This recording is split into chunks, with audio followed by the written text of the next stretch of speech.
Rogue Commander, a Titus Black novel, Book 3, by R.J. Patterson.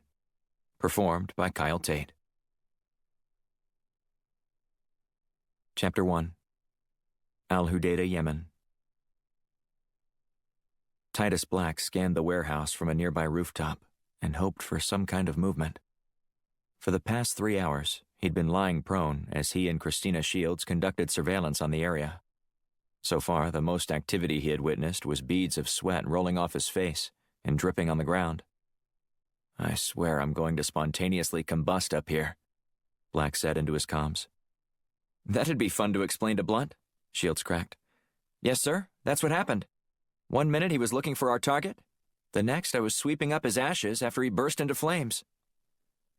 "You think I'm kidding, don't you?" Black asked. "Look, I'm sure it's hot out there, but in order to preserve my cover, I'm stuck in a van that I can't turn on. I've only got a small vent in the roof to cool me down. So save your sympathetic pleas for someone else who cares." "You're getting sassier as the day goes on," Black said. "Heat has a way of bringing out my dark side. That's why I want you to hurry up and find the target, so we can leave this godforsaken city." Black chuckled. "When you're hunting an assassin who goes by the nickname The Ghost, you have to know it isn't going to be easy." "There's hard, and then there's stuck in what I imagine the actual place of hell is like," Shields said. "Hot, humid heat forever, with only the occasional breeze to tease you. I'm certain any minute now Satan himself is going to tap on the window with his pitchfork and offer me a reprieve from the heat in exchange for my soul. And I might just give it to him." "Well, I don't think it's going to come to that," Black said. "I believe our target just exited the building." The target Black and Shields were hunting was the man who supposedly served as the handler for the Ghost, and several other known assassins. Months and months of intelligence reports fingered Yuri Lebedev as the sole link between anyone attempting to hire the Ghost. But Lebedev had proven to be slippery, almost as difficult to pin down as the Ghost himself. However, someone tipped off Firestorm Director J.D. Blunt of Lebedev's whereabouts.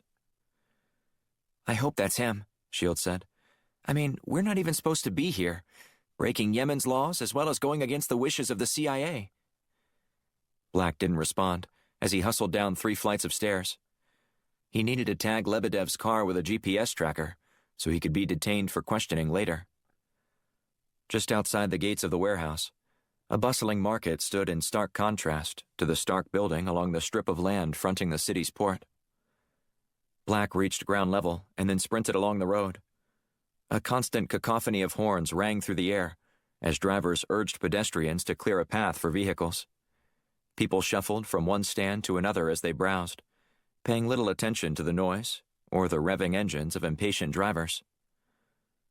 Lebedev fell in behind other cars, inching his way forward as the sea of people parted. Black eased up behind Lebedev's vehicle and slipped a magnetized box just under the bumper. With the task complete, Black spun around in the opposite direction toward Shields' van. "We're locked and loaded," Black said. "Excellent," she said. "I'm turning on the tracker as we speak." "And Black?" "Yeah?" "Please hurry back to the van before I blow our cover for a bottle of water." Black took in the chaotic scene around him at Al-Hudaydah. Shoppers shouted while bartering over goods. Cranes picked up containers, conducting a dance of loading and unloading them. Fishing boats chugged through the harbor, while beeping horns seemed to reach a fever pitch. He'd never been to Yemen, and hoped never to return, especially in an area governed by the ruthless Houthis. When the armed political movement seized control of the city, the U.S. State Department ordered all personnel to vacate their offices, including the CIA operatives stationed there. Al-Hudaydah was the most hostile territory Black had conducted a mission in, and he and Shields were all alone. No backup, no extractions, no assistance if the situation went south. And he wasn't supposed to be here. When the phone call informing Blunt that his longtime friend from the U.S. Senate, Daniel Rosenblatt, was dead, Black had been in Blunt's office. The press reported Rosenblatt had died in an automobile accident in Jordan, along with 2 other U.S. emissaries. But the truth was far different. The 3 men had been killed assassination style consistent with the Ghost's signature. one shot in the back of the head, one more in the back. The story claiming their deaths were the result of a car wreck covered up the fact that they were in an area of Amman they shouldn't have been in. That was Blunt's idea. However, fearing a political kerfuffle, President Conrad Michaels instructed the CIA to drop the issue without seeking retribution. But Blunt had always been terrible at taking orders, even from the president. Black slid open the van door and poked his head inside. "Do you serve euros here?" "You're quite the comedian," Shields said as she twisted the key, igniting the engine. "Hop on in, and I'll serve you up a fresh handler." "Is the tracker operational?" Black asked.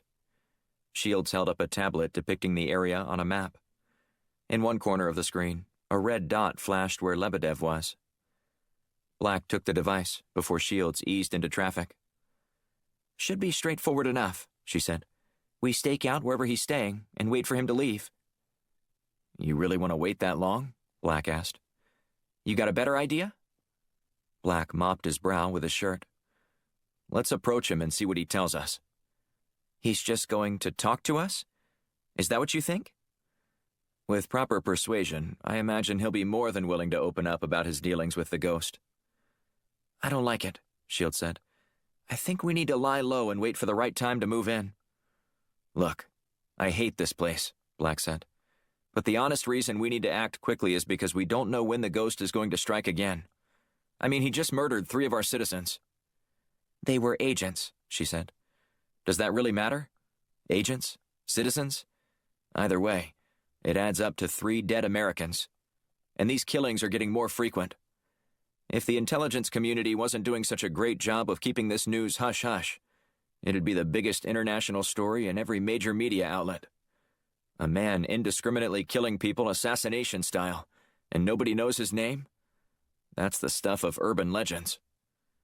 "Fine," Shields said. "We'll do it your way. But I'm not sitting in this damn van another 15 minutes. "We'll pose as a married couple," Black said. No. We'll be business associates."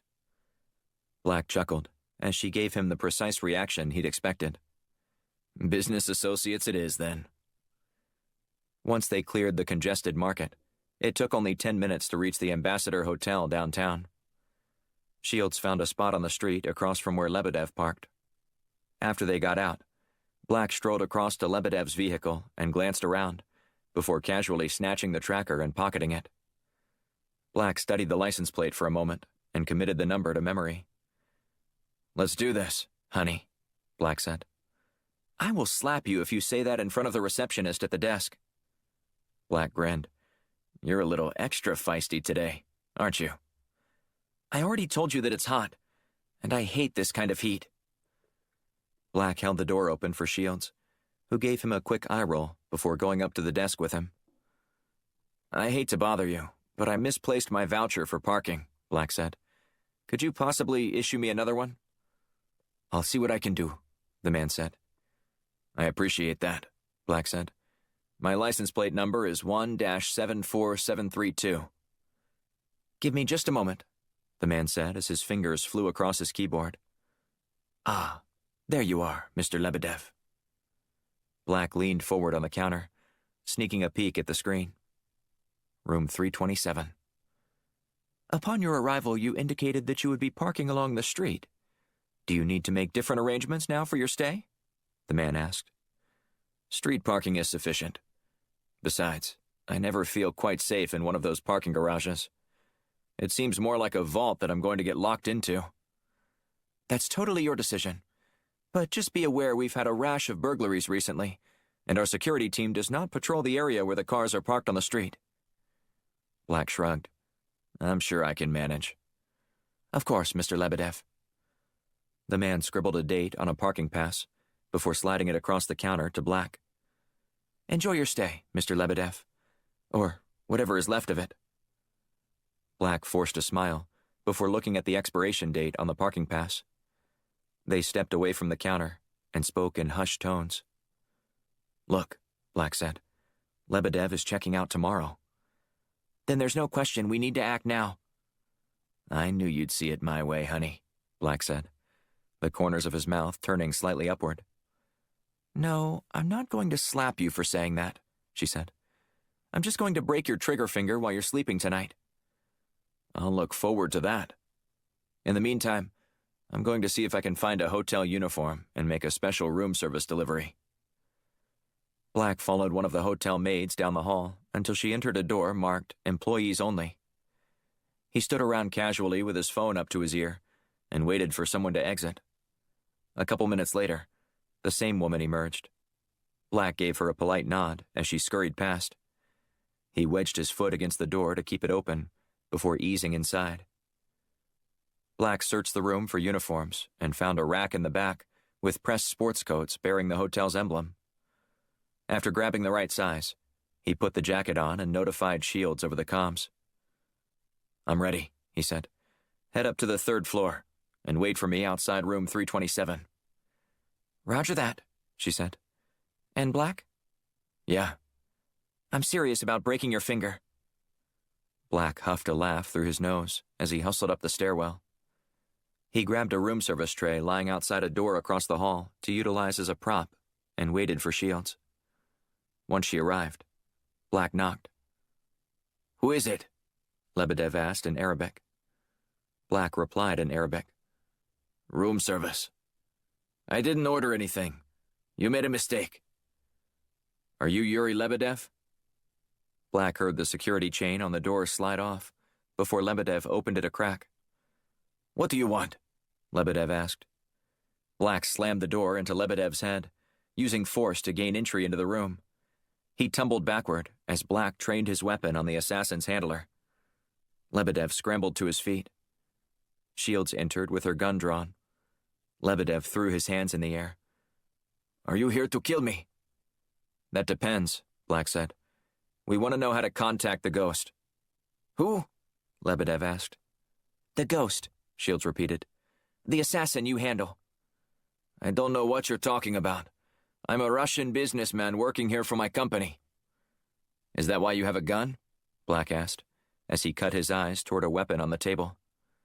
It's for protection, Lebedev said. This is a dangerous place in case you haven't noticed. Why were you at the warehouse by the docks earlier this afternoon? Shields asked, as she adjusted her prosthetic leg. I was negotiating a deal with the transportation corporation I work for, Lebedev said. Now, I'd appreciate it if you would leave immediately. I have plenty of trouble on my own, without 2 strangers adding to it. Where's your briefcase? Black asked. Trust me, there's nothing in there that you want. We're not leaving without it, Shields said as she marched across the room and grabbed the case by its handle. She studied the lock for a moment. What's the code? Black demanded. Lebedev sighed before burying his head in his hands. I'm telling you, there's nothing inside that you want. Shields slung the briefcase on the bed and then pointed her gun at him. Give me the code, now. Lebedev took a step back. If you shoot me, you'll never get that open.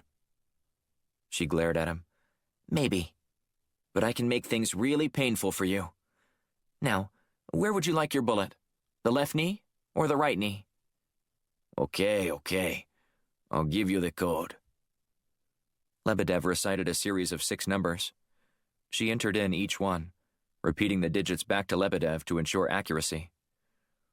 Now press the 2 buttons on the outside of the latches, he said. When Shields followed Lebedev's instructions, nothing happened. She turned toward the Russian and glared. What? Maybe you're not doing it right. Try again. She repeated the string of numbers back to him, which he promptly confirmed as the correct code. Nothing's happening, she said. Before he could respond, a puff of gas blasted out of the case and smacked her in the face. She dropped the attaché and backed away from it. Black covered his face with his shirt as he rushed over to help her. What did you do? He asked, before glancing over his shoulder at Lebedev. Looks like it's her or me, he said, before darting toward the door. Black whipped his gun in the direction of Lebedev, but couldn't line up a shot. Lebedev was gone. Damn it, Black said. I had him. Go after him, Shields said, staggering into the hallway as she clutched a black moleskin notebook she'd retrieved from inside. I'm not leaving you. She grimaced and waved dismissively. "I'll be fine. You can't let him get away." "You're not fine," Black said. "We don't know what kind of gas that was." "I'm all right. Go get him already." Black helped Shields down the hall before he ran back and closed the door. Then he hustled down the stairwell in pursuit of Lebedev. When Black reached the ground floor, he raced through a side exit, just in time to see Lebedev fleeing down the street. Black shouted at the Russian, but he didn't break his stride. Upon reaching his car, Lebedev fumbled with his keys before getting inside. However, his escape was short-lived. The moment he turned the key in the ignition, the car exploded, bursting into flames. The blast set off dozens of car alarms and drew curious shopkeepers outside to investigate the earth-rumbling sound. Black shook his head in disbelief. Someone else was obviously after Lebedev. Instead of sticking around to witness Lebedev's demise, Black rushed into the hotel to help his partner. "Shields, are you still feeling okay?" Black asked. The briefcase was open, with its contents sprawled across the floor. Shields clutched a small black book and held it up for Black to see. "I told you I was—" She didn't finish her sentence before she began violently convulsing. Chapter 2. Washington, D.C. J.D. Blunt nursed a cup of hot tea while sitting at the bar of his favorite bakery a few blocks from Firestorm headquarters. He scanned the morning edition of the Washington Post while waiting for Senator Franklin Norris to arrive. "Would you like to order any food?" the server behind the counter asked. Blunt shook his head and pointed at his cup. "No, but I wouldn't mind another one of these. Another cup of passion jasmine mango, coming right up." Blunt glanced around to see if anyone was looking at him, and was relieved to see no one seemed to be paying attention. The server leaned over the bar and spoke in a hushed tone. "You can still be a tough guy and drink fruity tea. Those two things aren't mutually exclusive." Blunt eyed the barista cautiously. "Do you want me to punch you in the face right now?"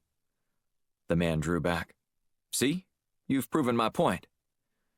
Blunt growled as the man spun around. "Maybe you should have a mug of our strongest coffee instead," he said. Blunt folded up the paper and turned his attention to the television positioned on the wall in front of him. A woman stood outside the Capitol building, undaunted by the breeze whipping around her as she delivered her report. "Thanks, Hank," she said, before wiping away her straight blonde hair from around her mouth. "We just received word that Zachary Olson, the military sniper who was sentenced to prison for his role in the shooting death of 4 unarmed boys in a settlement outside Kandahar, was denied parole again today. The 36-year-old disgraced Army officer has reportedly served his time over the past decade at Gitmo." Olson's lawyer, Max Ellenberg, issued a statement after the decision today, reiterating that his client maintains his innocence. Details of the trial are sketchy due to limited access to the military's judicial proceedings. But Olson claimed that the boys who were shot were carrying weapons and had opened fire on several U.S. soldiers patrolling the area. Blunt sighed before glancing back down at the space in front of him and realizing he had a fresh cup of tea. "Olson was one hell of a shot," a man said behind Blunt. He turned around to find Norris standing there with a wide grin on his face. Blunt stood and gave Norris a handshake that morphed into a hug. "Frank, how the hell are you, my friend?" Norris leaned forward and peered into Blunt's mug. "Better than you, I see." Blunt scowled. "What's that supposed to mean? You've devolved into drinking fruity tea. Is there something else we need to talk about?" "This stuff is supposed to sharpen your mind," Blunt said. Norris grinned. "You need all the help you can get, don't you?" "You're the one who called me for help, as I recall." Norris slapped Blunt on the back before saddling up onto the stool next to him. "I'm just yanking your chain. I know you Texans have a hard time distinguishing when someone is joking. In Arkansas, we admit the obvious." "And what's that?" "That Texas is big, but Texans are slow." "You want to test out that theory?" Blunt said with a wink. "Actually, I prefer that you help me figure out what the hell is going on with dead Army Rangers popping up all over the place." "I'm afraid you're going to need to catch me up to speed," because I have no idea what you're talking about. Norris dug a file folder out of his briefcase and then placed the documents in front of Blunt. Get a load of this. Blunt opened the folder and found the headshot of a man in army fatigues clipped to his personnel file. What's this? Keep looking. Blunt scanned the pages until he came to another picture. This time a larger 5x7 photograph of a man lying dead in the woods. The next page had a close-up of the man's arm. You ever seen that before? Norris asked, pointing at the image. What, exactly? Take a closer look. Blunt peered over the top of his glasses, squinting as he honed in on the area Norris fingered. Norris sighed. The tattoo, J.D. Look at the tattoo. Blunt shrugged. Is that supposed to mean something to me?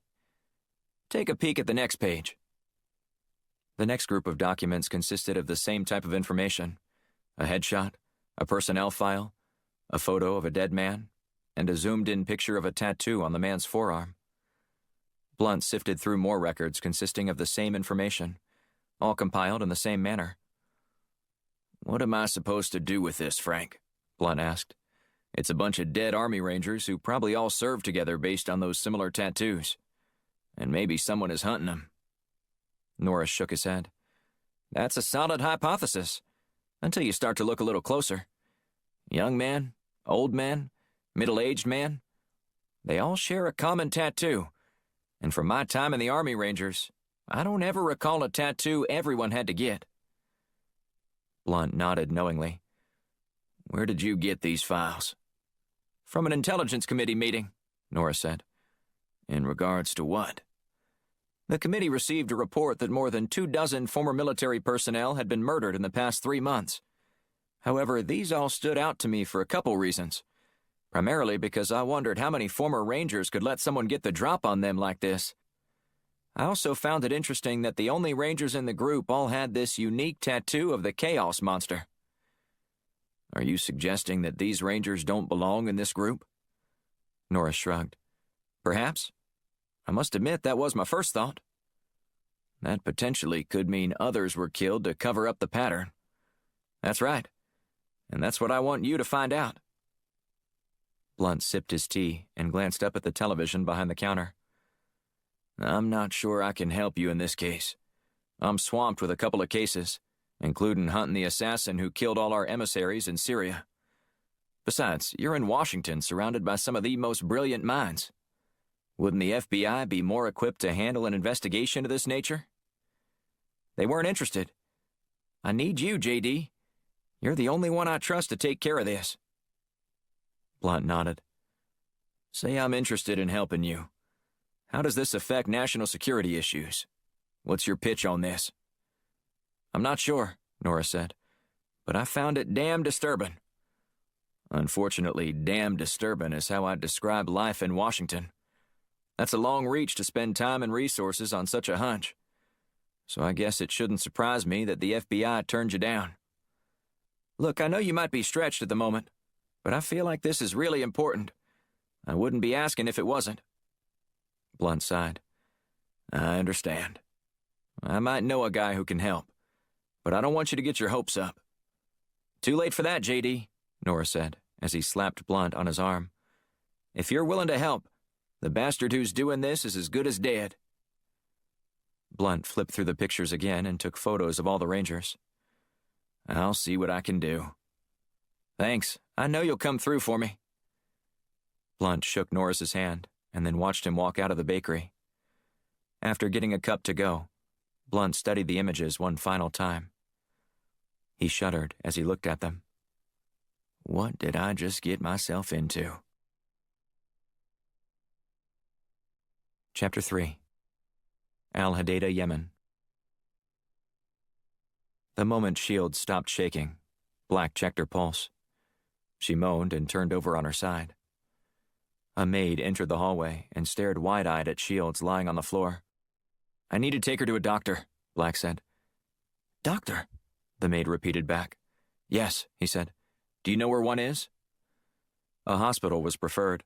But Black's operational briefing outlined how the Houthis had complete control over all the major medical facilities in the cities, and to avoid them at all cost. He considered a situation like this one might be reason enough to shirk the recommendation and take Shields to a hospital anyway. But even so, inviting trouble where none existed was a poor plan. The maid nodded. "Address?" Black nodded and gestured like he was scribbling something on his hand. "Can you write it down for me?" She pulled out a pad and scribbled down a series of numbers and a street name. "Dr. Salah." "Okay," Black said. "Thank you." He handed her a $20 bill and scooped Shields off the floor before hustling toward the stairwell. Once he reached the ground level, he entered the address into his phone.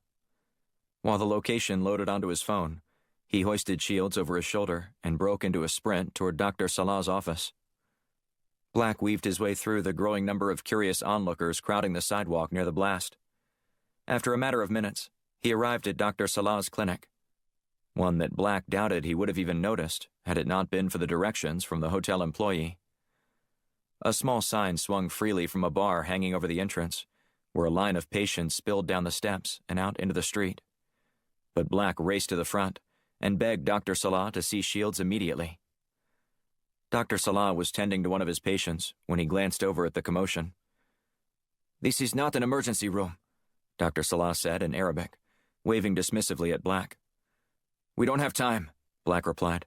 "She's been poisoned with hydrogen sulfide." "Hydrogen sulfide?" Dr. Salah asked, before nodding knowingly at one of the nurses to take over. "Are you certain?" "I'm positive." "How did this happen? Were you in a place with a lot of waste and excrement?"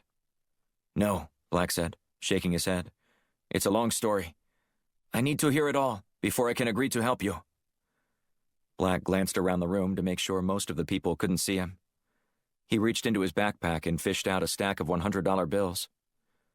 Dr. Salah smiled. "Come with me," he said in English. Black, still lugging Shields around, followed Dr. Salah through a curtain and down a dimly lit hallway. He darted right, leading them into an empty room that had only an examination table and a cabinet. "Put her up here," Dr. Salah said, as he patted the uncovered vinyl. Black hustled her on top, knowing Shields would likely flip out if she were more coherent. As a germaphobe, she would never even enter a medical facility with such low standards. Black figured she'd still complain, but if she survived, he could deal with the consequences. "I keep my cyano kits in here," Dr. Salah said, while rummaging through the cabinet. After a moment, he held one of the boxes equipped to deal with poisoning. "You can't tell anyone that we're here," Black said. Dr. Salah ripped open the kit and prepared to administer the antidote to Shields. "Does she have any allergies?" "None that I'm aware of," Black said. He placed his hand on the doctor's shoulder. "Before you continue and I give you that money, I need to know that we understand each other. Nobody can know we're here. Is that clear?" "Of course, Mr. White," Black said with a faint smile. "Christopher White." "Mr. White, your secret is safe with me," Dr. Salah said, before plunging the needle into Shields. When he finished, he pulled the needle out of her arm and then stepped back. "How long should this take?" Black asked.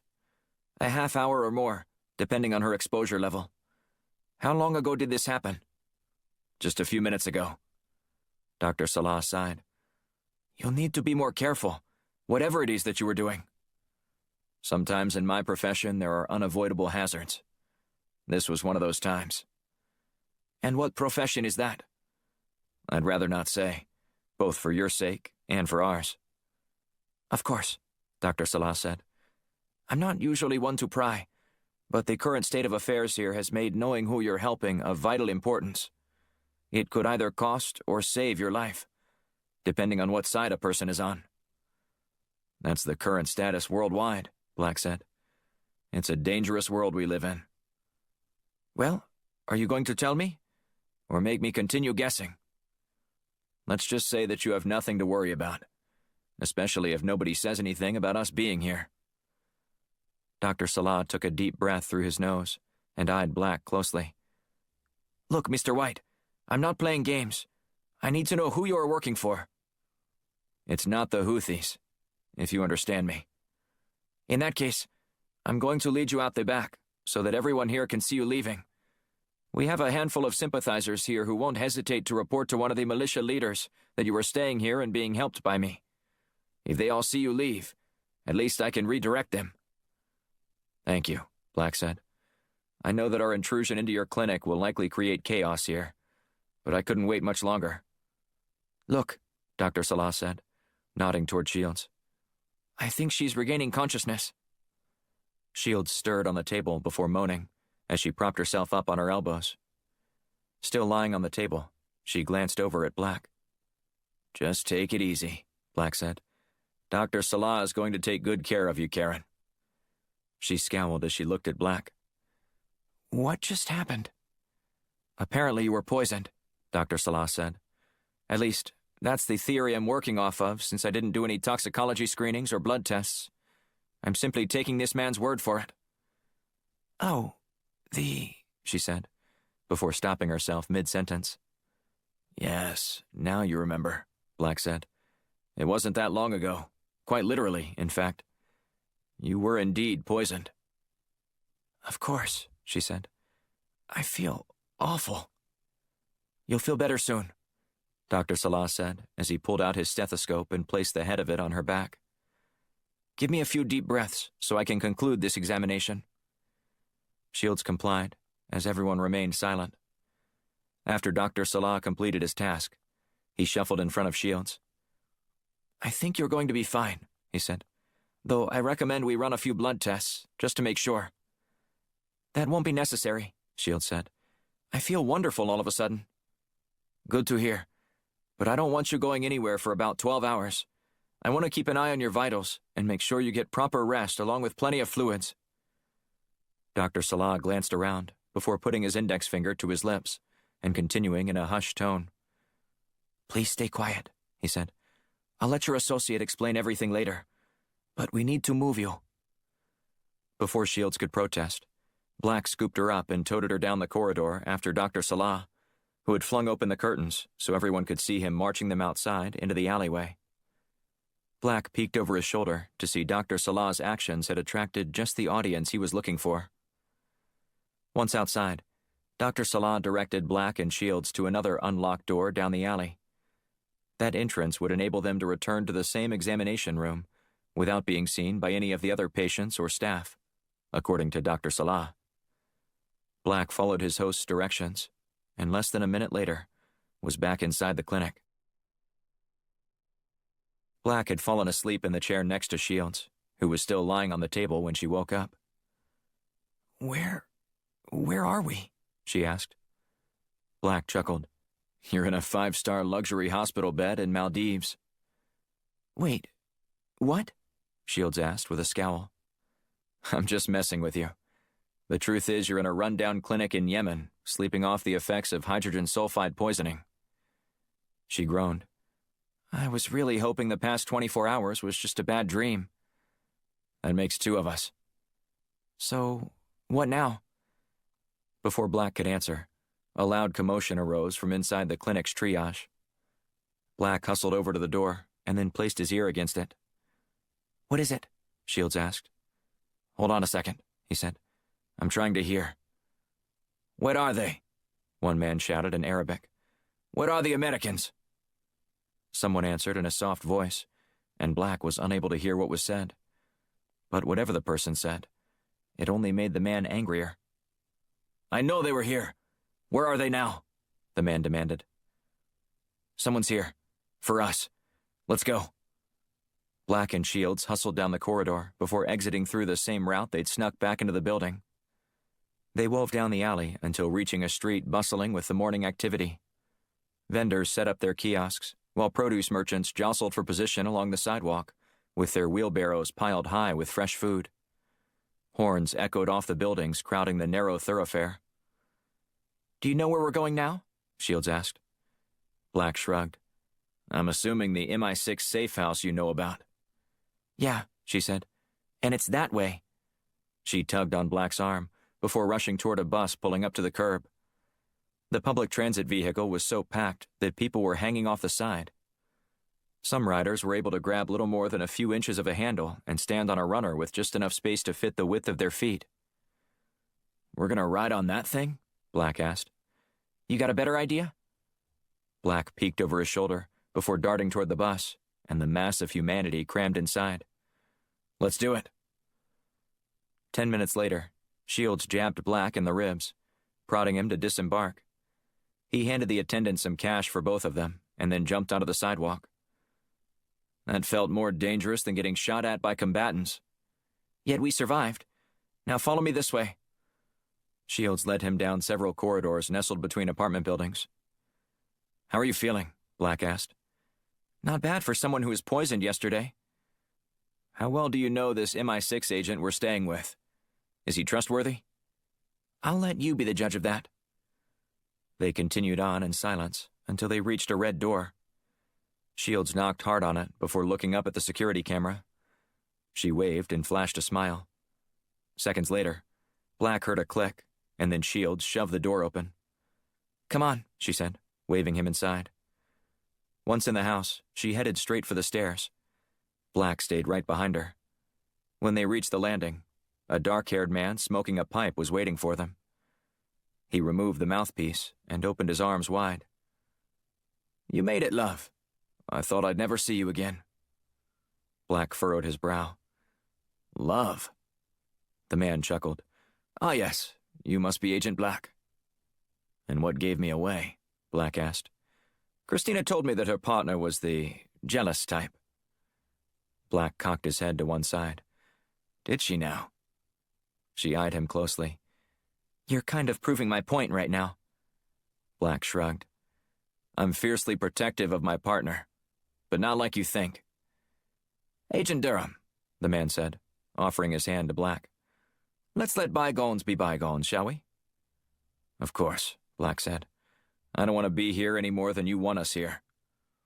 Durham shot a sideways glance at Shields. "Well, I wouldn't say that's true for both of you." "We need to get out of here as soon as possible," Black said. "Can you contact our pilot for us to arrange for transportation in the morning?" "That is short, sport," Durham said. "I'll see what I can do." Durham wandered out of the room as he dialed a number on his cell phone. "I don't like that guy," Black said in a hushed tone. "I'm sure the feeling's mutual," Shields said, while walking toward the sofa. She sat down. "I need some more sleep." "Of course," Black said. "I'll handle Mr. Bean over here, and—" "Durham talks way too much to be Mr. Bean, and mostly about himself." Black nodded. "You're right. Maybe I should call him Austin Powers." "That's more appropriate." "So you don't like this guy either? I was under the impression that—" Shields smiled wryly. "I know you were. It was fun letting you think that. You're cute when you're all overprotective of me. Now, you can keep an eye out while I rest." "Lucky me." "Yes, maybe you and Austin Powers can talk about all your exaggerated adventures." Black shrugged. "Or maybe, Miss Sassy, we'll work together and prank you while you sleep." Shields groaned and stood up. "I'm going to bed now. Wake me up when it's time to eat lunch." "Before you go, where's the book?" Black asked. Shields fished the diary out of her pocket. "I'm holding on to this. Cryptography isn't your specialty. I'll work on it later this afternoon." Black spent the rest of the day talking with Durham about the state of affairs in Yemen, as well as probing him for any information he had on the ghost. Durham had crossed paths with him several times in the past, once when they were apparently both assigned to kill the same man. But Black didn't learn anything of real substance that could lead to capturing the elusive assassin.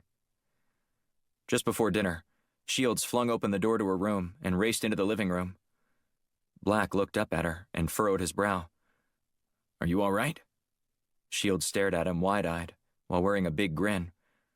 "I think I found something." "You were supposed to be resting," Black said. "When have you ever known me to do what I'm supposed to do? Now, do you want to hear about this or not?" "Of course I do."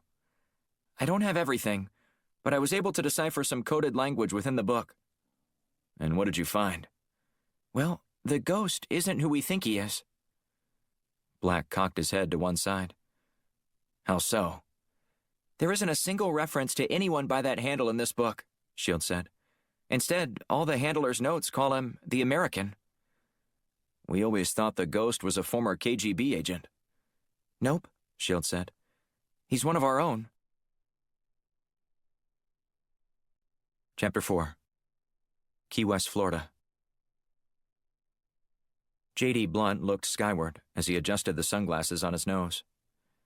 He took a deep breath, filling his lungs with fresh ocean air, before jamming an unlit cigar into his mouth. Seagulls squawked overhead as he lumbered down the dock toward the retired Colonel Clyde Underhill's fishing boat. The Sea Ranger, Blunt said, reading the name emblazoned on the back of the vessel. How discreet. Underhill, who was arranging the rods inside the boat, stopped and turned to look at his client. He wasn't wearing a shirt, but sported an Atlanta Braves baseball cap and a pair of Ray-Bans. Look what the cat dragged in, Underhill said. I'm a cat that can pay. If I would have known you were scheduling an outing this morning, I would have demanded double what I charge for most of these schmucks I take out. Blunt chuckled.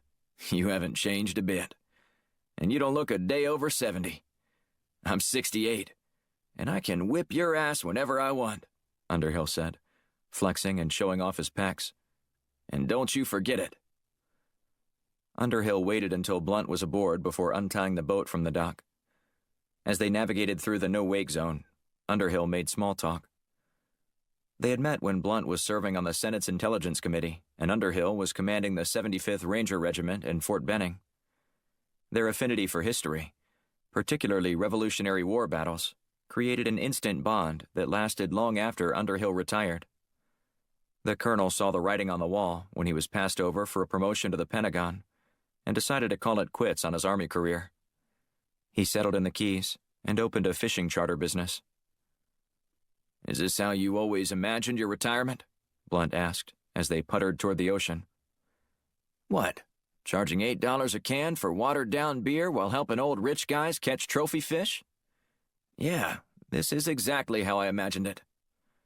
Look, you should have gotten the Pentagon job. That much was obvious by everyone in the know. Underhill winced and shook his head. Somehow General McAllister didn't get the memo. Anytime you feel like coming back to Washington, you let me know. I'll find a place for you. I'll take a hard pass on that, Underhill said. Selling cheap beer to some Wall Street fat cat is still better than licking boots in Washington. Blunt chuckled. The swamp fox has spoken. Underhill grinned. I know you gave me that nickname after your favorite American military leader, but you're the one who's more deserving of it. Why's that? You faked your own death in broad daylight. I even went to your funeral. I know, Blunt said. I heard everything you said about me. You were quite kind. It's bad luck to speak ill of the dead, even when they're not.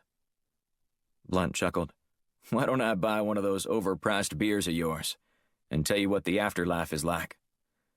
You're going to tell me about hell? You've lived in Washington and been around all those bureaucrats. I think you already know what hell is like. Underhill smiled wryly. You have a good point.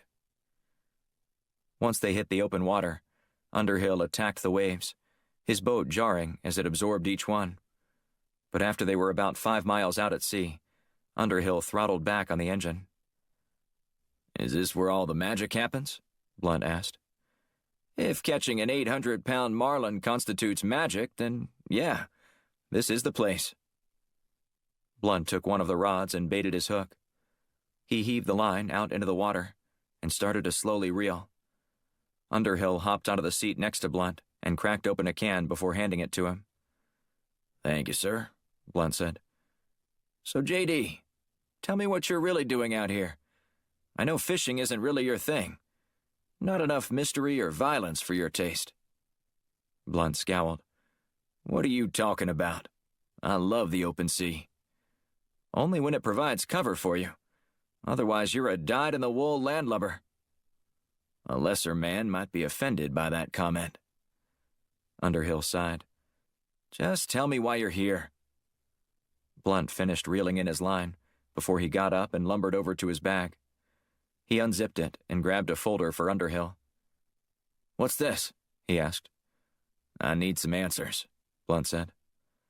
Underhill opened the file and started studying the images inside. What am I looking at? I was hoping you could tell me. Underhill glanced up at Blunt. This appears to be a tattoo of some sort on a dead man's arm. Blunt nodded at the documents. Keep looking. Underhill flipped through the pages for a minute, his eyes widening as he studied some of the murder scenes. When he was finished, he closed the folder and handed it back to Blunt. You're on a fishing expedition here, aren't you? Blunt chuckled. Quite literally. Underhill furrowed his brow as he stared out across the water. You know what I mean. This isn't some mystery that just needs solving, is it? Look, I don't know what's going on. I just got this file from a friend of mine who asked me to look into it. He said none of the agencies were investigating it for some odd reason. All I can tell you is that you're about to step in some deep shit with those guys. Blunt locked eyes with Underhill. So you do know something, don't you? I recognized a couple of the names, and all I can tell you is that the 3 names I recognized were rogue operators. Meaning, what exactly? They didn't always follow their commander. Damn good shots, every one of them. But if they got a bug up their ass about something, you couldn't exactly count on them. Why is someone systematically killing them? Underhill shrugged. I can't be sure of anything. I don't even know what the tattoo means. But I would strongly suggest you drop this. There's only one place this leads, and you don't want to be anywhere close to it. I have people who are more than capable of handling whatever needs to be done. Like I said, JD, I don't know exactly who is behind this, but with all of those guys involved, I'm betting it's a purging. The kind that's unsightly and unseemly, but necessary. It's also the kind you wouldn't want to do yourself. Blunt cocked his head to one side and eyed Underhill closely. Are you involved in any of this? I operate a charter fishing boat in the Keys. You think I want that kind of trouble in my life? Blunt grabbed Underhill's arm and pushed up the sleeve on his jacket. What are you doing? Underhill asked. Blunt twisted Underhill's wrist, just enough to get a glimpse of the location where all the other tattoos appeared on the deceased rangers. There wasn't anything there. You think I'm one of them, don't you? Underhill asked as he withdrew. Blunt sighed. I'm sorry. It's just that... He paused for a moment, unsure of what to say next that could simmer Underhill's rising anger. What is it, JD? If you have something to say to me, better just spit it out. I'm not going to leave this alone, Blunt said. If you know something, you better say it now. I wish I could help you, but I'm afraid you've wasted your time if you came down here just for this. Blunt cursed under his breath as he crammed the file back into his bag. Might as well make the best of this, then. Underhill cracked a faint smile. In that case, you better get your bait out of the water. The fish aren't exactly going to jump in the boat while you swill your beer. Blunt picked up his rod and cast the line over the side. He was certain Underhill wasn't forthcoming with the truth. After a half hour of silence, Blunt stood and told Underhill to return to the dock. But you still have another 3 hours of my time, Underhill countered. Blunt grunted as he clipped the end of a fresh cigar. I've got more important things to do. Once Blunt lumbered away from the boat, Clyde Underhill ducked below deck and retrieved his burner cell phone. He dialed a number and then headed up the stairs. He watched Blunt exit through a gate and into the parking lot. Finally, a man answered. Well, to what do I owe the pleasure of hearing from the Undertaker this fine morning? This isn't time for joking around, Mullins, Underhill said. You've got some serious problems headed your way. Somebody didn't have their coffee this morning. I'm not kidding. You're about to get broadsided if you aren't careful. Whoa, whoa, whoa. What are you talking about, Kemosabe? I just hosted one of Washington's best intelligence minds on my fishing charter, and he's intent on overturning every rock until he learns what that tattoo on your arm means. Rip Mullins laughed. You could have told him that. I was drunk one night and foolishly got the initials of a fair maiden from Japan etched onto my skin. If you're determined to make a big joke of this, you're going to regret it. Okay, I get it. This is serious. What did he say? He's trying to find a link between all these dead Army Rangers who have this tattoo on their forearm. The one just like you have. Wait, did you say dead Army Rangers? Now I've got your attention. What the hell, Undertaker? You are serious, aren't you? Serious as a roadside IED on the highway to Kandahar. Now, you want to tell me what your little club is all about? I'd rather not put you in the crosshairs, too. Come on, Mullins. Tell me what you've been up to, because I'm sure it's not good. Mullins sighed. I don't have the time, and you probably don't have the constitution to hear it either. You know I can take it. No, brother. You'd probably want to kill me yourself if I told you. Ciao.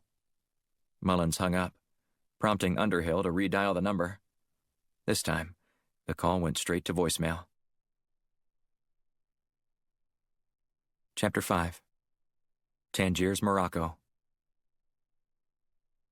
Black leaned against the rail on the veranda overlooking the Strait of Gibraltar. The wind whipped across the water, producing choppy waves that troubled the sailboats in the cove below.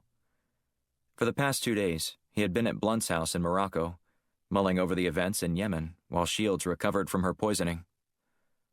Did you solve the world's problems while you were out here? Shields asked. Black turned around and forced a smile. That would be nice. I'm just trying to solve a mystery and save some lives. Lives worth saving? That's something I was hoping you might be able to tell me.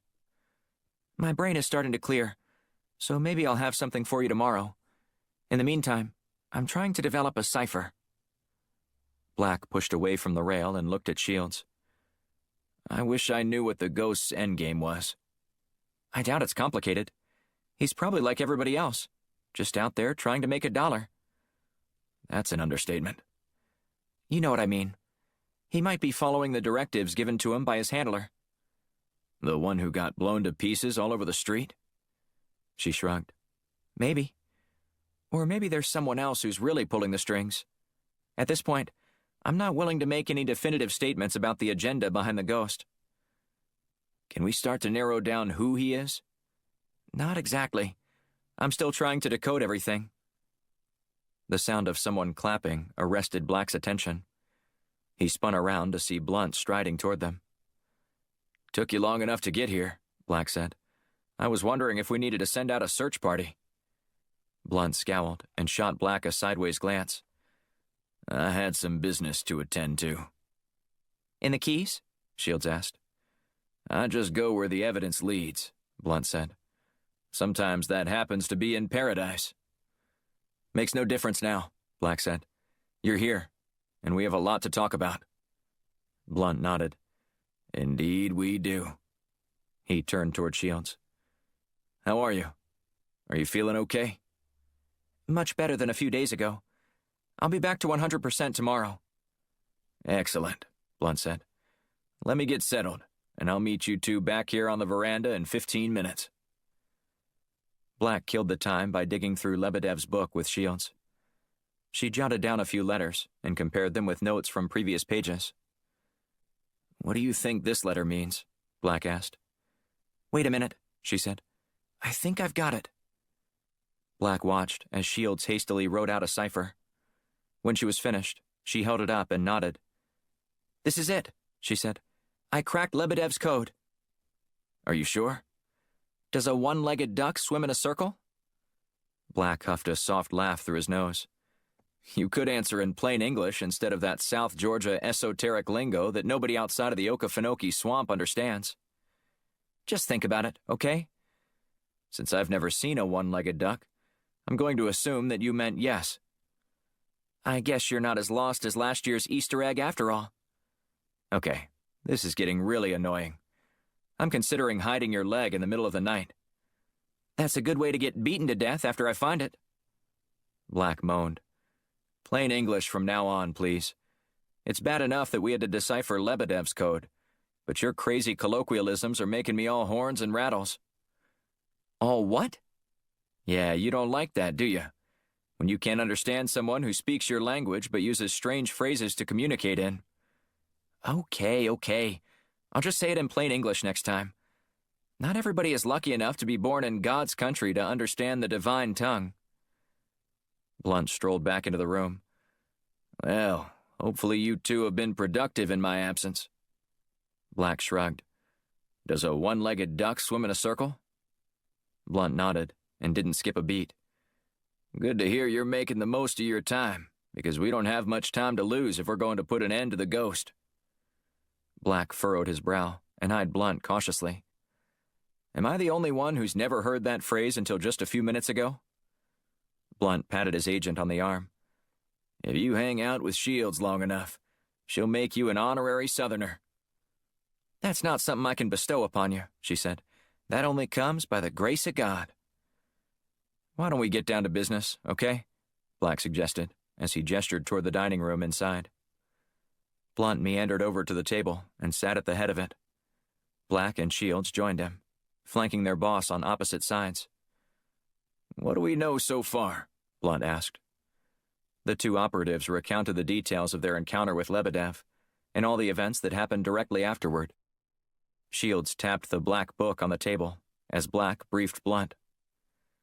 Since Lebedev is dead, the only real matter of consequence to come from that op is the black book Shields retrieved from Lebedev's booby-trapped suitcase, Black said. And it almost killed me, she added. But you're here now, Blunt said. So there must be something else to this story. There is. And it's this, Shields said, holding up the moleskin. I have Lebedev's assignments. I'm imagining that it's coded, Blunt said. Was coded, she said as she waved her index finger. But I just developed a cipher. And what do we know now? He asked. I haven't had a chance to apply it yet, but I think I should be able to break down the shorthand and figure out what Lebedev was up to. The doorbell rang, arresting their attention. Blunt trudged over to study the security camera. Who is it? Shields asked.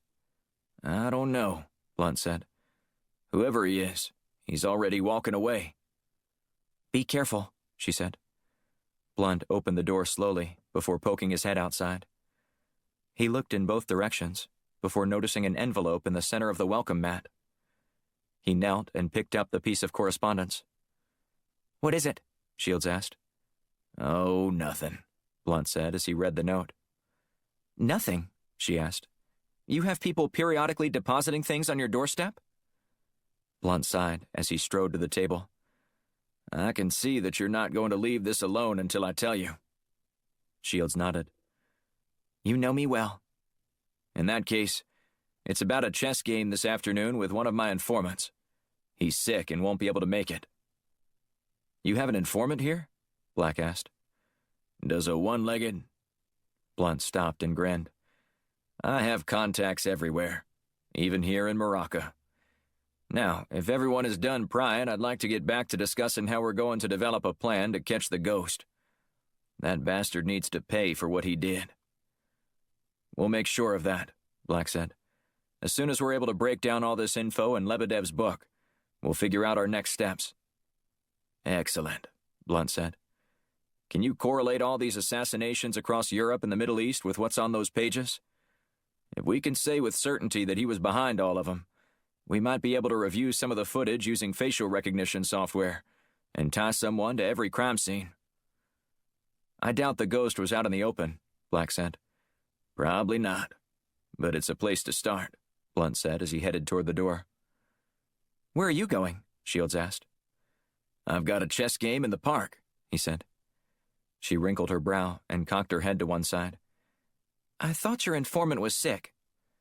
I have more than one informant here, Blunt said, before he turned toward the door and left.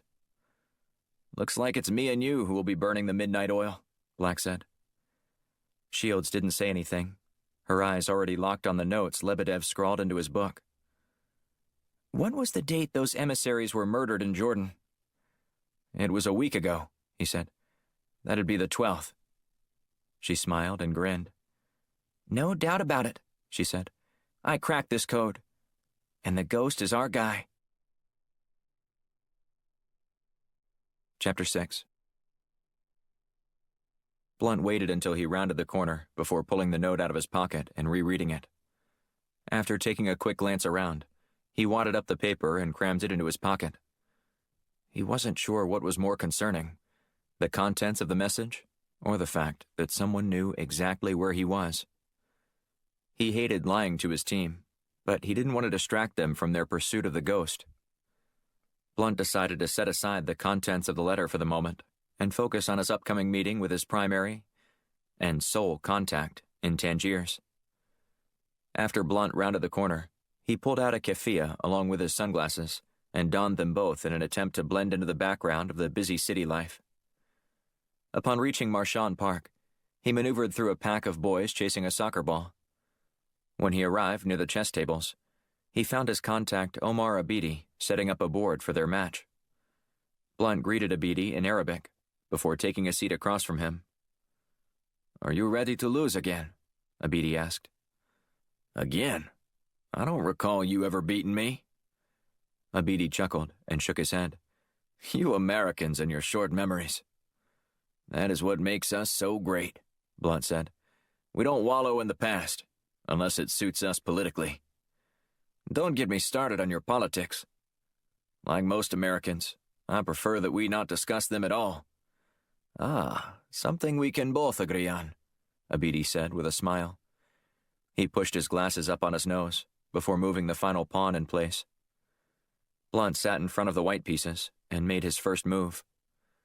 "Can we also agree that the ghost is a threat to everyone?" Abidi moved his pawn and nodded. "Most of the rulers would prefer to see him eliminated, but at the moment it's like trying to catch a shadow. He has the means and the necessary skill set to drift wherever he pleases, avoiding capture on numerous occasions." The two men continued their game, knocking each other's pieces off the board until only a handful remained. Blunt pushed his queen forward several spaces, and then eyed Abidi. "So, you've come face to face with the ghost. What would you do differently if you had the opportunity again?" "I wouldn't try to capture him," Abidi said. His eyes locked on the game. "Why not?" "At least, not by use of physical force." "What do you mean?" Abidi looked up. "Do you know how we trap monkeys around here?" Blunt shook his head. "You stick the bait in a cage just small enough for them to slip their hands through the bars. Then when they try to pull out the banana, they can't get out. At least, not without dropping the food. And they won't. They'll just hang on. And then all you have to do is snatch them up. It's quite simple, really. The ghost is much smarter than a monkey. I'm not sure I understand how your analogy applies here. You just have to find the right bait, the kind that he won't let go of." Blunt sighed. "That'd be nice. But we don't even know who he is yet." "You're not alone. However, I would say that until you capture him, you're not going to know anything about him. There's a reason he's known as the Ghost." "What you're saying is that it's going to be impossible to corner and apprehend him." "Check," Abidi said as he nodded, and then moved his knight on the board, backing Blunt's king into a corner. Blunt stroked his chin as he mulled his next move, shooting furtive glances at his opponent. Abidi leaned back in his chair as he continued surveying the board. "Without any more information on the assassin, impossible might be an understatement." Blunt's eyes flickered with excitement as he saw a pathway to victory. He moved his queen, knocking Abidi's knight off the board. Abidi cursed just loud enough for Blunt to hear. Moments later, Abidi made his move. Blunt smiled and transported his bishop a few diagonal spaces.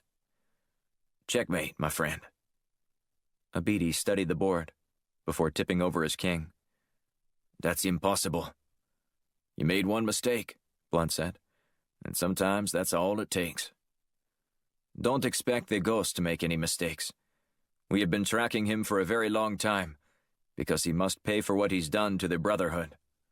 But he's too careful." "Will your Brotherhood be satisfied if we take him out for you?" "Probably not, but I can't speak for everyone." "Well, if you hear anything else regarding his whereabouts, please reach out to me. I'm going to bring the full weight of my organization upon his head until I get some answers." If I hear something, I'll let you know. Until then, I enjoyed the match, not the outcome." "Of course," Blunt said. "The pleasure was all mine." Blunt exited the park, considering what Abidi had said about the ghost, and contemplating a way to set a trap so enticing that he couldn't resist it. The Firestorm team needed to gather more information on their target, whoever he really was. As Blunt rounded the corner, he jammed his hands into his jacket pockets. The crumpled-up note rustled as he fingered it. After pulling it out again, he reread it. "The Rangers are a smokescreen. Look elsewhere." Blunt was curious about who'd slipped the message onto his front doorstep, and why. Was it simply a distraction? Or was someone trying to be helpful? The messenger mattered as much as the words on the piece of paper. Blunt wadded up the warning and crammed it into his pocket. Regardless of the intent of the message, Blunt was determined not to let it influence his decision-making. He had a job to do, to find out who was behind the murders of these Army Rangers. And he wasn't going to let the curious letter throw him off course. Chapter 7. Shields squinted as the doctor shone his penlight into her eyes. Bright lights had bothered her since childhood, as had anyone from the medical field. The constant poking, coupled with a list of endless questions, made her uneasy, even though she was assured everything that was happening was detrimental to her health. "Agent Shields, if you don't sit still, I'm afraid I won't be able to continue my evaluation," the doctor said. "Really?" she asked, shielding her eyes from the small beam. "Is that all I have to do to get you to go away?" "This is protocol," he said. "If I don't clear you, you don't continue." "Says who?" "Those are the agency's rules." "I don't work for the agency," she growled. "We're independent and not beholden to—" "The agency is funding this particular mission, and they have certain standards that must be met for every operative in the field. Their money, their rules. Is that clear?" Shields huffed. "Clear or not, it doesn't sound like I have much of a choice." "No, you don't. Now, if you'll kindly sit still and open your eyes, I'll have your health report ready to submit to the agency in a jiffy. And from what I understand, time is of the essence." Shields settled down and allowed the doctor to finish his evaluation. Once he completed all his checks, he packed up his bag and headed toward the door. "So, what's the verdict?" she asked. "You're fine. I'll clear you for field work as soon as I can submit my report." "Thank you." Once he exited the safe house, she turned toward Black. "Do they really think they can stop me?" "Probably just some paper pusher doing his job at Langley," Black said. "But to answer your question, they'd be foolish to try to make you quit." Shields pulled her sweatshirt on and followed Black into the dining room, where her laptop was set up and papers and documents were strewn across the table. She took a seat and wrapped her hands around a mug. She said. "This is still warm. Did you make this for me?" "Brewing a pot of coffee is one of my special skills, even though I'm not a fan of drinking it." "I've seen you gulp down a cup before," she said, casting a sideways glance at him. "Only under the most dire set of circumstances." "You afraid it's going to melt you?" Black chuckled and shook his head. "I had a boss once who used to drop a cup on my desk at the start of every shift. He told me that I couldn't call myself a true agent unless I drank coffee. Something about it being a requirement for stakeouts. I rebuffed his generous offer for the better part of 3 months, before I finally relented. I spewed it out almost as soon as the lukewarm liquid swirled around my tongue." "He was trying to convince you to drink coffee, and he gave you a tepid cup?" "Straight from a machine, too." "That's criminal." "I agree. So I decided if everybody in the office was drinking this garbage, they at least ought to drink stuff that tasted good." "What kind of blend is this?" "Moroccan," Black said with a wink. "Now sit down. We've got a lot of work to do." "Actually, I've already started," she said as she slid into her chair. "You didn't think I was going to lie around in my room and not investigate, did you?" "I'd expect nothing less. What have you found so far?" "I created a spreadsheet of all the dates listed here, and am trying to cross-reference them with unsolved murder cases listed in the Interpol database. If I can set up a timeline tracking his movements, maybe I'll be able to learn how he operates as well as what these codes mean. Let me see, Black said as he peered over her shoulder. Right there, she said, pointing at one of the entries. There are 3 unsolved murders in Prague on July 27th of last year. He could have killed any of these people. How are you going to figure out which one it is? The ghost never wavers from his signature when it comes to eliminating his targets, she said. My theory is it's a way for his clients to know that he's fulfilled his assignment. But how can we be sure it's not a bunch of copycat assassins running around? She shrugged. I suppose we can't rule that out, but authorities have been able to place what they believe to be the same man at more than half a dozen of these murders. You got a photo? Shields hit a few buttons on her keyboard, and the image of a man materialized on her screen. That's all you've got? Black asked, staring at the pixelated image depicting about a third of the man's side profile. That could be practically anyone. Okay, I know it's a little flimsy, but... A little flimsy? That might as well be a photo of my grandfather, God rest his soul. The ghost's signature is there on every one of these murders. 1 shot to the back of the head, 1 shot to the back. It's execution style. Well, that's exactly what he's doing. Executing these people. All I'm trying to do is get some confirmation on these killings, to find out if I can link the ghost to a slew of these murders, and figure out where he's headed next. Don't you have enough to go on already? Shield shook her head. This book only contains hit jobs from the last 6 months. The only ones that have been confirmed by Interpol were from a year ago or more. He's become more cautious as he's honed his craft. Apparently so. But he's still not trying to hide that he's behind these killings. Shields' computer beeped, signaling the arrival of a new email. Look what we have here, she said. This is going to make you happier than if you were a hound dog with 2 tails. Black chuckled. Spill it, Shields. There was a murder 3 weeks ago that had the ghost's signature. The hit took place in Madrid on the 17th of last month. A Mr. Manuel Cordero was found dead in his apartment. Local authorities had no leads or motive for murder. The victim was by all accounts a well-respected member of the community.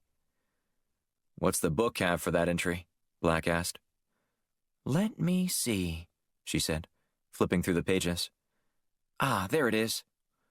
Her eyes widened as she digested the information. What is it?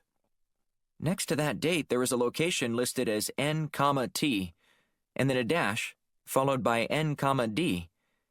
That's it, though. That has to be it, Black said. It's a code, but we need more information to make the link that Manuel Cordero was killed in Madrid, Spain.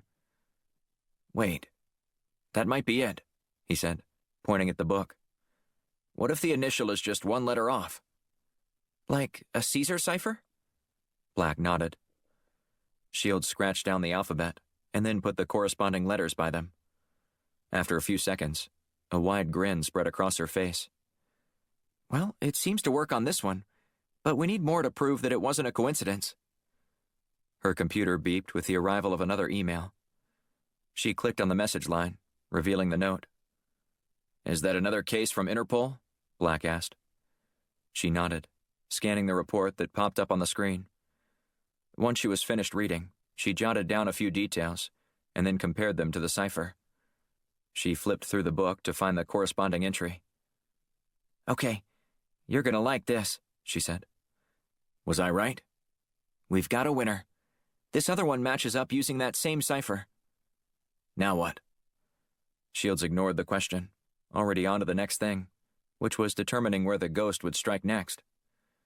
When she was finished studying the book, she gasped.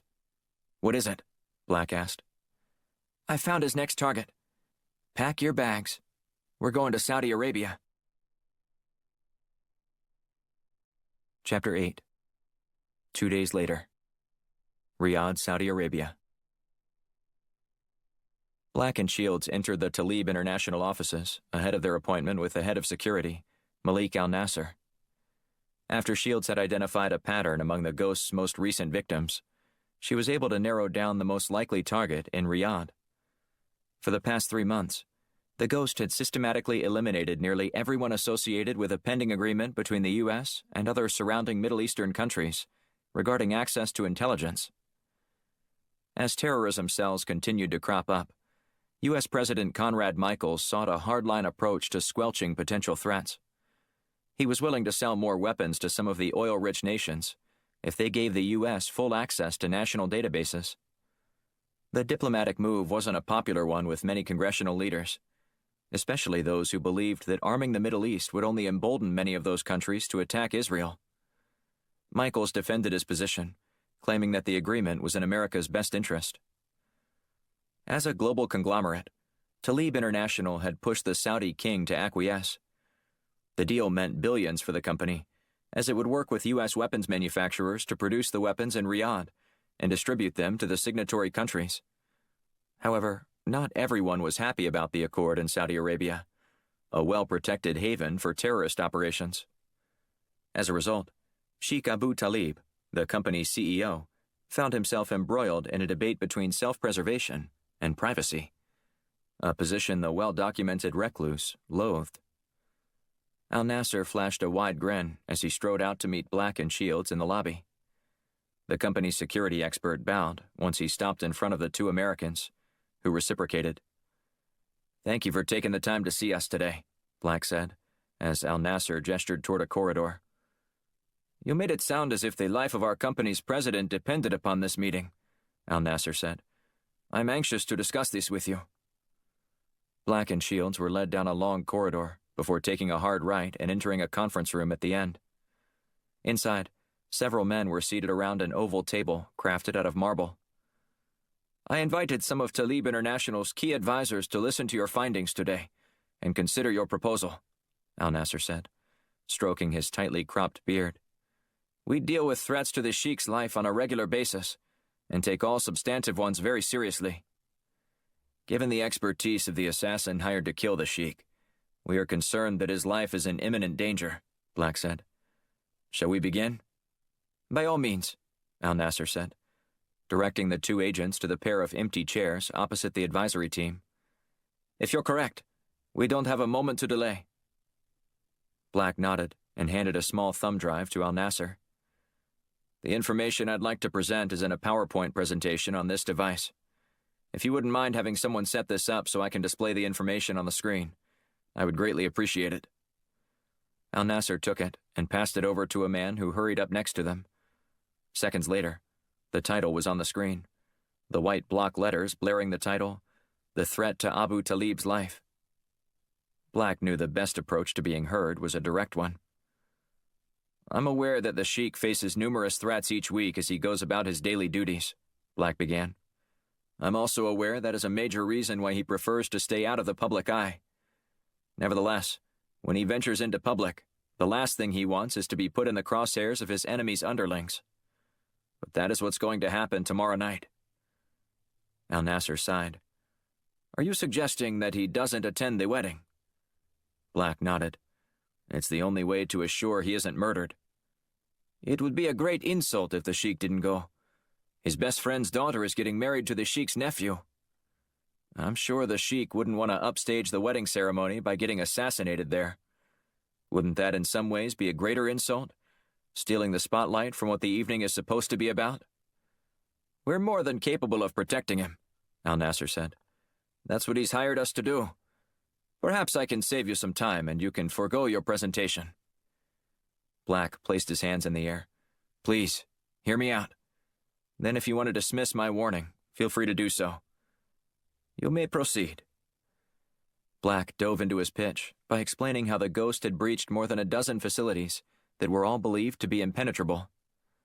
In the first case, Black detailed how the assassin cracked the most advanced security system in the world in less than 10 minutes and killed a CEO in Switzerland. The next one demonstrated how the ghost managed to get his name on the guest list for a private art gallery showing, and then shot his target at close range in a crowded room before disappearing. Black concluded by showing pictures of the deceased men who'd all fallen prey to the ghost. When Black finished, Al-Nasser stood and nodded across the room toward one of his assistants, who promptly turned the lights on. "While I appreciate your warning, Mr. Black, I feel confident speaking for everyone here when I say I believe that no such act is even possible at the wedding tomorrow night," Al-Nasser said. "To begin with, the guest list is very controlled since the king will also be in attendance.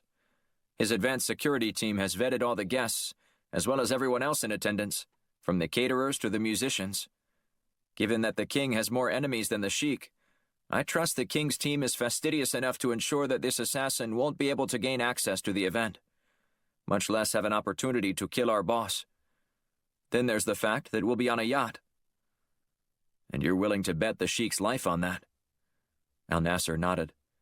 As much as I trust the king's security team, we have also done a thorough job of checking all the guests and people who will provide entertainment and food at the event. Your concern may be warranted based off the information you've gathered, but I sincerely believe that you are raising an alarm about a threat we have under control. I dare say that it'd be easier to assassinate the president of your country than to kill the sheik. That's a bold statement, Black said, and you might be right, but I'd still like to offer our services. There are forces at work intent on disrupting the decision-makers in the latest deal to have Talib International manufacture and distribute weapons across this region. And your sheik is squarely in the crosshairs. I find it curious that you didn't say who is behind this effort, Al-Nasser said. You haven't even mentioned the alleged perpetrator of such crimes. That's because we only know the identity, such as it is, of the messenger. There's clearly someone else pulling the strings, as this killer is strictly an assassin for hire, and we'd like to catch him to find out who. Would he even know? Black shrugged. Maybe, maybe not. But I want to ask that question myself. Well, you make a compelling case that the sheik is in danger, though I'm not sure I'm compelled to accept your offer of help. Let me discuss this with our team while you wait in the hallway outside. As you wish, Black said, before glancing at Shields. The two agents exited the room and then sat on a bench outside the door. That went better than expected, Shields said. What did you anticipate happening in there? Black asked. Blustering and bristling, to be honest. I thought they'd dismiss you out of hand before you even started. Al-Nasser invited me to speak, so I figured he'd at least hear me out. Shields stood and paced around the corridor. But that's as far as he's going. It seems obvious he's intent on handling this situation internally and keeping us far away. Unless there's someone in that room who has an enormous amount of influence on him. I think you're probably right. But at least we tried. If they reject our offer to assist them, we can get back to cracking that other future assignment in Lebedev's Black Book. I swear that entry is driving me crazy. I can't figure it out for the life of me. They waited in silence for the next 10 minutes, before the door finally opened and one of Al-Nasser's assistants poked his head outside. The committee has made their decision, he said, gesturing for them to return to the room. Black and Shields followed the man inside and were greeted again by Al-Nasser. Thank you for waiting patiently, Al-Nasser said. We spent a few minutes discussing this issue, and we would like to invite you to help us at the party tomorrow on one condition. What's that? Black asked. That only you attend the ceremony on the boat, Al-Nasser said, pointing at Black. We're a team, Black said as he glanced at Shields. Our best work is done together. We did a cursory background check on her and feel more comfortable with you as the sole liaison. She can assist you from on shore if you wish. But that's our offer. Take it or leave it. We'll take it, Shields said. Al-Nasser ignored her and fixed his gaze on Black. Mr. Black, will you agree to these terms? Black furrowed his brow as he looked at Shields. We'll do it, she said in a hushed tone. It's not a problem. You know that's how we were planning on handling this anyway.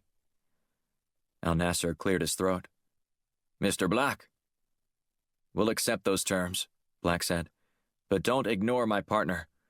You might not be used to working with women, but I can assure you that she's every bit as professional as any operative you've ever met.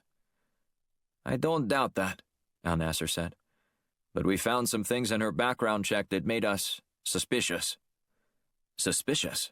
Black asked. She wouldn't be working for the U.S. government in any official capacity if she wasn't trustworthy. And she isn't working in any official capacity, is she? Al-Nasser asked. And neither are you. We routinely consult with the CIA on certain cases, Black said. It's about as official as it gets without being badge-carrying members of the agency.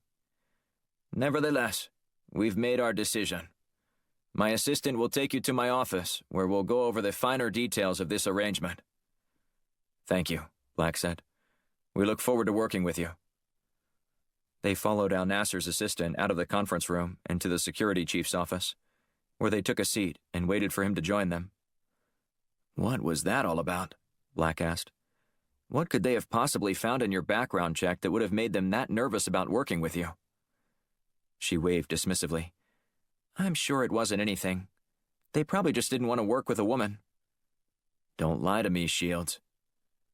The door clicked open, and Al Nasser strode through. She leaned over and whispered to Black.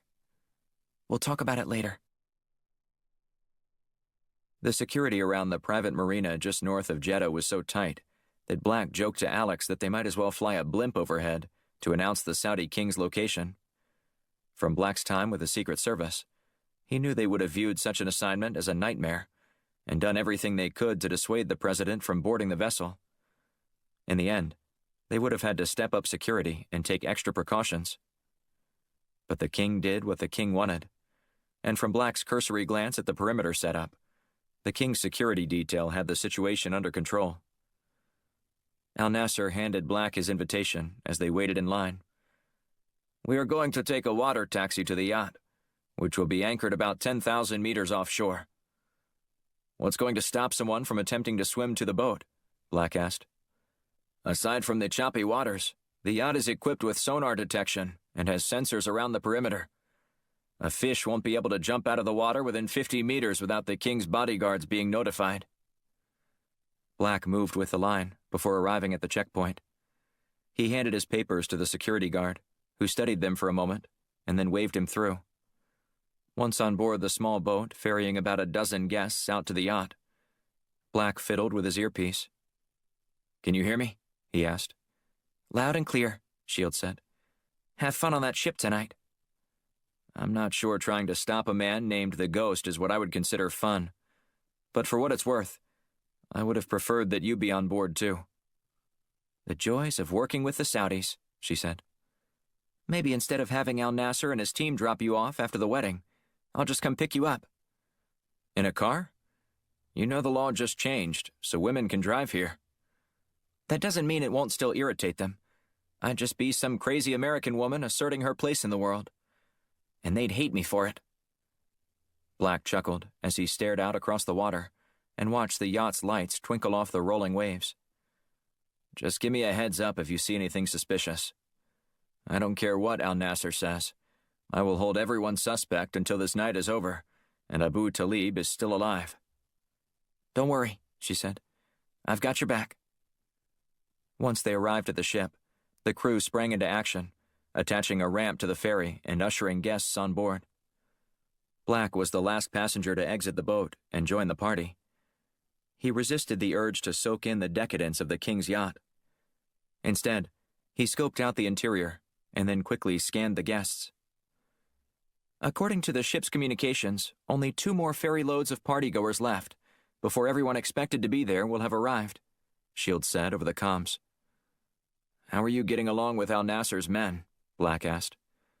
Other than being shoved in the corner and generally ignored, I guess I'm doing great. That good, huh? It's like I have the plague or something. Thanks for the update.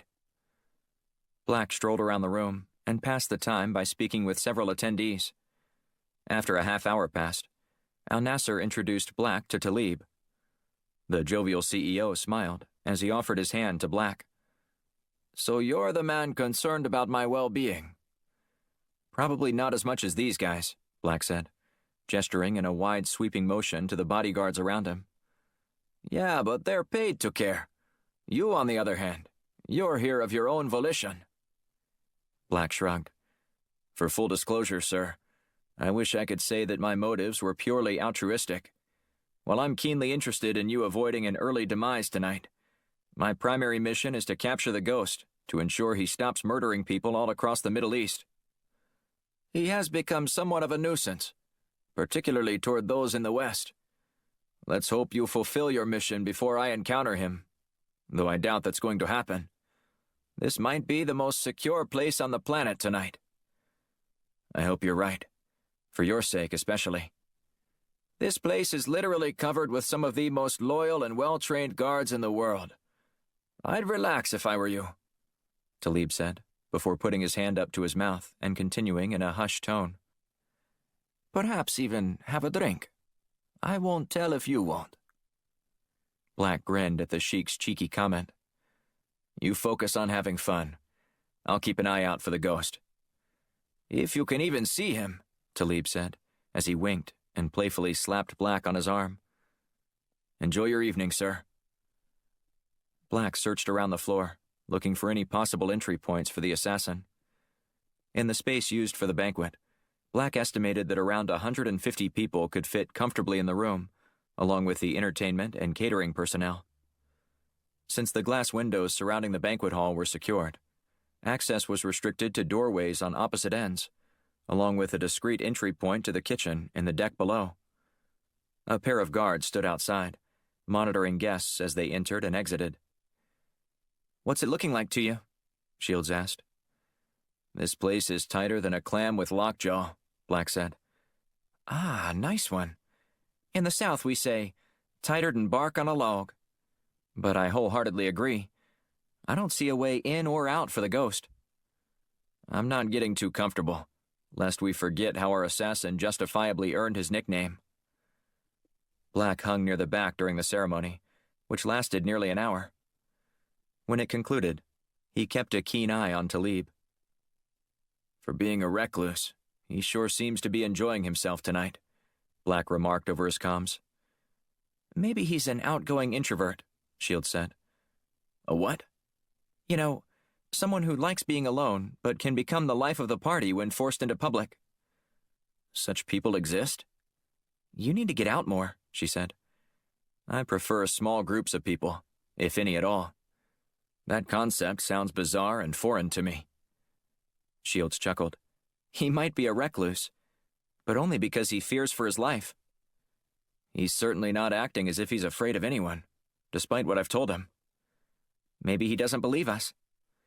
That just might be the case, he said, as he peered across the room. Gotta run.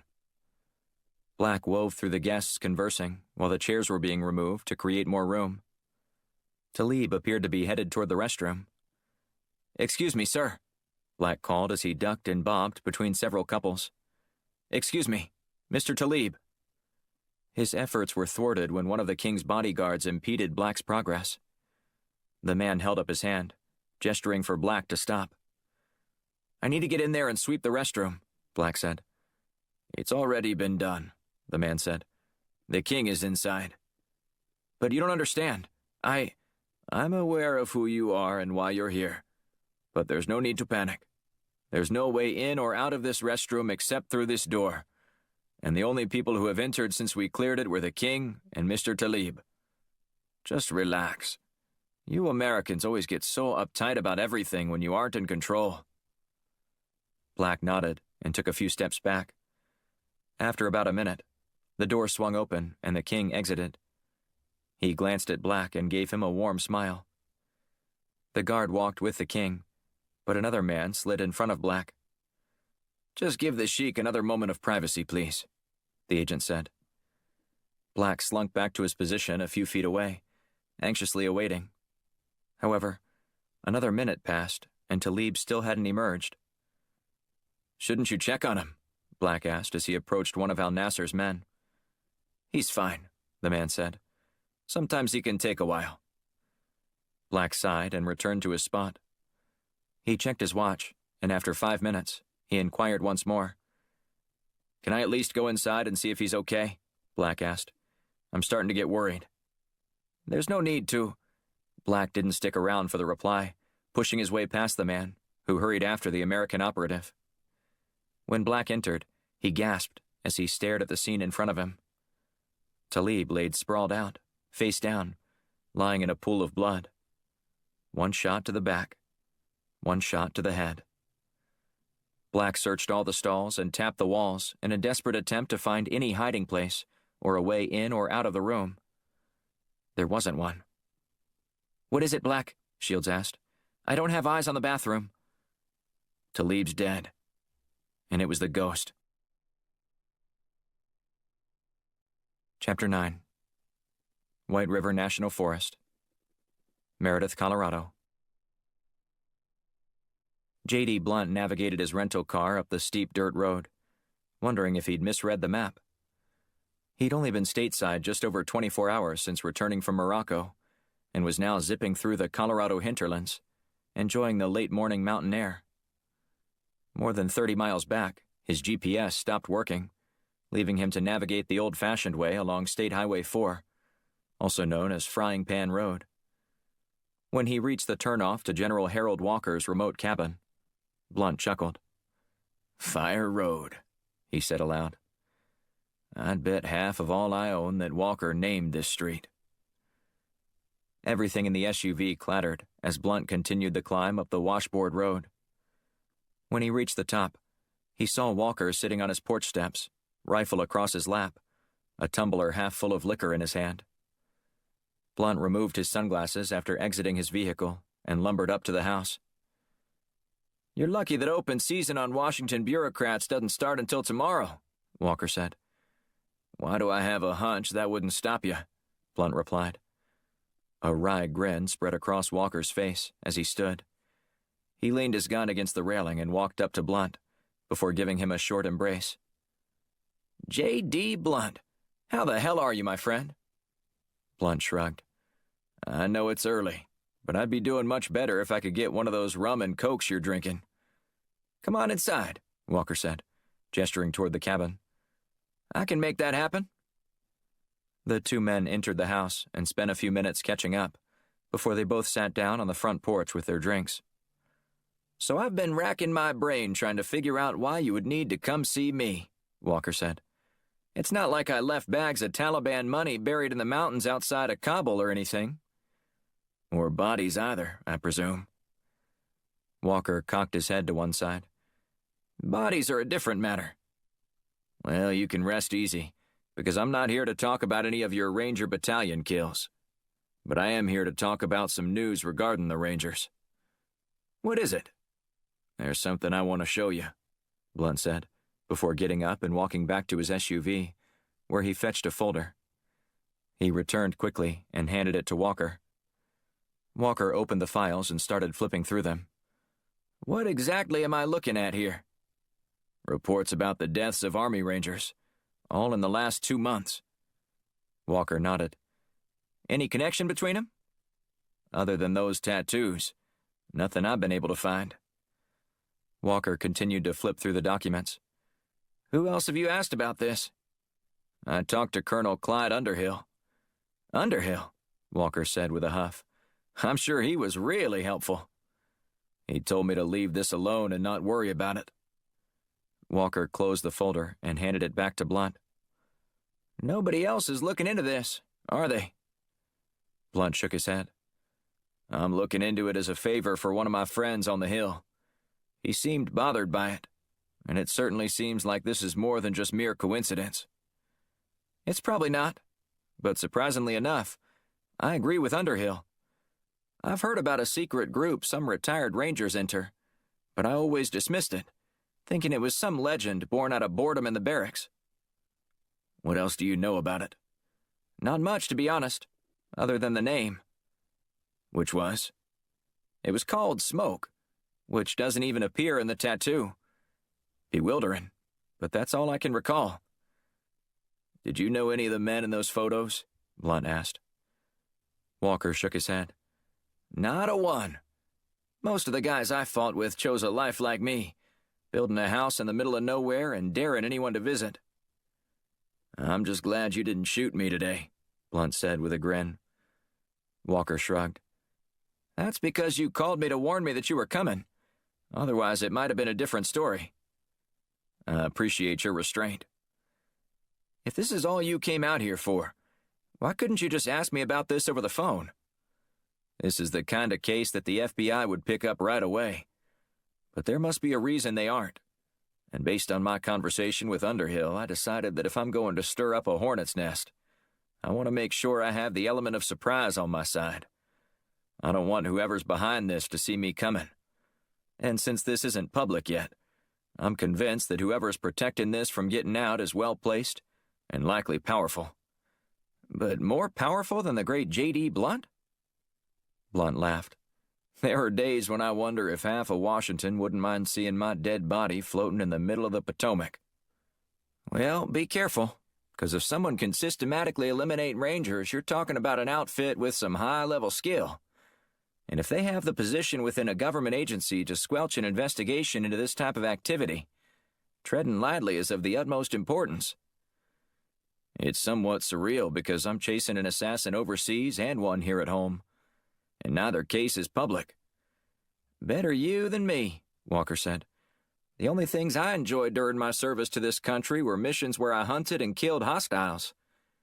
Maybe I would have enjoyed Washington a little more if I could have operated under the same parameters there. Blunt grinned. You didn't enjoy getting badgered by Wellington all the time? Don't get me started on Wellington, Walker said, wagging his finger. That guy knows where all the bodies are buried, and mostly because he put them there himself. Blunt sat up in his chair, eyes widening. You know something about Wellington? Maybe I'll tell you some other time, but I have to lead an expedition this afternoon and need to get ready. I'm taking some jackwads from New York City on an elk hunt. Got to pay the bills somehow. Well, I appreciate your time, Blunt said. Hopefully I'll be able to find out more about what's going on with these Rangers and put a stop to this. Good luck, and I hope this isn't the last time I see you. Blunt returned to his SUV and stopped to wave one final time before climbing inside and heading down the hill. As he drove toward Frying Pan Road, his mind raced as he considered all the possibilities emerging from his conversation with Walker. Blunt wondered if this was more than just some conspiracy or wild coincidence. He turned on the radio and listened as a newscaster recounted how the Qatari emir's son had been murdered execution style. That has to be the ghost.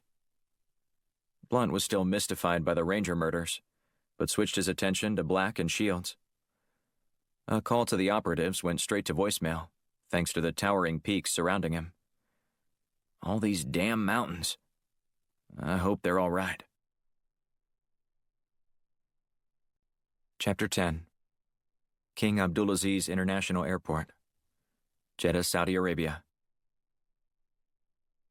The ghost looked inside his bag and sifted through the dozen or so passports he used.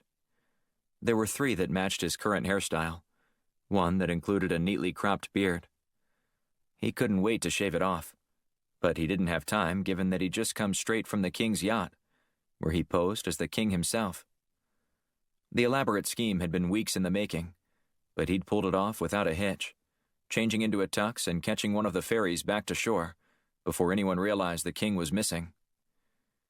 He selected one of the passports and smiled. He'd studied the psychology of names and how some were more suspicious than others. Consequently, his alternate identities were of the disarming variety.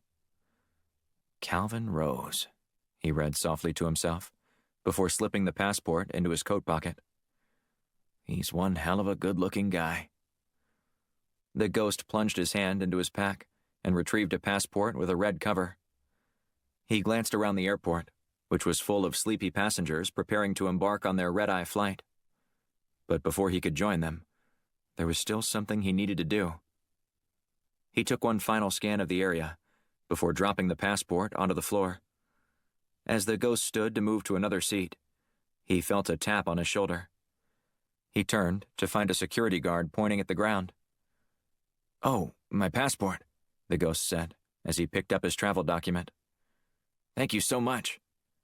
"My pleasure," the man mustered in a clipped version of English. He could work at Chick-fil-A if this security guard thing doesn't work out. Then the ghost made his second attempt, but only after he was certain the security team was focused elsewhere. As soon as the documents dropped, he slung his bag over his shoulder and strolled toward Gate 17. After a few minutes of waiting, he heard the voice boom over the public address system, first in Arabic and then in English. "Julian Rutherford. Julian Rutherford. Please report to an airport courtesy phone." He adjusted his green baseball cap and pulled out his tablet. He scrolled mindlessly on a news site until a woman in a burqa sat down next to him. After a couple minutes, she got up, leaving behind a cell phone. He pocketed it and then stood up, lugging his bag with him. When the phone rang, he hustled over to a quiet corner. "It's done," the ghost said as he answered. "Excellent. There's just one more assignment before you can come back home. I'm transmitting the information right now. Consider the target eliminated. I'll look forward to your confirmation when we speak again at the rendezvous point. Good luck." The ghost glanced up at the television, which didn't even have the news about Abu Talib's murder aboard the king's yacht. While the assassin wanted to stick around and admire people describing his handiwork that would baffle pundits on how such a security breach occurred, he had another assignment looming. A man's voice crackled over the intercom, calling the ghost's flight. He smiled wryly as he studied his boarding pass and headed toward the gate. Another one bites the dust. Chapter 11. U.S. Consulate, Jeddah, Saudi Arabia. Black and Shields wasted no time taking a ferry off the king's yacht following the assassination of Abu Talib. Between the royal bodyguards and the Talib International Security Team swarming around the crime scene, Black realized they weren't going to be granted access to any of the evidence. Not that it mattered. The ghost had struck right beneath their noses, and Black was left scratching his head as to how it happened. An hour later, Black and Shields stood outside the U.S. consulate, pleading to be let in. They wanted to be on American soil before they planned their next move. One of the guards outside the gate studied their passports before calling for an escort to take the pair of operatives inside the building. Black glanced at his watch. Just after 10:30 p.m. He and Shields followed the guard inside the building, where he instructed them to sit in a small waiting area until he could get someone down there to help them. "We just need a place to make a few phone calls to connect with people back home," Black said. "I'm sure the CIA would appreciate knowing about Abu Talib's death long before they hear about it on the news."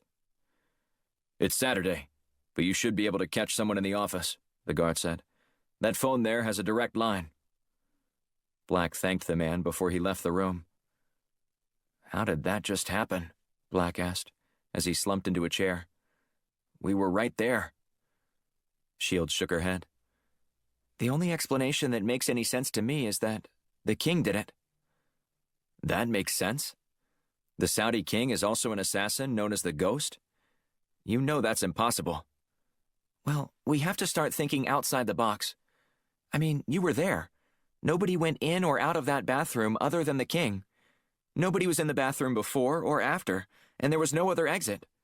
Who else could have done it?" "You want to accuse the king of being an assassin? That'll go over like a lead balloon in the international community.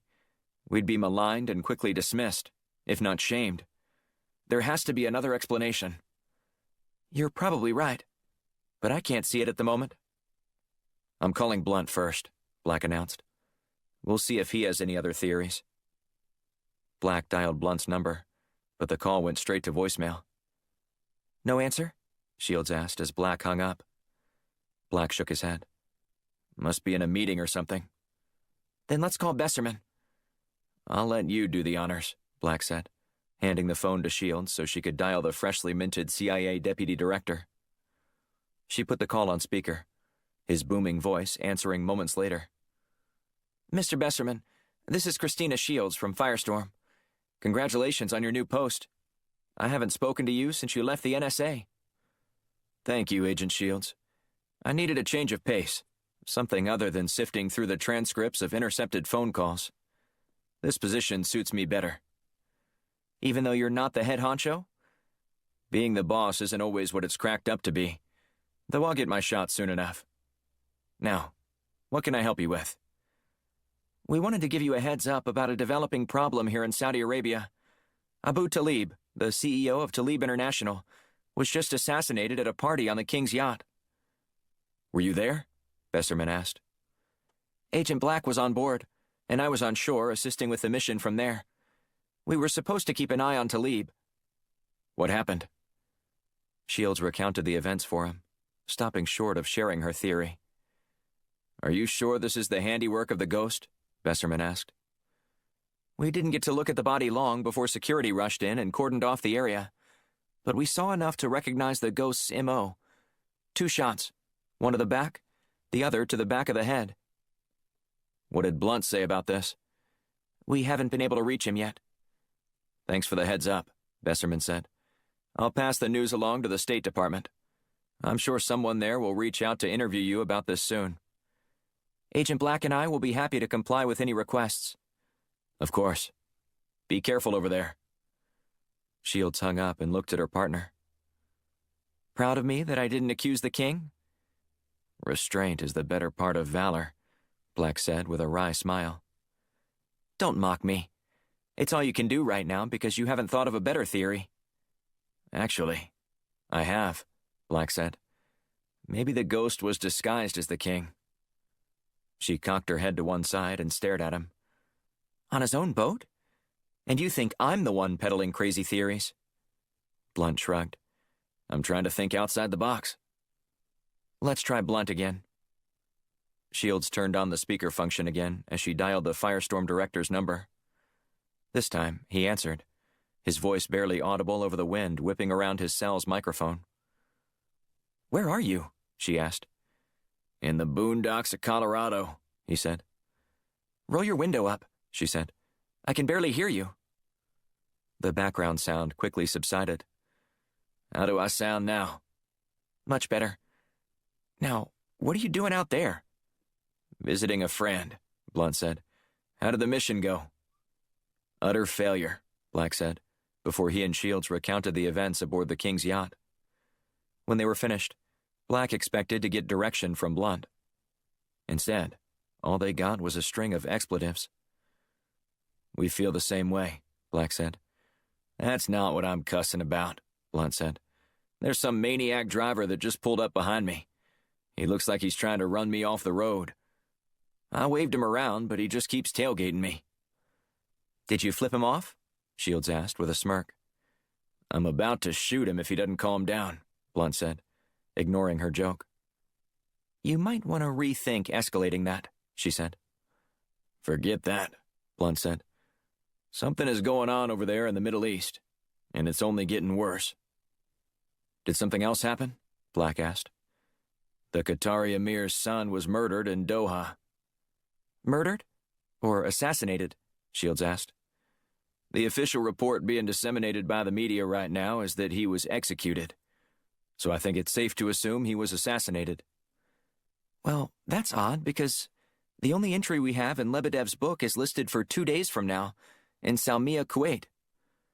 That is strange, but it's likely that they aren't connected. At least, not connected to the ghost, Blunt said. Perhaps. But this has to be sounding some alarm bells in Washington, Shields said.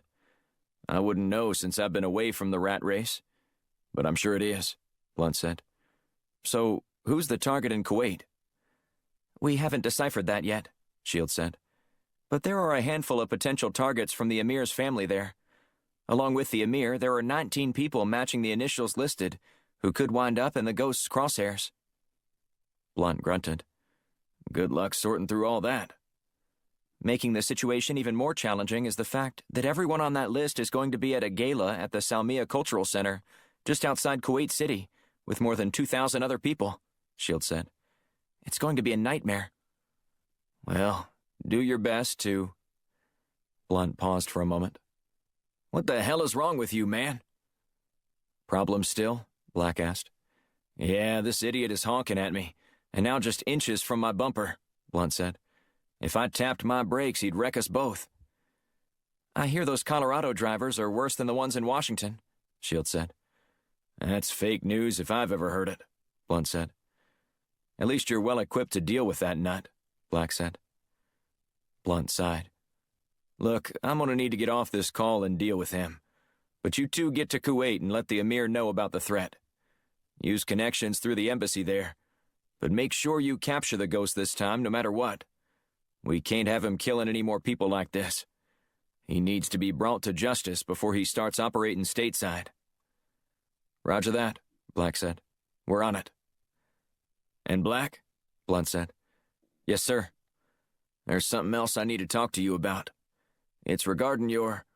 Son of a bitch! What's wrong now? Shields asked. Blunt didn't answer. Instead, he yelled, cursing the driver before the speaker went quiet. A long moment of silence passed. "Blunt, are you there?" Shields asked. "Say something." Nothing. We got disconnected, Black said. Shields snatched the phone and dialed again. The call went straight to voicemail. She cursed before slamming her fists on the table. "What do we do now?" she asked. The only thing Blunt wants us to do, Black said with a subtle nod. We go to Salmia and catch the ghost. Chapter 12. Along State Highway 4, Colorado. Blunt flung his phone down and grabbed the steering wheel with both hands. After another glance in his rearview mirror, he stomped on the accelerator in an attempt to outrun the large truck that had just tapped the bumper of his SUV. Blunt created some separation, but it didn't last long. The truck roared up behind him, this time slamming hard into Blunt's vehicle and making him lose control. As he rounded the corner, he was weaving back and forth across the yellow line and hoping no other vehicles were in the other lane. After he slowed down, he was able to regain command just in time to absorb another hit from the truck. Blunt lurched forward, his neck in pain from the sudden movement. He jammed his foot on the gas before quickly darting into a turnout lane used for slow vehicles. The truck roared past him, then hit the brakes. The driver spun around to face Blunt as he put his SUV in reverse, only to realize another truck had roared up behind him, hemming him in. He reached into his glove box for his weapon, but froze when he noticed a masked man standing by the passenger side window with a gun. Blunt placed his hands in the air in a gesture of surrender, then glared at the man. "What do you want?" he asked. "Get out of the vehicle," another man said. Blunt looked in the direction of the voice and realized another masked gunman was on the driver's side as well. "Slowly, slowly," the man said as Blunt opened the door. Blunt followed the instructions, easing outside. Before he could size up his attackers, a sharp pinch stung the back of his neck. Then, everything went dark. Blunt woke up on the floor in a dilapidated cabin in the woods, his head still aching from the blow. He also felt groggy and disoriented, struggling to recall what had just happened. Then, everything came back to him. The truck, the men, the injection. Blunt staggered to his feet and then scanned the room. Almost every window pane was broken. The scant furniture appeared rotten. Overhead, sunlight streamed through a large hole in the roof. Blunt jumped when a dove swooped down from its perch on one of the exposed rafter beams. As he watched the bird fly through the wide-open front door, Blunt's eyes fell on a symbol emblazoned on the far wall, the same image from the tattoo on all the dead Army Rangers. "What the hell is this?" Blunt strode over to the image that looked as if it had been branded across several wooden planks. He ran his hand across it, and then removed a knife used to pin a piece of paper to the wall. "Senator Blunt, stop poking your nose where it doesn't belong. This is your final warning, or you will be dealt with like the men you found in those pictures." Blunt folded up the note and put it in his pocket. He wanted to see if he could gather any DNA from it, though he doubted the professionals who took him out would be sloppy enough to leave behind any evidence. Whoever was running these operations to eliminate the Rangers knew all about Blunt's pursuit. Underhill and Walker had both warned him that he was dealing with some dangerous people, as if that wasn't already evident. But Blunt realized that whoever was doing this was also well-informed, someone with deep connections inside one or more of the country's intelligence agencies. Blunt lumbered across the room and then descended the porch stairs. He turned around to take one final look at the cabin before pondering his route out of the forest. After studying the area, he noticed a worn path off the left side and decided to take it. He walked about 50 meters before he found his SUV with the keys in the ignition, his cell phone on the front seat. Blunt started to wonder if he knew the perpetrator. They could have killed him if they wanted to, easily staging an accident or causing one by nudging him off a mountain road and into a ravine. But he was still alive. As the mystery deepened, Blunt's resolve did too. he wasn't going to stop until he learned who was behind this and why. Chapter 13. Kuwait City, Kuwait. Black and Shields landed at the Kuwait International Airport and wasted no time in heading to the U.S. Embassy in Bayan, a diplomatic and high-end enclave just east of the airport. They had enlisted Besserman's help after losing their connection with Blunt, requesting a meeting with someone from Emir Abdul al-Sabah's security detail to discuss the threat.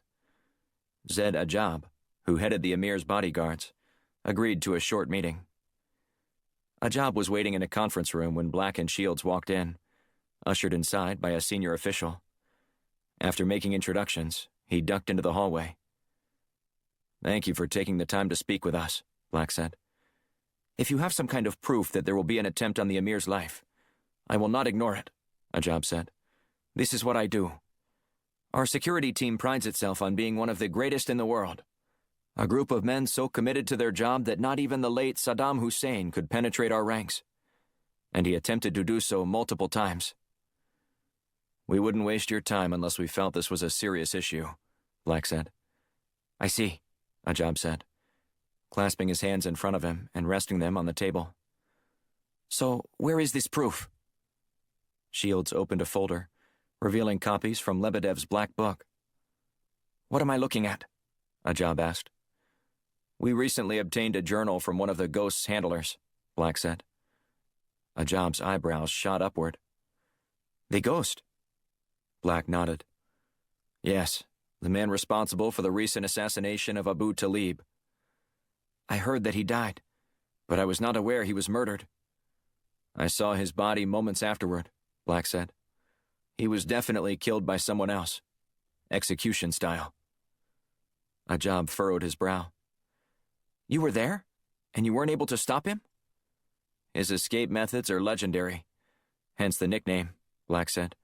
"He's been hunted by elite units before, but never captured.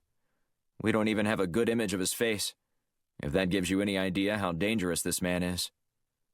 "Man?" Ajab asked. "Sounds like you can't be positive if the Ghost is a man or a woman." "That's a fair point," Black said. "Though we do have him on tape, and he appears to be a man from his build and strength." "So, other than being a man, what else do you know about him?" Ajab asked.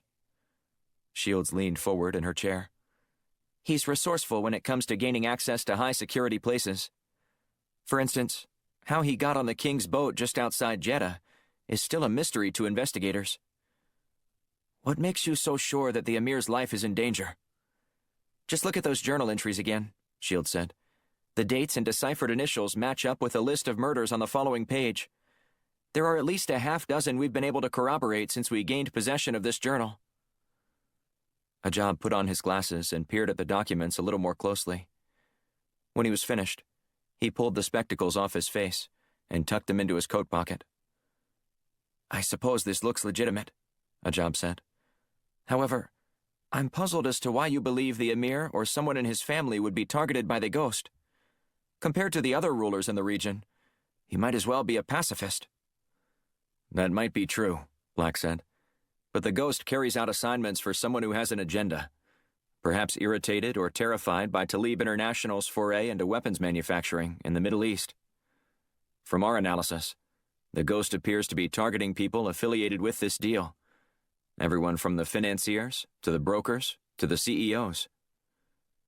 "But the Emir spoke against this at a summit recently, stating how more weapons in the region isn't good for stability," Ajab said. "This makes me question your theory that he is under the threat of an imminent attack." Black nodded. "Perhaps we're privy to some things that you aren't, like the side deal the Emir's wife Alana brokered with Talib International." Ajab scowled. "What are you talking about?" "Alana has controlling interest in the Tayyir Al-Raq Corporation, which manages more than half of your country's imports and exports," Shield said. "Perhaps the Emir would want to hear this for himself," Ajab said. Black shrugged. "We'd be happy to share this information with him. Is there any reason why you can't tell him yourself?" "It's a cultural situation," Ajab said. "To point out that he is acting like a... how do you say it in the West? Hypocrite?" Shields nodded. Yes, a hypocrite. He would take such a suggestion as if I was challenging his authority or decision-making ability. And I'm not keen on losing my job here. You have to understand that it's not like getting fired from one of your country's presidential administration jobs. Here, I would be shamed forever. Of course, Black said. We understand. If you can get us an audience with the Emir, we'll be happy to share what we've learned with him. Excellent, Ajab said. I will take you to the palace straight away. We don't have any time to lose. 2 hours later, Black stood in the Emir's palace with shields. He gawked at the marble columns inscribed in Arabic with gold lettering. While he'd been inside the White House plenty of times, it never inspired such a moment of awe. Impressive, isn't she? Ajab said to Black, who was still staring, mouth agape, at the decadent interior. Momentarily forgetting why he was here, Black glanced down at Ajab. The Emir's security chief grinned as he scanned the surroundings as well. This never gets old, Ajab said. It's not only one of the most beautiful palaces in the region, it's also one of the most well-protected. Before he vanished down the hall, Ajab instructed Black and Shields to have a seat, and he would fetch them once the Emir was ready to see them. Black sank into one of the plush leather chairs across from Shields, who was sitting on a couch. You do all the talking, Shields said. I'm not sure the Emir will receive anything from me, since I'm a woman. He'd be a fool not to listen to you, Black said. Of course, but I want him to hear what we have to say, and you're clearly the best messenger. Based solely on the fact that I'm a man? You're the expert here. Shields sighed. You know what we're here to say. He won't listen to me, and if he chooses to ignore us because I'm the one talking, well, that's our fault. You're too kind, Black said. Just do it, okay? For me? Of course. A few minutes later, a palace official led them to a room where the Emir was waiting. Black and Shields both lowered their heads in a gesture of respect. The Emir smiled and waited until his staff left the room, and the two operatives were alone with him and two bodyguards, including Ajab. Please, let's get comfortable, the Emir said, nodding toward several chairs and a sitting area in one corner of the room. Once everyone was settled, the Emir continued. I understand that you have reason to believe my life, or the life of someone in my family, may be at risk, he said. Is that correct? Black nodded. We have obtained information regarding one of the deadliest assassins in the world, who seems intent on wreaking havoc with anyone affiliated with a deal to bring more weapons to the region. Now, I understand what your position is publicly, but that diverges with what your wife Alana has done with the Tair al-Raq Corporation. The Emir shrugged. Political games are necessary in this day and age. Long gone are the dictators who seek to impose their will upon the people.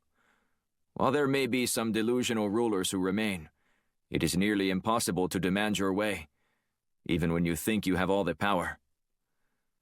So, is Alana carrying out your wishes? Shields asked. Black shot a glance at her, and then looked back at the Emir. He furrowed his brow. Are you the one who discovered this information? He asked. We did this as a team, but I connected the assassinations with the entries in the journal, she said. A warm smile spread across his face. Good. Don't let him be your spokesman. You tell me what's happening, Agent Shields. I want to hear from the person most intimately acquainted with all the details of this supposed attack. Shields' mouth fell agape as she stammered to collect her thoughts after the Emir's surprising directive. Well, if you, look here at these entries. Agent Shields, I'm sure you've done your due diligence and understand that I'm not afraid of a woman being in a position of expertise or leadership. Please, relax and speak frankly with me. Shields took a deep breath. Okay, in that case, I'll just lay it out there. The deal Alana brokered is what has you in the assassin's crosshairs, and at this point, I don't see anything changing that.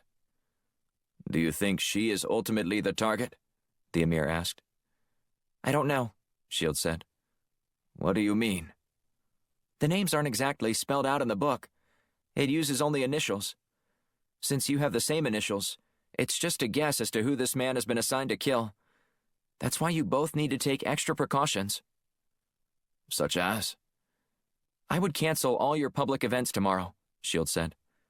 The ghost has an uncanny ability to get into places you wouldn't expect him to when eliminating his marks. The Emir huffed and shook his head. That's ridiculous. I will not live in fear, and neither will Alana.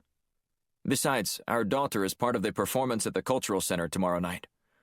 I wouldn't miss it for anything. Even if it meant missing the rest of her life?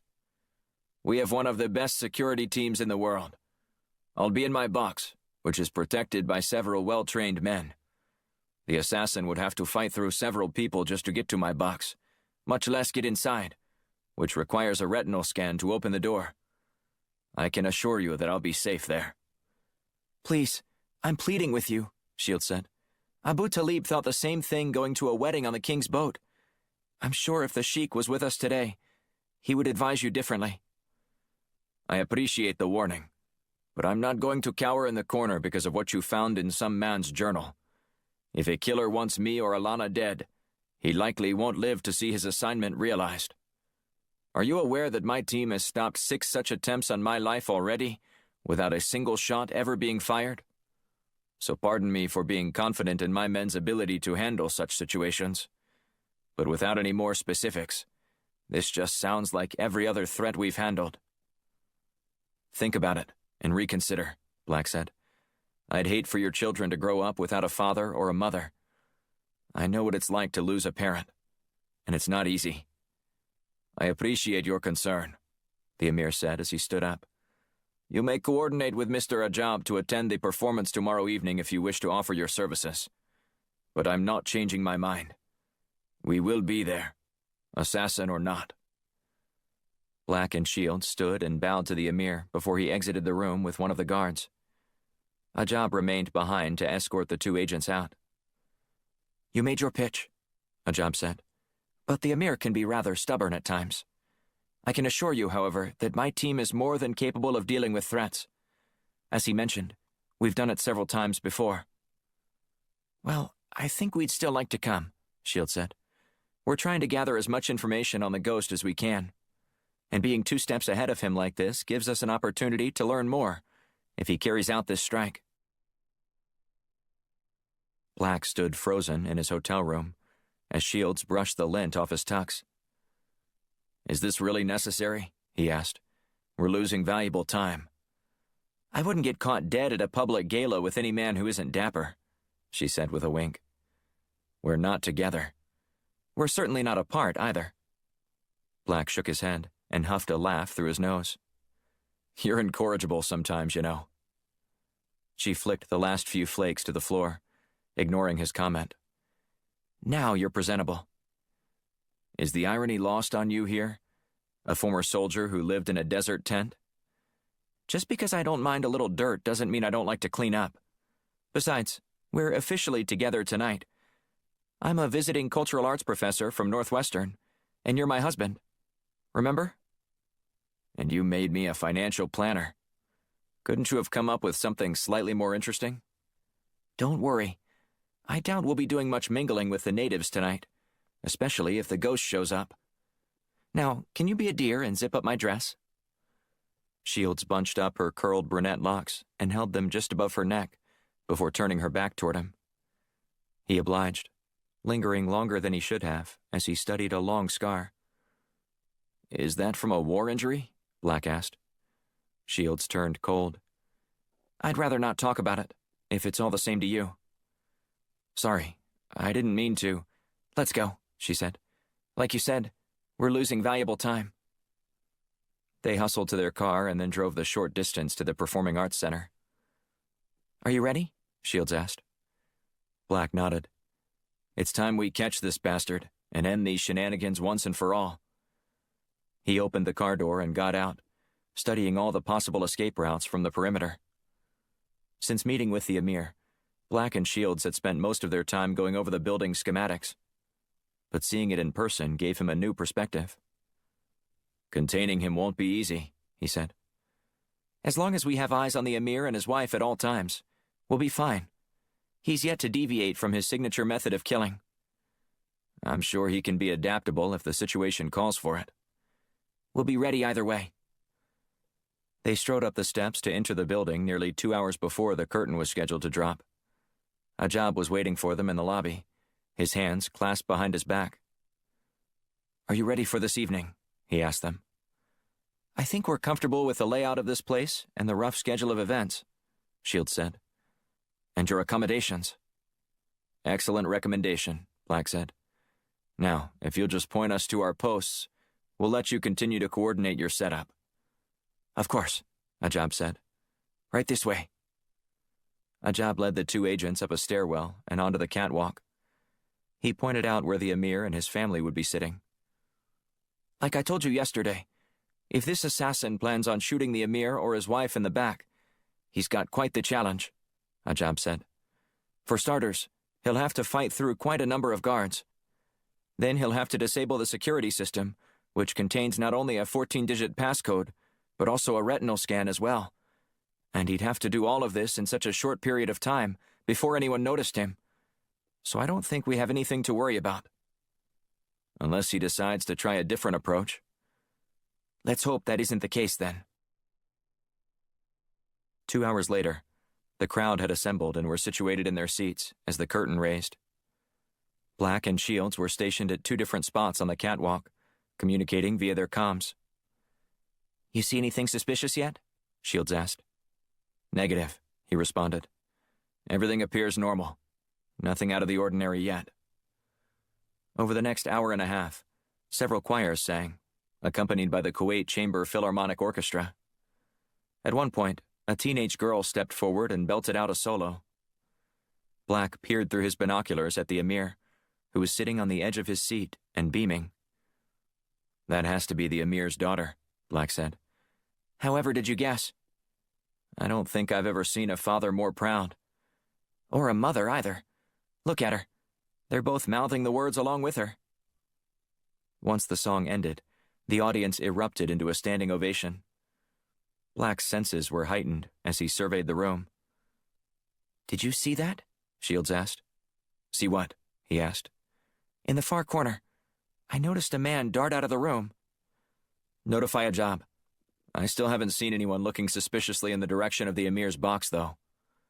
Roger that. A couple of minutes later, Shields checked back in. False alarm, she said. Apparently that man raced out because nature was calling.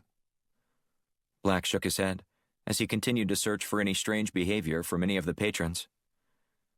I'm beginning to wonder if we didn't misinterpret Lebedev's book on this one. Or maybe the ghost is waiting for a different time? It's nearly 10 o'clock, Black said. Every person, date, and place has been dead on. If he's deviating, that would be an oddity worth noting. When the performance concluded, Black and Shields met up in the hallway and descended toward the Emir's box. Maybe the Emir was right not to worry, Shields said. I have a hard time believing the ghost just suddenly opted out of this assignment. Black shrugged, shuffling along with Shields until they saw Ajab. Looks like we've survived, he said with a wry smile. The night's not over yet, Shields said. I know, but we'll have someone with both the Emir and his wife until they leave, which will be well past midnight, Ajab said. I think it's safe to say that disaster has been averted, at least from your assassin. We'd still like to hang around and keep an eye on them too, if that's all right, Black said. If the ghost shows up, we want to at least have a chance to catch him. Stay as long as you wish, Ajab said. The door to the private box swung open, and the royal family exited, sandwiched between 2 pairs of guards. As soon as Black's eyes locked with the Emir, he stopped and spoke to the 2 Americans. Dear, these were the 2 American emissaries I was telling you about, he said, winking not so subtly at Shields. It's a pleasure to meet you both, Alana said. Thank you for taking such swift action. I felt much safer tonight knowing that our team was on high alert. And to feel that way tonight, while our daughter was performing, was simply a luxury I'm rarely afforded. Glad we could help, Shields said. Black and Shields bowed before following the royals as they moved away toward the empty elevator. The Emir and his entourage crowded inside, before the doors slid shut. "We'll catch the next one down," Ajab said. But before the next elevator arrived, screams emanated from the downstairs lobby. Black and Shields raced down the steps, outpacing Ajab. When they reached the ground floor, Black noticed a large crowd of people gathered around the entrance to the elevator. He pushed his way through and stared in disbelief at the scene before him. A bloodied Alana al-Sabah, lying limp in the emir's arms as he wailed. Black turned and looked at the elevator, where 2 bullet holes appeared to have penetrated from the outside. "Look," he said, tapping Shields on the shoulder. He was in the elevator shaft. She cursed, her nostrils flaring as she looked back at the emir's dead wife. Black raced outside and surveyed the area. Patrons, oblivious to the audacious murder inside, casually exited the building. With all the activity, Black determined it'd be impossible to pick out the ghost. He's gone. Again. Chapter 14. 2 days later. Washington, D.C. Blunt convened a meeting with Black and Shields to discuss what missteps occurred that allowed the ghost to breach tight security in 2 different places, leading to the death of some high-profile people. While the 2 agents weren't to blame, Blunt was frustrated that they weren't able to at least get an image of the man to aid in their efforts to capture him. "He's certainly earned his nickname," Black said. "I'm not amused," Blunt said. Shields handed him a report on the entries in Lebedev's journal that she'd linked to murders in various parts of the world. Blunt studied it for a moment before pushing it aside. "What do you need to catch this guy?" Blunt asked.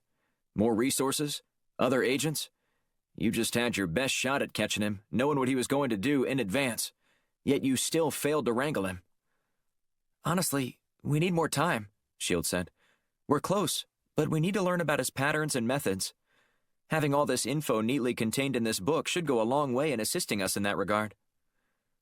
Then she cocked her head to one side and furrowed her brow. "What is it?" Blunt asked. "Your neck," she said. "Is that a scrape?" "From when those idiots rear-ended me in Colorado," Blunt said. "We were worried about you when you ended the call like that, and we didn't hear from you for a while," she said.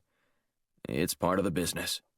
We all know what we're signing up for when we get involved in the intelligence community."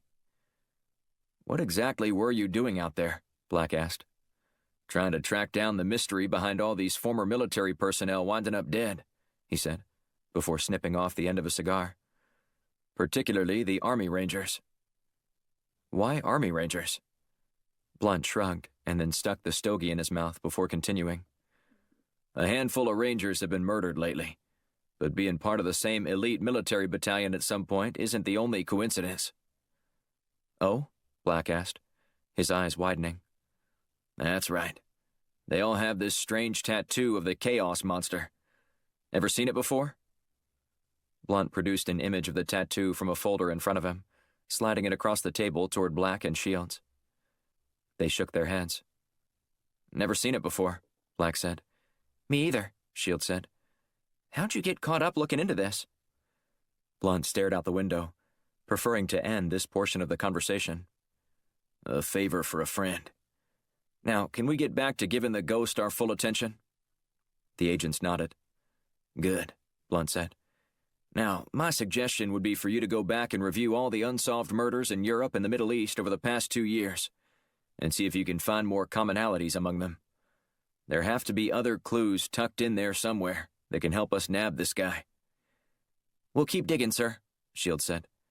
"In the meantime, I'm going to keep looking into this other issue with the Rangers. But be ready. I might need your help on this ordeal, too." "Whatever you need, just let us know," Black said. The pair stood and then exited the room, leaving Blunt alone with his thoughts. He couldn't help but think he was poking a sleeping bear with the murdered Rangers. But that only served to remind him that he needed to proceed with caution, not stop altogether. Giving up would have gone against his instincts, and he wasn't about to start doing that. Later that evening, Blunt drove to Langley to meet with Robert Besserman and see if he might be able to offer any insight into the Rangers' deaths. Besserman was working late, and told Blunt they could put their heads together on the issue. "How's your team doing?" Besserman asked, gesturing toward the chair across from him. "They were in a little jam the other day in Kuwait and called me for help. Where were you?" "That's why I need to talk to you," Blunt said as he sat down. "I think I've stumbled into a mess while trying to do a favor for Franklin Norris." "Senator Norris?" Besserman asked as he looked over the top of his reading glasses. "The one and only." "I didn't realize you two were such good friends." "We got along when I was in the Senate, and he just so happened to bring me a strange case I couldn't look the other way on." "The kind the agency here couldn't help you with?" "According to Norris, nobody was messing with this one. Not FBI, not CIA, not Homeland Security. And he explained it to me as if the situation was being intentionally ignored for some reason or another." "What exactly are we talking about?"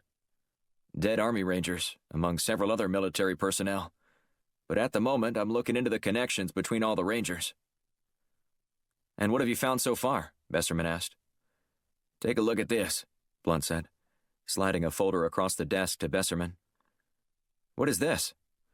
"These are photos of all the dead Rangers, all with the same obscure tattoo." Besserman shrugged. "That's not too obscure. At least, to me it isn't. It looks like a depiction of the Chaos Monster." "Well, I didn't realize the sea serpent is all that common." "It's not, unless you're a fan of mythology. But I've seen this everywhere. I mean, it's in almost every mythological tradition. Norse, Greek, Roman, Chinese, Babylonian, Zoroastrian, Jewish, Indian. Someone has to slay this sea dragon or sea serpent." "So, don't you find that a bit odd, then?" "How so?" "Well, I might expect former Navy SEAL snipers to strongly associate with the water. But Army Rangers? It seems like an odd choice." Besserman took his glasses off, resting them on top of his balding head. "Wait a minute. I think I've seen something about this before." "On a case?" "Yes, one of our agents was assisting on a case with Interpol regarding a rash of murders. Assassination style, actually, where they captured images from closed-circuit cameras of the killer's forearm. They believed he was American and roped us and the FBI in on it. None of the cameras ever got a clear shot of his face, but footage from each crime scene managed to get a clear shot of the tattoo. Now, I might be wrong, but this seems really familiar. It happened like maybe 3 or 4 years ago." "You remember anything else?" Besserman pulled his glasses on and leaned forward, peering at his computer screen. He started to peck on the keyboard, using his index fingers. "Can you find that in the database?" Blunt asked, shifting restlessly in his seat. Besserman nodded. "I'm working on it. Just give me a sec." The CIA deputy director pounded away for a few moments, and then stopped, studying the screen. A grin spread across his face. "Got it?" Blunt asked. "I knew I'd seen it before," Besserman said as he turned the monitor so Blunt could see. Blunt leaned forward to inspect what appeared to be images of the same tattoo. "That's it, all right. What's in the file?" Besserman turned the screen back toward him. That's odd." "What is it?" "It's empty." "What do you mean?" "Well, there isn't anything but this image.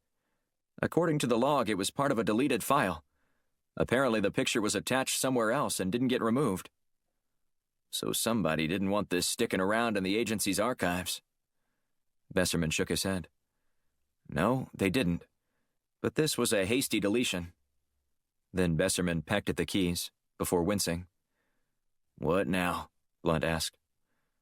"The agent on this case was Melissa Baker. She died 2 years ago when she drowned in her hot tub." "Accidentally?" "That's what the coroner's report said. We even had our own people investigate it, but there wasn't strong evidence to suggest otherwise. She had a bit of a reputation for partying too hard, so it wasn't that unrealistic to imagine she was drunk and passed out." "When did she die?" "Just a few days after this case was supposedly shelved."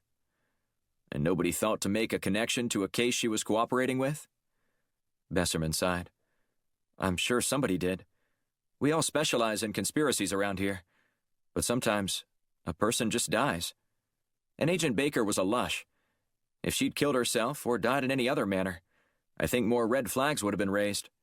But at the time, there didn't seem to be anything strange around it. What now? Are we dead in the water on this one? That's why we have an actual archive here, Besserman said. I know you're familiar with it. Don't remind me. Let's go check it out. Besserman got up and led Blunt down the hall, and then down 3 flights of stairs to the archive room. A guard was seated at a desk in front of the access point. Working late tonight, boss? The man asked Besserman. Of course, Oscar. Evil doesn't sleep, he said as he signed in on a digital tablet. I know I sleep better knowing that you're on the job. Thanks, Oscar, Besserman said as the guard buzzed them inside. Blunt followed behind Besserman. When they reached the inner door, he waved his security card in front of a magnetic pad to gain entry. I know I sleep better at night knowing you're on the job, Blunt said, chiding the deputy director. Besserman grunted. Oscar's one of the biggest bootlickers I've ever met. Drives me nuts. Blunt chuckled. You should come to the private sector. There isn't anyone like that in my office. Surely you jest. Blunt smiled and winked. There's only one way to find out. Besserman shook his head as he gestured for Blunt to follow him. They marched down several aisles until Besserman came to a stop. Those files should be right here, he said, before jerking open one of the drawers. Besserman sifted through several documents, taking his time to slowly comb through them. Aha, he said with a grin. There you are. The smile on his face vanished once he retrieved the file. What is it? Blunt asked, noticing Besserman's change in demeanor. He flipped open the folder. Empty. It's gone. It might be gone, but now I know we're really into something big, and somebody very connected is involved. Besserman sighed. There's also something else I need to talk about with you, specifically something pertaining to the other case your agents are working, and I need your help. Chapter 15. Firestorm Headquarters, Washington, D.C. Black returned to the office with Chinese takeout. As he placed the boxes of food on the table, he watched Shields remove her prosthetic leg and set it aside. She massaged her thigh before glancing up at him, catching him staring at her. What's wrong? She asked. Haven't you ever seen someone take off their leg before? Black shook his head. No, I'm sorry. I didn't mean to stare. It's just that... Oh, save it, Black. I'm messing with you. It's fun busting people in their moment of voyeurism. Look, I was curious about it, and curiosity is normal when it comes to this sort of thing. So ask away. I'm probably the least sensitive amputee you'll ever meet.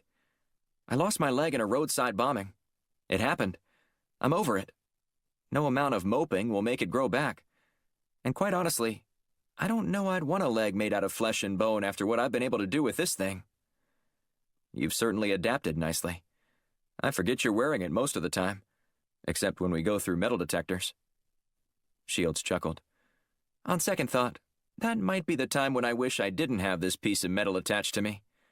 But that's still a minor inconvenience compared to what I can do now. I'm more interested in your magical skills with spreadsheets and analyzing data at the moment than I am with your bionic leg. Bring me my laptop, and I'll show you what I worked up so far. Black retrieved her computer and watched as her fingers blurred across the keyboard. You already have something? She nodded. I started pulling over info from the Interpol database on all the unsolved murders that occurred on the date in Lebedev's book to see if I could identify the ghost's hits. And? I found something that pokes holes in our theory about him. Black scowled as he pulled up a chair next to Shields. What did you find? Look at this, she said, pointing to the screen. The murders on the left are all the ones I was able to confirm could be attributed to the ghost, meaning the people were killed in the same manner. One shot to the back, another to the head. On the right is a list of all the ones I found in Lebedev's book. What do you see? Black studied the number for a minute before responding. I'm not trained as an analyst, but the thing I guess that jumps out immediately is that there are more killings you're ascribing to the ghost than are in Lebedev's book. Correct, she said. And please note that I used the same time frame for both lists. So it's not like these murders predate the first entry in Lebedev's journal. They all occurred during the same period.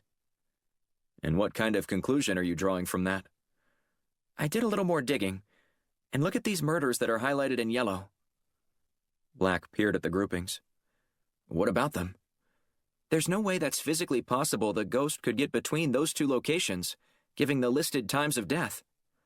So you're positing the theory that the ghost is a network of assassins, instead of the work of just one man?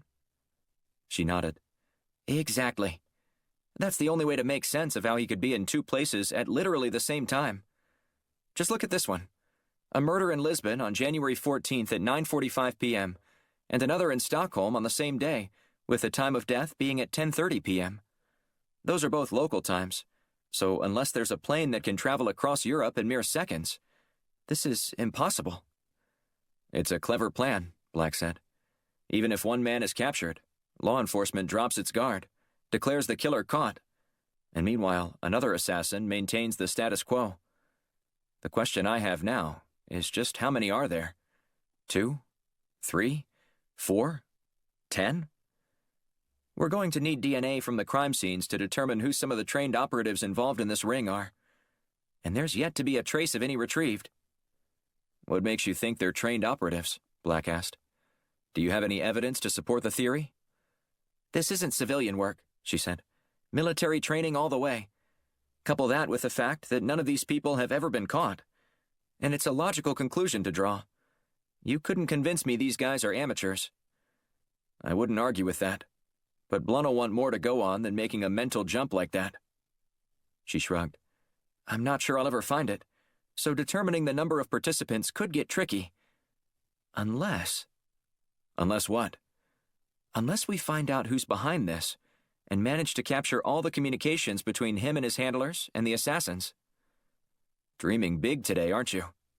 Dream big or die trying, she said with a chuckle. That's my motto. I thought your motto was, go to bed with dreams, wake up with goals. My personal mottos are fluid. Depends on the day and the setting. Black grinned and shook his head. Better than my motto. Which is? It's better to seek forgiveness than ask permission. What's so bad about that? Well, I do have a second motto. Which is? Never ask for forgiveness. Shields chuckled. I already caught you breaking that one earlier when I found you spying on me while I was massaging my leg. Apologies aren't the same as asking for forgiveness. She shrugged. You've got a point. Now, are you going to help me get this together in a presentation for Blunt? You know he's bound to stride through that door at any minute. What presentation for me? Blunt asked as he entered the room while gnawing on a cigar. See what I mean? Shields said. Black cocked his head to one side, furrowing his brow. How do you do that? Not only do I have a bionic leg, I have a bionic brain, she said. Blunt settled down in a chair at the table. What do you need to present to me? Shields launched into her discovery that there were multiple assassins operating with the same signature as the ghost. Blunt nodded, apparently intrigued by the news. We need to keep working on that. But in the meantime, we've got something more pressing we have to deal with, Blunt said. More pressing than uncovering who's traipsing about Europe and the Middle East, killing people? Shields asked. Blunt nodded. The deputy director has requested our help specifically. What are we doing? Black asked. Working on a security detail. Security detail? Shields asked, as she scowled. For who? Blunt interlocked his fingers behind his head and leaned back in his seat. In a couple days, a special envoy from the Middle East will arrive in Washington to discuss how they can partner with us on a more official basis to catch whoever's behind these murders and terrorizing all the royals. A special envoy? Black asked. Who's involved? For one, your new pal from Kuwait, Abdul al-Sabah, along with the Saudi king and several others. I didn't know that our presence was all that welcome in the region, Shields said. Now they're begging for our intervention. Well, when people start dying, making it stop trumps everything, Blunt said. Self-preservation is a powerful thing, and the administration wants to parlay this opportunity into forging stronger alliances with all the participating rulers. Your job will simply be to protect them, I think the Kuwaiti emir specifically requested you to. I didn't realize we made that much of an impression on him, Shields said. His wife still died. Blunt shrugged. Perhaps he realizes now how foolish he was not to trust you. Either way, that pulls us off the case of the ghost for a couple of days, Black said. And I don't like that. Shields thinks she just uncovered a major development that will help us break up this ring of assassins. Blunt's eyebrows shot upward. Ring of assassins? That's right, Shields said. This isn't just one guy. It's at least two, if not more. She went on to explain the latest discovery she'd made while cross-referencing murders that matched the same description as the one she was able to confirm as hits by the ghost from Lebedev's book. This is troubling, Blunt said after she finished. You're telling me, she said. Now it's not even a whom we're chasing, but a what. Unfortunately, I can't beg you off the detail, Blunt said. Al-Sabah requested you through his contact at the embassy, and we need to keep them happy. With an opportunity like this looming, I can't imagine the administration would want this meeting to get off on the wrong foot. We'll get back to hunting the assassins once your protection duties expire. Fair enough, Black said. Black, you'll be riding with some members of the envoy, likely in Al-Sabah's vehicle. And Shields, you'll be providing support by making sure nothing looks suspect from overhead. Everybody clear on that? The two agents nodded. Great, Blunt said as he slapped the table and stood. Report to the FBI offices downtown at 10 o'clock tomorrow morning. If you want to work on this some more in the morning, that's fine, but don't be late. Black waited until Blunt left the room before speaking. I don't like this. Me neither, Shields said. We're starting to put the pieces together. Meanwhile, people out there are dying. No, I'm talking about this detail, Black said. Those rulers rarely set foot on U.S. soil. What's your point? I don't know, but this whole thing makes me uneasy. Not for myself, but for how volatile this could potentially be if something goes wrong. That's why you're going to make sure nothing does, Shields said with a wink. Chapter 16. Washington, D.C. Eddie Riley sat down at a table in the corner of the Pug Bar and stared at the eclectic collection of pictures hung on the wall. Images of famous athletes, though none of them were signed, were interspersed with random memorabilia such as campaign posters, license plates, and a perfect attendance certificate for some kid named Buck Reagan. Riley ordered a beer and kept his head down as he waited for his contact to arrive. A furtive glance around the room confirmed that nobody had even noticed Riley, just how he liked it. In fact, this skill was required to become a part of a secret team of assassins known as Leviathan. After he retired from the Army, he never imagined he'd be invited to participate in an elite group of trained operatives.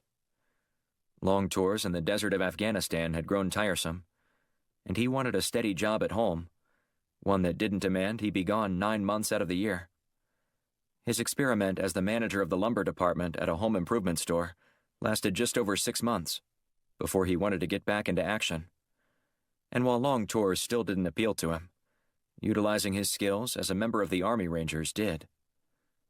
Riley picked up an abandoned copy of the Washington Post and perused an article about unrest in the Middle East and one anonymous official discussing the possibility of sending more troops into the region. As he was reading, a man sat down across the table from Riley. That region will always be unstable, the man said, tapping the newspaper. I swear they'll be fighting the same battles the day I die as they are right now. Riley eyed the man closely, unsure if this was his contact. Have you ever been to Vermont? Greenest mountains on the planet, the man replied, repeating the passphrase that let Riley know this wasn't a random stranger. Do you have my next assignment? Riley asked. I was disturbed when I heard that Lebedev was killed. Better him than you, right? Riley shrugged. I don't know. Depends on if he was actually the target or not. Either way, there's a chink in the armor. Well, I've got something a little closer to home for you, the man said, handing a folder to Riley. He studied the documents for a moment and scowled. What's this? Part of my agreement was to never get assignments on U.S. soil. If you don't want it, we'll give it to someone else. And it'll be the last job you ever work. And losing your income isn't exactly something that will help your legal case, will it?" Riley sipped his beer before responding. "Not that it'll matter much. You don't know my wife's family. Actually, I'm all too aware of them, and I sympathize with your plight. But this isn't really an option if you want to continue with us. So, are you in or out?" Riley sighed and stuffed the material into his backpack. "I'll do it." "Excellent. And let's go Nats." The man exited the bar, but Riley waited until he'd finished his drink before leaving as well. He had an important stop he needed to make before getting started on his new assignment. Riley tapped the steering wheel to the beat of Bruce Springsteen's Born in the USA, joining in on the chorus. He took a deep breath and leaned back in his chair as he took a minute to appreciate the Virginia woods surrounding him. The trip north on State Highway 7 provided Riley with the break he needed. No missions to think about, no future to ponder. Just a respite where he could be in the moment.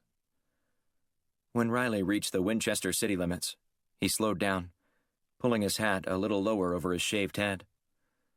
The cap itched his scalp, as did the new growth sprouting on the surface.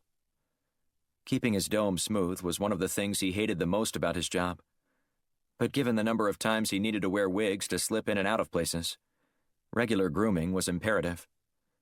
But even with his ability to transform into someone else, he didn't want anyone in the city of Winchester thinking for even a second that they'd seen him. Riley maintained the posted speed limit of 25 miles per hour as he eased past Overlook Park. He wanted to slow to a crawl, which would have made it much easier for him to get a better look at Lily, his 4-year-old daughter, who he hadn't been able to visit in nearly 3 years. Lily had graduated to the big girl swings, no longer confined to the contraption designed for young toddlers. She giggled as she kicked her feet, an attempt to mimic the older girl next to her, who was pumping her legs. Lily's efforts were in vain, though she didn't notice since she'd enlisted her mother to power the moment. Despite the joy on Lily's face, Riley couldn't help but look at the scene and feel a range of bittersweet emotions. Lily was an innocent angel, the joy of his life. Her mother Alicia, however, made some of the hardened men he'd run across working for Leviathan seem like big-hearted teddy bears in comparison. Alicia didn't have any compassion for the post-traumatic syndrome Riley suffered upon his return from the desert, poisoning his support group against him, spreading lies about him drinking uncontrollably that led to domestic violence, and ostracizing him when he needed community the most. He needed time and love, and he got neither from a woman who'd grown accustomed to the single life his tours provided her. When he tried to re-engage with her in their relationship, she opted for a zero-sum game, using Lily as the prize. Riley wiped away a tear streaking down his cheek as he watched Lily laugh, her golden blonde hair shimmering in the sunshine. Then he looked away, unable to bear the pain of seeing her anymore. Easing onto the gas, he headed back toward Washington. He had a job that needed to be done. Chapter 17. Washington, D.C. The next morning, Black arrived at FBI headquarters downtown and shook hands with all the agents participating in the escort from the airport to the meeting location. He introduced himself as Agent Black, avoiding use of his first name and hoping it'd be enough to keep word from leaking back to President Michaels that he was still alive. In normal circumstances, the event would draw plenty of reporters and onlookers, hoping to get a glimpse of the rulers. And the protocol for transport would be standard security. But this visit was unprecedented, an emergency session requested by kings and emirs who felt helpless to stop the killing spree being wrought against their countries and families. Black couldn't help but feel as if he was getting a chilly reception from the other men, who all stood in a line, hands clasped in front of them, sunglasses preventing him from confirming his hunch. But it didn't take long for one man to let Black know that he wasn't welcome. "Agent Muncie," one of the men said, as he nodded at Black. "So, The CIA feels like someone needs to hold our hand." The comment drew a few chuckles from the other men. "Look, I get it," Black said. "You don't like the fact that someone inserted me into this assignment, sticking my nose in the middle of your little club here. Well, I can assure you that I dislike it as much as you do, but you can also be assured that I'll do a damn fine job. If you have any problems, say it to my face." "I suggest you keep your mouth shut and let the professionals handle this," an agent named Rogers said. "Just because you can shoot a man in the head from 1,000 yards away doesn't mean you know jack about protecting someone in a situation like this. Got it?" Black wanted to deck Rogers, but refrained. In an effort to defuse the tense standoff, Black slipped his hands in his pockets, making him have to think a half-second longer if he changed his mind and decided to cold-cock the smart aleck with the toothy grin. If truth be told, Black thought they all looked alike, veritable clones in their dark suits, sunglasses, and curly wires protruding from their ears. He could knock out Rogers, but any of them would suffice when it came to feeling good about striking back. But Black resisted his urges and nodded knowingly. Several minutes later, an older man joined them and wasted no time in barking orders, assigning agents to different automobiles. "Muncie, Rogers, you're with the new guy here," the old man said. "You'll be driving around the Kuwaiti Emir, Abdul al-Sabah. The other vehicles in front of you will be carrying the Saudi king, as well as the Qatari Emir." The men scattered toward their vehicles. Black opened the back passenger side door when he heard the old guy issue one last command. "Whatever you do, Rogers, don't screw this up," he said. "The president is personally invested in this, so ensure that everything is smooth." 10-4, Rogers said. Black slid across the bench when the far door swung open. "Out," Rogers said. "You're in the front. Muncie and I will sit back here for the duration of the trip to the pickup point and consider the appropriate way to handle any possible situation." "Isn't that pretty simple based on what the old man told you?" Black asked. "Keep the Kuwaiti emir safe at all costs." "If that's all you heard, I feel sorry for whoever has to give you orders," Rogers said. "Now dislodge that ball of wax blocking your ability to listen to proper commands, and listen to this one. You keep your mouth shut, and we'll handle everything. Is that clear?" Black nodded, shying away from provoking a fight, though he wanted to rumble badly. "Impressive," Shield said. "I would have knocked that asshole out by now." Black smiled but didn't say anything, flashing a quick glance at Rogers, who just sneered back.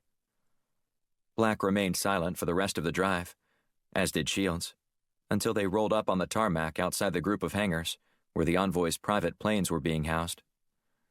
As they pulled up, the Saudi king was stepping outside. A trio of U.S. State Department officials greeted him, waiting for all the rulers to ascend before going anywhere. Once the Qatari and Kuwaiti emirs emerged, they were ushered over to their assigned FBI escort vehicle. Al-Sabah grinned as he locked eyes with Black. The Kuwaiti leader greeted Black with a customary hug and kiss on each side of the cheek. "Seeing someone who I know cares about me does my soul good," Al-Sabah said. "How are you?" Black asked. "I've been thinking about you." "That means a lot to me," Al-Sabah said, as he eased into the back seat. "Thank you for telling me that. And to be completely frank, life isn't easy right now. I really hope that we'll be able to work with your country's intelligence to stop whoever is doing this in our region, so that no one else has to experience such pain again." "I can assure you that some of our best people have already been assigned to stopping this killer," Black said. Al-Sabah toppled to his right, leaning into Muncie, who'd been quiet while the emir spoke. "Oh," Al-Sabah said.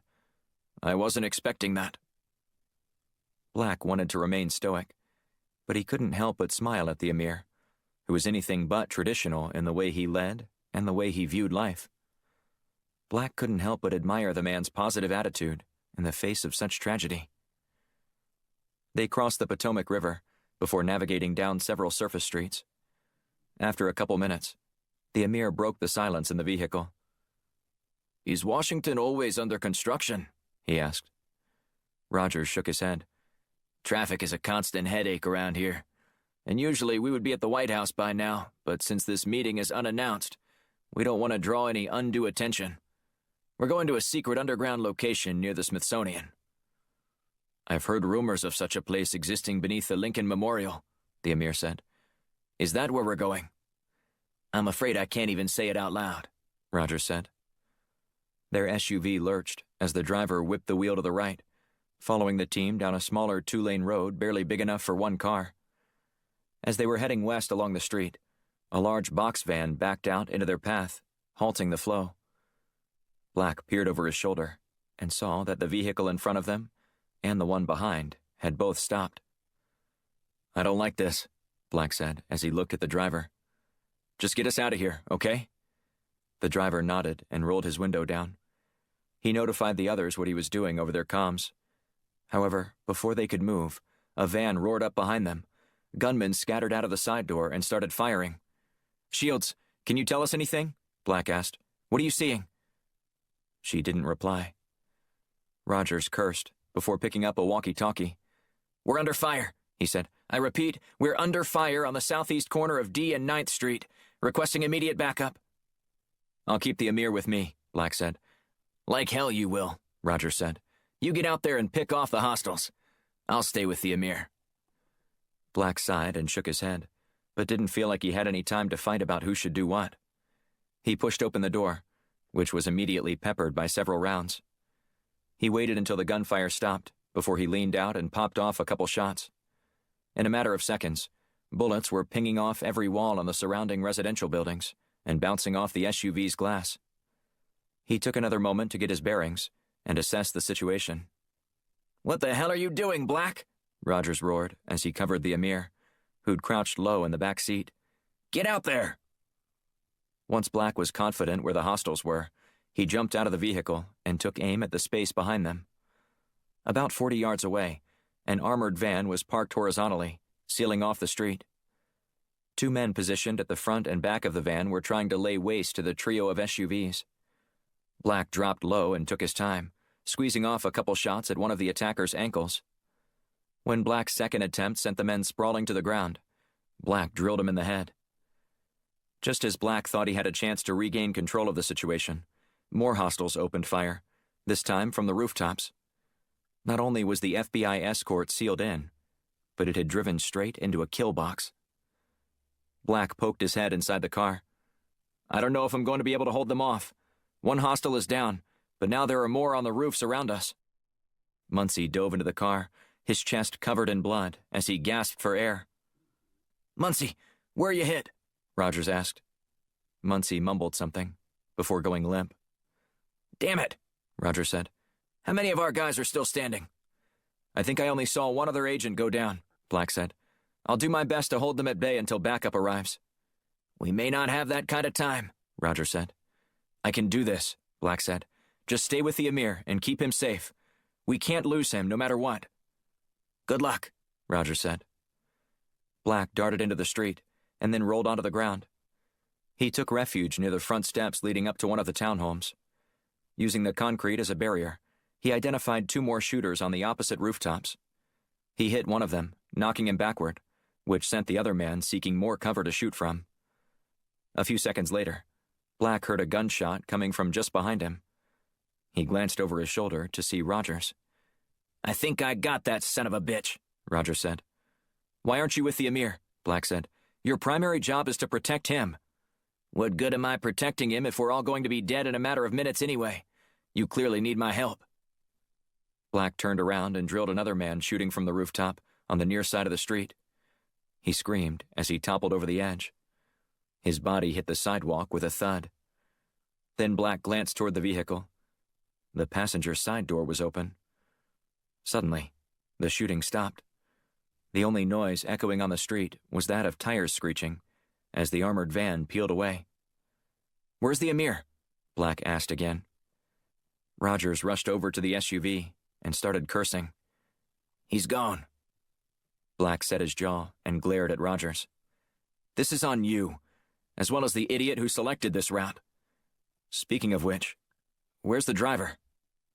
He was gone, along with Al-Sabah. Chapter 18. Washington, D.C. Blunt looked up from his mound of paperwork when Black entered the office. The Firestorm director jammed a cigar into his mouth and started chewing. Black had already been chewed out by the FBI chief for the security failure, suggesting that the operation failed due to Black's actions. "What the hell happened out there today?" Blunt asked, before he stood to pace the room. Black shook his head as he slumped into a chair across from Blunt's desk. "Poor planning? Sabotage? Take your pick. And we could blame it on a dozen other things as well. That was the perfect storm as far as secure escorts are concerned. I've had my ass chewed off for the past hour by one security chief after another," Blunt said. "And they are all pointing fingers at you. According to the FBI, you told Rogers to leave the asset and encouraged him to join you outside." "That's a load of bullshit," Black said. "The FBI needs to be looking in the mirror on this one. Our driver went missing." Blunt shook his head. "They found your driver with a bullet in his head. Apparently he'd exited the vehicle too, in an effort to help fight." "I'm not sure I'd trust any of them," Black said. "But you gotta believe me when I tell you that I followed protocol. And I don't know what happened to Shields' comms." Blunt's phone buzzed. Then came his assistant's voice. "Sir, Besserman is online too." Blunt sighed. "Thanks," he muttered. "JD, what the hell is going on over there?" Besserman said, foregoing any pleasantries. "Everybody is scrambling to find out what happened out there today, and I hear that one of your men was involved in the escort, and maybe he's to blame." "Well, I'll put you on speaker and let you hear directly from him yourself," Blunt said. "He just walked into my office, and I'm trying to sort out this mess and figure out the next steps as well." Shields entered Blunt's office and sank into one of the chairs across from his desk. Black stopped pacing and stood still. "What happened?" he mouthed to her. She shrugged. "Technical issues?" she whispered. "Where did this all go wrong?" Besserman asked. "Sir, this is Agent Black. I was just explaining to Senator Blunt that there were a series of mistakes. Some that, quite frankly, I'm shocked were made." "Such as?" "A terrible route through the city, and one that apparently the hostiles had advanced knowledge of. There's no doubt we were ambushed, contrary to what you might hear from the Bureau. In fact, it was textbook." "Take me through it," Besserman said. "We veered off the main road and onto a side street. For what reason, I have no idea," Black said. "And then a box van impeded our progress before an armored van boxed us in. Immediately, some men opened fire and pinned us down. We drove straight into a kill box." Besserman didn't say anything. "Are you there, sir?" Black asked. "I'm trying to wrap my head around this," Besserman said. "If I had to make a guess on this, I'd say it was an inside job," Black said. "How else would someone know where we were going, especially when we were taking an obscure route that supposedly the driver didn't even know about beforehand?" "We can deal with that later," Besserman said. "Right now we have to figure out a way to get Al-Sabah back." "Get him back?" Blunt asked. "We don't even know where the hell he is." "Not yet. But we do know someone has him," Blunt said. "The FBI received a ransom call for Al-Sabah about half an hour ago. His captors are demanding $200 billion for his release." $200 billion? Blunt asked, his eyes widening. "That's right. $200 billion, Besserman repeated. "And it just hit the media 10 minutes ago. Oil prices are spiking, as everyone is worried about the supply chain now." "What do we know about the ransom?" Blunt asked. "Nothing yet, but I'll keep you apprised of any new information. I'll try to loop you in. But everything seems touch and go right now." "Sounds good," Blunt said. "We'll let you know if we learn anything new on our end." Blunt ended the call and looked at Black. "This is a mess." "Whoever is behind this is very well connected," Black said. "The kidnappers had to know where we were going to pull that off this afternoon." "Agreed. I'm trying to get some more information out of my Bureau contacts, but I think they're red-faced right now about this incident and trying to close ranks while blame shifting." "Don't you let me take the fall for this," Black said. "Those guys didn't want me on that escort any more than I wanted to be there. But at least I put Al-Sabah at ease for a few minutes before he was dragged away." "On American soil, no less," Shields said. He would have been wiser to stay home. Apparently so, Blunt said. But we need to do whatever we can to rectify this. Are we even going to get a chance? Shields asked. I feel like this was sabotaged from the moment we started. My comm stopped working almost as soon as the assault began. That's just too coincidental for me. Me too, Blunt said as he glanced at his watch. I'm going to work on this more from home tonight and see if I can get answers out of any of my contacts. In the meantime, you see if you can learn anything else about where the kidnappers might be holding Al-Sabah.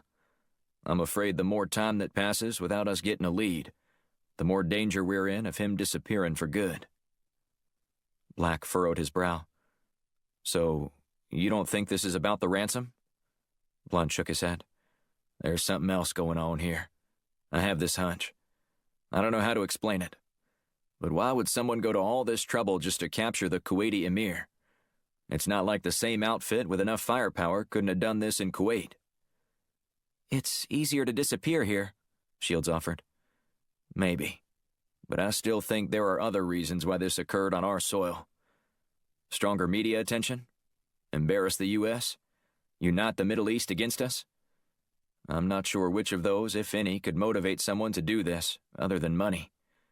But I just feel there's got to be more. Aside from the fact that $200 billion seems like a ridiculously large sum that no government is going to pay for one man. As rich as Kuwait is, that would devastate the country. That's a sound argument, Black said. We'll keep looking, and you keep calling whoever you know to find out if there's more to this. I'm sure we can put everything together. Agreed, Blunt said, as he stood and then strode toward the door. Let me know immediately if you find anything. Shields returned to her terminal and opened up a spreadsheet to help her organize the information she'd already determined to be fact regarding the events of Al-Sabah's kidnapping. Black helped her piece together a timeline of all the actions each person involved took. In her mind, a picture was starting to form of what happened, and who the likely culprit was. An hour into their reconstruction of the escort, a message popped up on her computer with an email from a former colleague at the CIA regarding a question Shields had asked. "You've got to be kidding me," she said aloud as she read the email. "What is it?" Black asked. "You're not going to believe this," she said. "I think I figured out who the ghost is. Well, at least one of them." Black's eyes widened. "What?" "Yeah, I know that's not what we're supposed to be doing, but check this out," she said, pointing to her screen. "I just received this email that confirms my hunch about the ghost, and pretty much fingers this guy." "Who is it?" "Ever heard of a ranger named Eddie Riley?" she asked. Black shook his head. "That doesn't sound familiar. Should it?" She shrugged. "Maybe not, but I think we need to get intimately acquainted with this guy. From what I can tell, he's been out of the country more often than not, and he's done it by using a handful of different aliases." "We need to call Blunt," he said.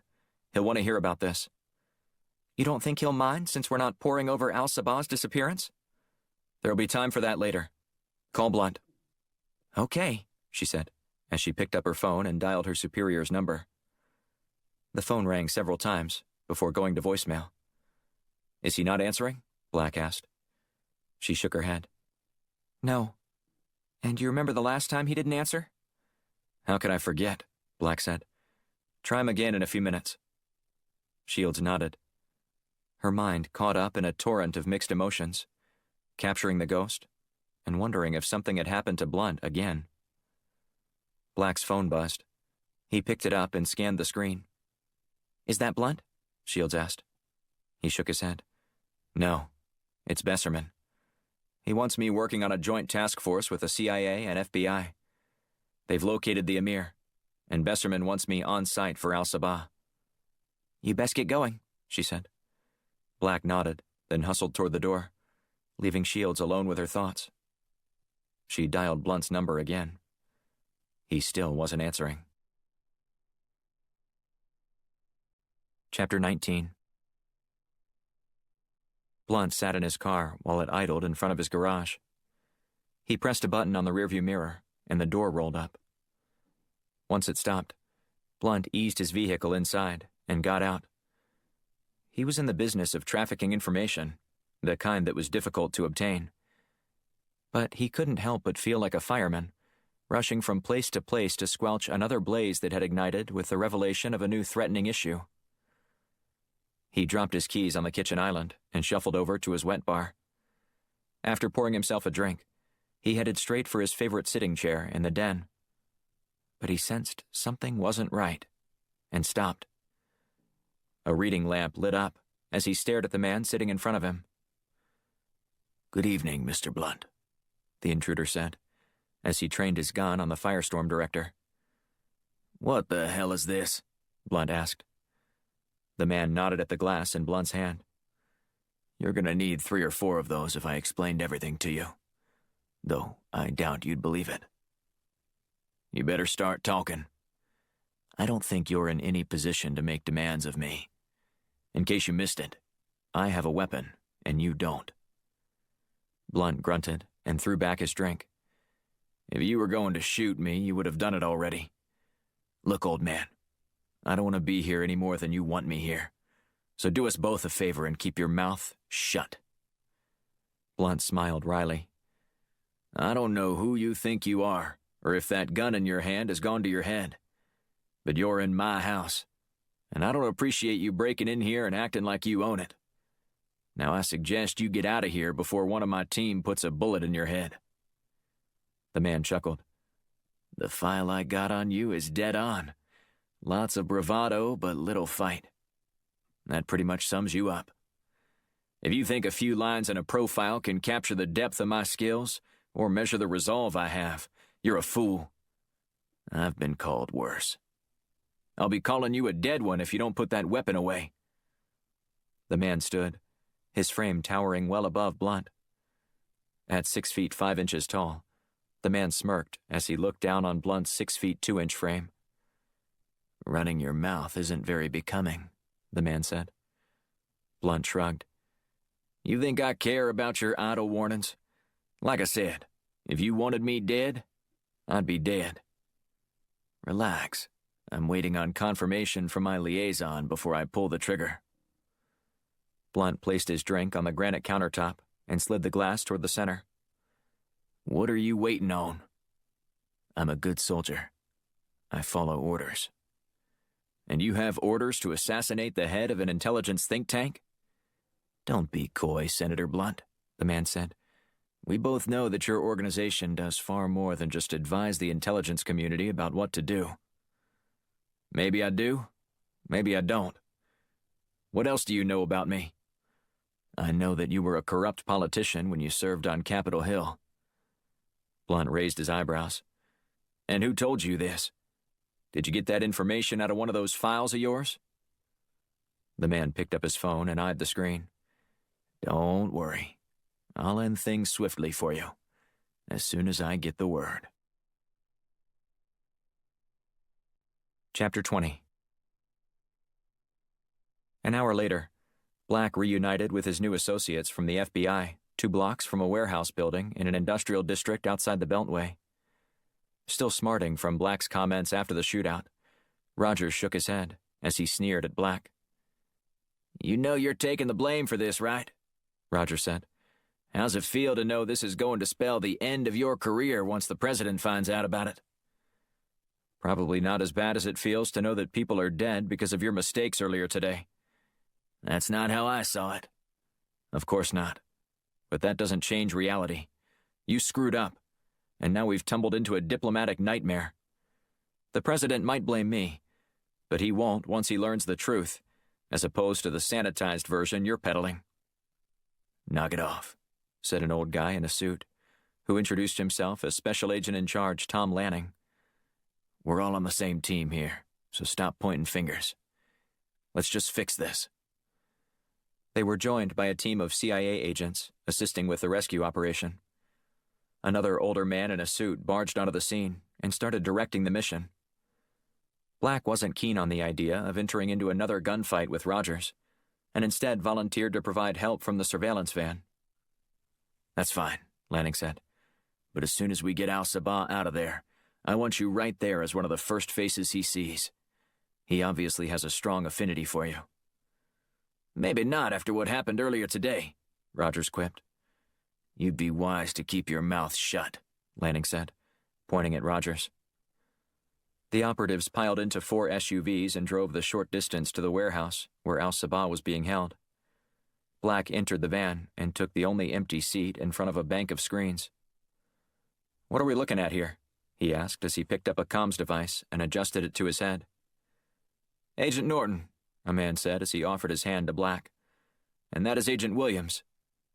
Black introduced himself to Norton and Williams, a woman who didn't say a word as she studied the images flashing in front of her. "What you're seeing here are all the stationary cameras we've been able to gain access to, as well as the body cams on the agents preparing to enter the building," Norton said. "There aren't any cameras inside the warehouse that we were able to tap into, so we'll be relying on the POV of the agents to provide us with an accurate picture of what's going on." Black nodded as he scanned the monitors. After a few minutes, Rogers' voice thundered over the comms as he announced that they were preparing to enter the facility. Based off all the intel they'd gathered beforehand, there appeared to be at least a couple gunmen, though nothing could be confirmed. The windows to the outside were opaque, and the agents who'd been tasked with scouting out the place only reported seeing silhouettes of the gunmen. Black keyed in on Rogers' body cam as he took the lead in charging into the building.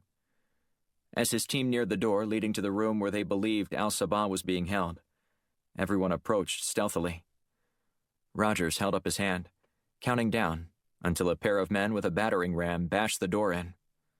The agents flooded into the room to clear it of any hostiles. Rogers' cam zeroed in on a man bound and gagged in the corner of the room, who appeared to be the Kuwaiti emir. A couple men rushed over to the ruler and untied him. The moment the handkerchief came out of his mouth, Al-Sabah went on a tirade, demanding to know how such a thing could happen on American soil. "This is disgraceful," the emir said, as he glared at Rogers. "I apologize for the inconvenience, sir, but—" "Inconvenience?" Al-Sabah said, throwing his hand in the air. "You call this an inconvenience? I'm lucky to be alive. I would expect this to happen in Egypt or Libya or Saudi Arabia. But the great United States of America, unthinkable." Rogers remained patient. "I can assure you that we're doing our best to find out who is behind this, in order to capture them. Don't try to patronize me and act like you care. I came here to discuss how we could stop this very thing from happening in our region, and then it happens to me here. Apparently, I was wasting my time all while putting my life at risk." Black couldn't blame Al-Sabah for venting his frustration. The whole attack should have been avoided, and likely would have been if the FBI didn't have someone who'd infiltrated their ranks. As Rogers scanned the room, Black noticed something in the corner. "Rogers, look over in the far back corner," Black said over the comms. "I think there's something over there." "Come on, Black," Rogers said in a hushed tone. "You're just trying to justify your inclusion on this detail. Don't worry, the Kuwaiti emir will be out shortly, and you can reminisce about your time together in the Middle East."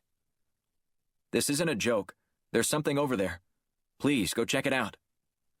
Rogers sighed and turned toward the corner, but didn't take a step closer. "Happy now?" "I won't be happy until you march across the room and get a closer look for me." Rogers growled, before heading straight toward the area he was directed to go by Black.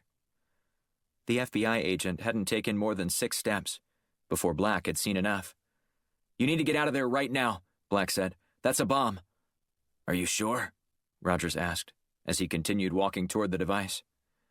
As he approached it, the countdown display showed 15 seconds. He cursed before spinning toward the door. "Everyone get out now," he said. "Go outside and keep running. There's a bomb in the building, and it's about to blow."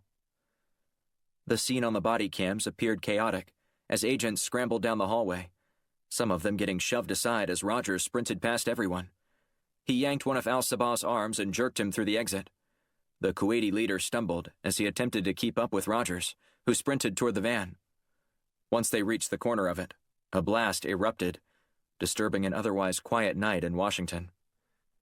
Black raced out of the van and started a check on each agent to make sure they weren't badly injured. Running from body to body lying on the ground, Black checked their pulse and asked each person a question to determine if they were conscious and coherent enough to get up. When he was finished, He walked around to the back of the van and found Al-Sabah. The Kuwaiti leader held his arms out and embraced Black. I'm beginning to wonder if you're not the one doing all this. Every time something bad happens, the common denominator has been you. Black shrugged. It's either me, or someone is out to get you because you've always been there too. Perhaps. But you need to do whatever it takes to put an end to this madness once and for all. I'm already working on it, Black said. Black called over one of the attending medics and asked him to take a look at Al-Sabah. Meanwhile, Black scanned the area once more and spotted a small security camera on the corner of a nearby building. He hustled back inside the van and asked the team inside if it could gain access to the feed. I must have missed that one, Agent Williams said. I conducted a full sweep. Black shrugged. It happens sometimes. Whatever the reason, Black didn't care. He was just pleased that they might be able to at least make out the model and license plate number to aid in their attempt to catch them and make the perpetrators pay. But if it was going to help, the FBI needed to move quickly. But Black wasn't confident it would, given his deep-seated suspicion that the Bureau had already been compromised. Black fished his phone out of his pocket and called Shields to pass along the good news of Al-Sabah's rescue. However, she wasn't answering. Chapter 21. Shields had only been to Blunt's house once for a small Christmas party, but she didn't remember it being so difficult to get to. She couldn't remember exactly what day of the week the gathering was held on, but she didn't recall there being so much traffic. After a few minutes of sitting still on the two-lane road, she dialed Blunt's number again. Still no answer. "Come on, you've got to pick up your phone." Shields had never considered driving out to Blunt's house, but she grew uneasy with the fact that he wasn't answering her calls, let alone returning them. However, she found something that stirred a sense of urgency in her to tell Blunt, something that made her question everything they had assumed while hunting the ghost. After Black joined up with the task force rescuing Al-Sabah, she called Besserman to see if she could look at any of the closed-circuit feeds from the exterior of any of the nearby homes surrounding the shootout in the street earlier. Doorbell cameras, security footage, live feeds posted to social media, anything she could get her hands on to analyze what happened and see if she could dig up any other clues regarding the identity of the attackers. Besserman obliged her request, which resulted in her poring over all the videos from the 90-second altercation for the better part of an hour. She thought it was going to be a dead end, until one frame arrested her attention. One of the shooters on the rooftop signaled for some of the other hostiles to fall back once they had captured Al-Sabah. But the quick motion with the man's arm caught Shields' eye. She slowed the video down and enlarged the frame. Shields shook her head in disbelief before running to Blunt's office to confirm her suspicions. After jimmying open the lock to the door, she sifted through the mountain of folders on his desk until she found the one she was after. A few days earlier, Blunt had shown them the images of an odd tattoo that kept appearing on a handful of dead Army Rangers. She took a copy of the image with her phone camera and then put the documents in their proper place before racing to her desk. Carefully comparing the images, she determined that they were the same tattoo, the Chaos Monster. Their group discussions regarding the abduction of Al-Sabah didn't even consider the possibility that this was unrelated to the ghost's activities. Since the network of assassins had been wreaking havoc all across the Middle East and Europe, Blunt expressed his opinion that something big was going on that needed to be stopped, despite the fact that other intelligence agencies decided to quietly look into the murders, as to avoid a political quagmire. Despite the apathy shown by Washington, Blunt explained how he wanted justice for them, politics be damned. However, he shared how he'd grown more concerned as time went on and more murders started happening, which signaled to Shields that this wasn't just some rogue operation. These hits were precise and calculated, and based on Lebedev's journal, they had been planned at least weeks in advance. Somebody was toying with them and had trained operatives, including at least one soldier Shields believed had to be an Army Ranger. A steady rain started to fall, leaving Shields to consider how everything might be connected to the rhythm of squeaky windshield wipers. She sighed as she snatched up her phone and dialed Blunt's number. Still no answer. "Come on," she said as she pounded her steering wheel. "Move already." After a couple minutes, traffic started to flow again. And 10 minutes after that, she pulled up to Blunt's gated driveway. Darkness had fallen, and she couldn't see his car. She figured he'd parked it in the garage. But the fact that he wasn't responding troubled her more deeply. She paused as she went to press the intercom button and ask Blunt to buzz her in. A vacant white Ford Bronco was parked along the side of the road about 100 meters away. However, the nearest house was another 100 meters beyond that, and the wooded lot across the street was part of a 10-acre estate where the house was located at the far back corner. That's odd. She decided to scramble over the top of the wrought iron fence and approach the house on foot. Her prosthetic leg absorbed the leap without any problems, garnering a wry smile from her. Even in the midst of a tense situation such as this, she always heard the na-na-na-na-na sound effect from the Wonder Woman TV show when she performed an acrobatic feat. She raced toward the house, which was mostly dark, save a dim glow coming from the rain-streaked window to the right of the front door. Shields peeked inside the garage first, checking to make sure Blunt's car was inside. It was, which heightened her concern. She whipped out her weapon and moved cautiously toward the front, keeping her gun trained forward. Taking a glance inside the house, she couldn't see anything of consequence through the darkness and decided to attempt to enter another way. In her first trip to Blunt's property for the Christmas party, she received a tour of his wine cellar, which had outside access through a hatch along the side of the house. She stayed low, creeping around to the cellar access. The doors were latched shut, but not locked. Once she flung them open, she crawled inside and descended to the basement floor. She decided to try Blunt's phone again. Still no answer. "You better not shoot me, old man." Shields moved stealthily up the rickety wooden steps and then eased the door open. It creaked as she slipped onto the main floor of the house.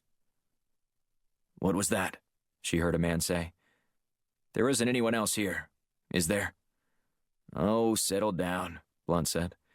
"Probably just one of my cats prowling around. But I don't know what you're afraid of.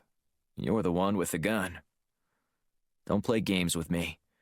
If you had any idea who I am, you'd keep the snarky comments to yourself." "Far be it from me to stop you from doing your job," Blunt said. "I've been shot at so many times I'd just as soon someone go ahead and finish the job." "Sounds like a personal problem." "Hey, you're the one getting spooked about this creaky old house. Not me." "Enough," the man snapped. Shields peered around the corner, utilizing the darkness for cover. There were a pair of floor lamps lighting the sitting area where the intruder had his weapon aimed at Blunt. The gunman's sleeves were rolled up, revealing the tattoo she'd become all too familiar with, before deciding she had needed to see her boss immediately. Given the situation, Shields considered how important it was to neutralize the man in order to save Blunt's life. However, she also knew how upset he'd be if she killed their best lead in solving at least one of the mysteries the Firestorm team was trying to uncover. She eased up her weapon, steadying it against the corner of the wall. As she went to squeeze the trigger, the man jumped and dove downward. Shields fired a shot, missing him completely, but she didn't give up, stepping forward and firing twice more as the man scrambled around the corner and out the back door. She went after him and could barely make out his shadow streaking across the front yard that stretched at least 100 meters to the road. He hurled himself over the wrought iron fence and then hustled to his car, screeching his tires as he sped away. Satisfied he was gone, he rushed to the house to check on Blunt. When she entered, he was snipping off the end of a cigar, a drink already poured next to him. "You appear pretty calm for someone who just had a gun held on him," she said. "That guy was pissing me off," Blunt said. "I hadn't even had my after-work whiskey yet, before he wanted to start threatening me like that and holding me hostage in my own house." "I guess all's well now, huh?" she said, nodding toward his half-full tumbler. "Give me a few minutes," Blunt said, before he drained his glass. "He sure did run like a little chicken shit when you started firing." I think I know why, Shields said, as she knelt down near the wall where he was sitting. Looks like I nailed the bastard pretty good. Not good enough, if you ask me. I thought you were a better shot. Shields sighed. The shot wasn't complicated, but the situation was. What prompted you to come out here anyway? He asked, furrowing his brow. I was wondering when you were going to ask me that. Start talking. Shields launched into an explanation of what she'd discovered while studying the footage from the abduction of Al-Sabah earlier in the day. Then she shared how she noticed the same tattoo on the intruder's forearm. Well, ain't that something, Blunt said, before popping his unlit cigar into his mouth. It sure is, she said. And we're going to find out who this guy is. You got anything for me to get a blood sample with? Check the guest bathroom and the kitchen. Shields found a small plastic sandwich bag in the kitchen, as well as a handful of Q-tips in the bathroom. She returned quickly and began scraping off the blood from the wall. Once she finished, she held up her prize. Mr. Army Ranger guy, we're going to know everything about you soon enough, she said with a grin. Chapter 22. At the warehouse, Black watched as Tom Lanning marched from one station to another, trying to determine how they'd been so easily duped. The debacle with the envoy earlier gave the Bureau plenty of reason to be red-faced.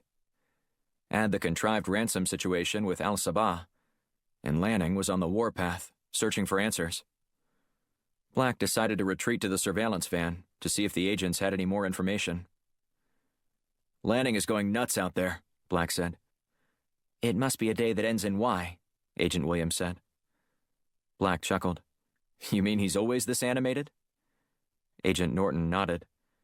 If he misplaces his pen, he probably goes about as ballistic as he would if the president disappeared at the hands of international terrorists while giving the State of the Union address. There's only one speed Lanning operates at. Rage.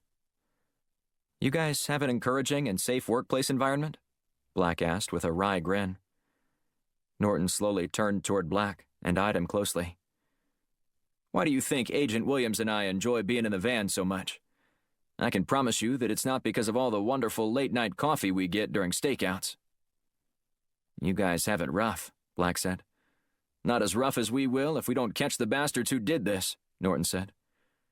Speaking of that, I think I might have something, Williams said. Black shuffled over to her monitor, leaning over her shoulder to check out her bank of monitors. What have you got? Please, she said, turning around and gesturing with her hands for him to move back. I need my space.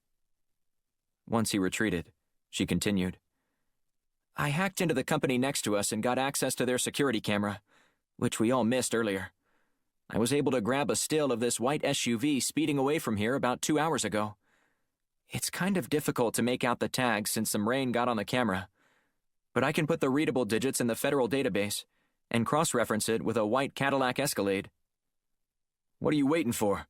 Norton asked. Williams typed away on her computer, and then waited. Less than a minute later, she pumped her fist.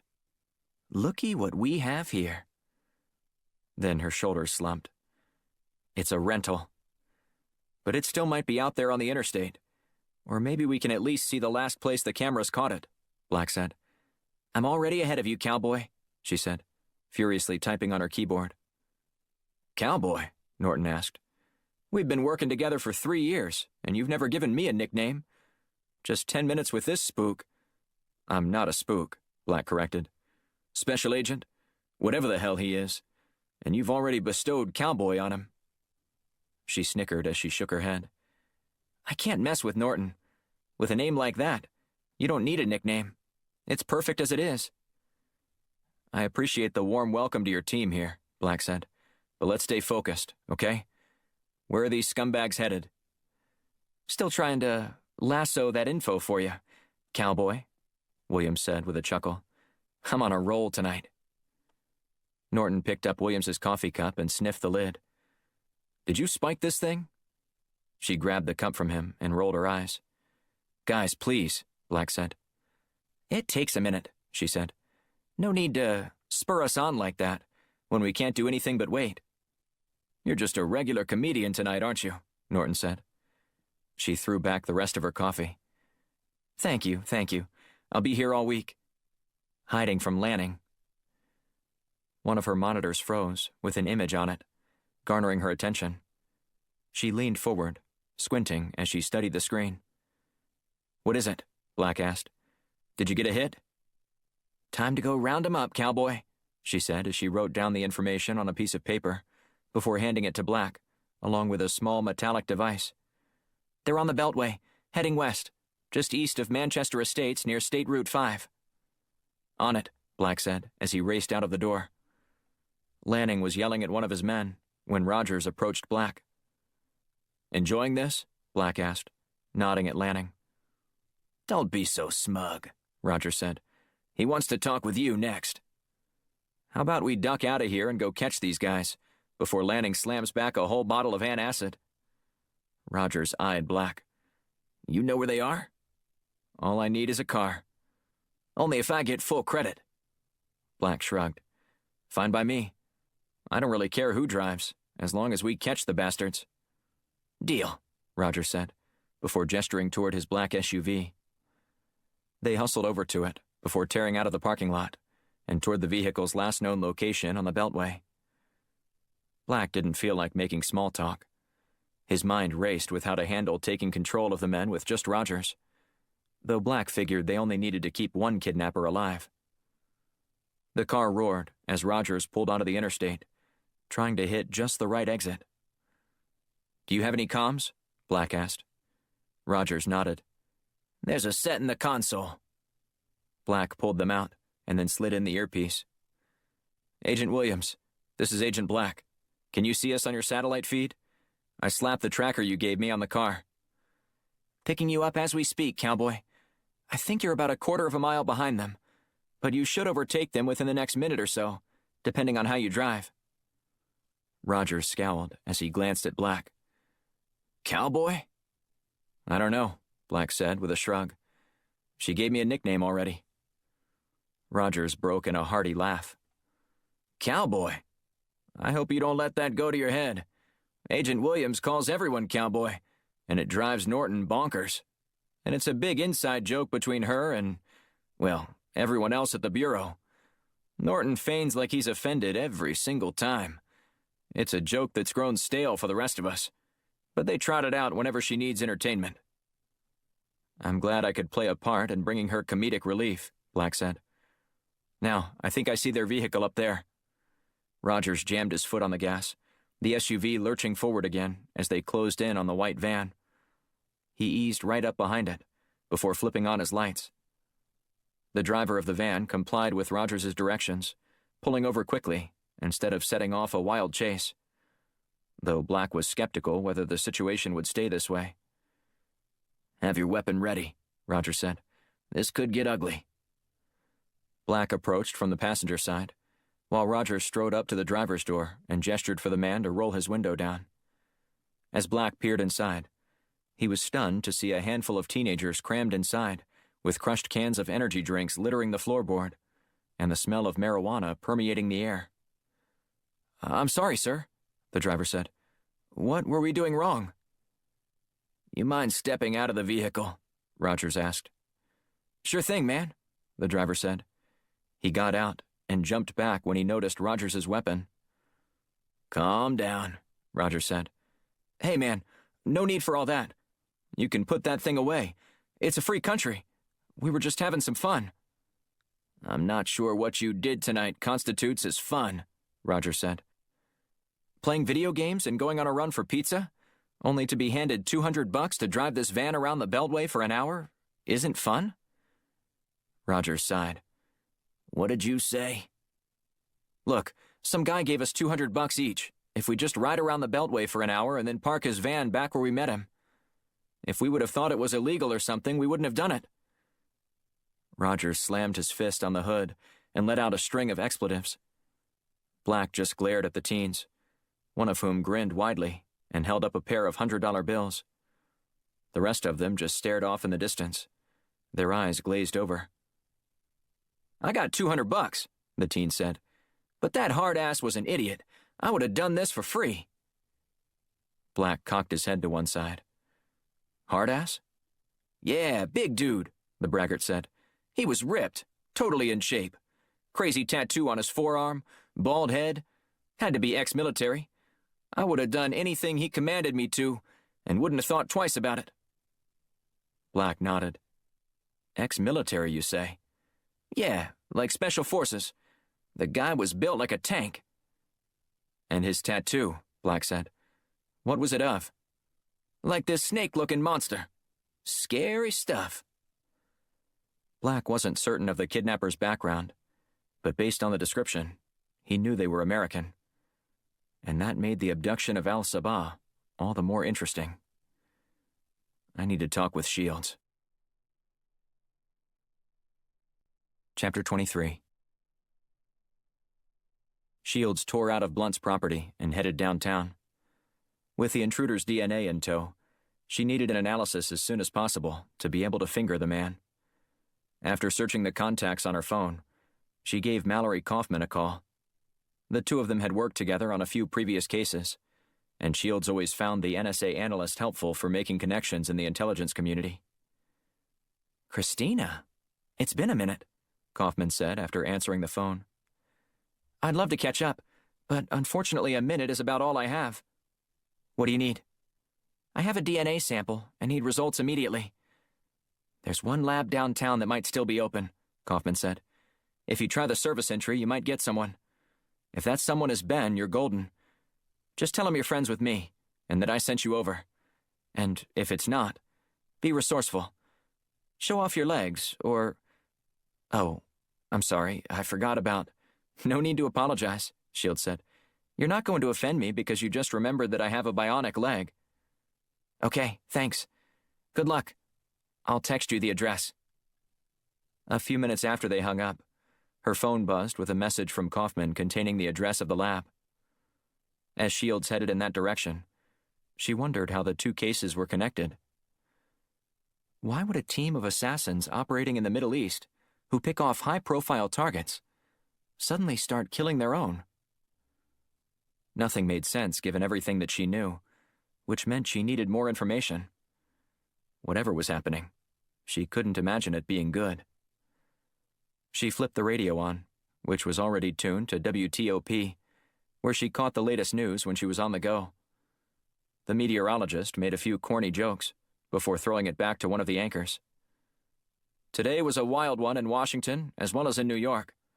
Stocks went on a roller coaster ride, peaking just before lunch and then taking a nosedive an hour before the bell, when word leaked out that Abdul al-Sabah had been kidnapped during a surprise trip to the U.S. However, we've just received reports that the Kuwaiti emir has been rescued by the FBI and is safe. No other details are available at this time. Shields was relieved at the news, though the unavailable details were the ones she considered the most important. Several minutes later, her phone rang with a call from Black. I was just about to call you, she said as she answered. I heard on the news that al-Sabah has been rescued. Yeah, but it wasn't much of a mission, Black said. The abductors were gone by the time we got there, and had just left al-Sabah all tied up. However, the building was rigged to blow, and everybody got out just in time. That's definitely a win. But there's more. We were able to track down the vehicle the kidnappers used, and when we found it, there were just some kids driving. They said they got paid $200 to tool around on the Beltway for an hour. Were they able to give you a description of the men? Yeah, Black said. And that was the interesting thing. Now, I'm pretty sure the kids were high, but they said the man who approached them was ripped and looked like he was in special forces. Whatever that means, she quipped. I know, but there's more. One of the kids said he had a crazy tattoo on his forearm of, and I quote, a snake-looking monster. Now, are you thinking what I'm thinking? Already ahead of you, she said before recounting her discovery about the tattoo and subsequent encounter with the hostel at Blunt's house. I'm on my way to a lab right now to hopefully convince someone to fast-track the results for me. Good luck, Black said. Update me when you get a chance. Shields pulled up to Redstone Labs and found the place deserted. The only light inside the front office came from the exit sign over one of the doors. She hustled around to the back entrance in an alleyway. She pressed the buzzer a couple times and waited. A half-minute later, she heard a man's voice crackling over the speaker. "We're closed," the man said. "I was trying to reach Ben," Shields said. "Is he in tonight by chance?" "Ben's been out with a cold the past few days. Try coming back in a couple of days. He should be here then." "In that case, I'm hoping you could help me," she said. "I need a big favor." Shields flipped her hair and then bit her lip as she looked up at the camera. "Look, lady, if you think you're going to mesmerize me with your beauty, think again. I already have a girlfriend who's a solid 4, which is about the ceiling for what a washed-up mechanical engineer who flunked out of MIT and is now working the graveyard shift at a medical lab can do. So your flirtatious ways aren't going to sway me when helping you out might cost me my job and my girlfriend, neither of which I can afford to lose at this point in my life." "Mechanical engineer?" she asked, deciding to switch tactics. "Have you ever seen a prosthetic like this?" She hiked up her pants, revealing the mechanism strapped to her leg. He didn't say anything. A few seconds later, the door buzzed, allowing her access. She pushed it open and marched inside. "This better not be a heist of some sort," the man said. "I wouldn't do that to you." "Nelson," he said, offering his hand. "Nelson Stovall." "Nice to meet you," she said, introducing herself. "Now, before I let you inspect my leg, let me tell you why I'm here. I'm working on a special project with the government and need immediate results for a DNA test. Can I count on you to help me?" He nodded. "Let me see that." He knelt next to Shields' feet and waited for her to reveal her prosthetic. Stovall's mouth fell agape as he ran his hand down the metal contours. "Exquisitely made. An utter masterpiece." "So, you gonna help me?" she asked. "What do you need?"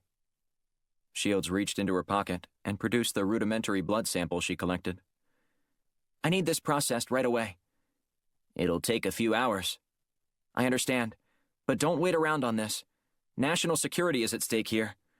My card is taped to the outside of the bag. Please email me the results as soon as you get them."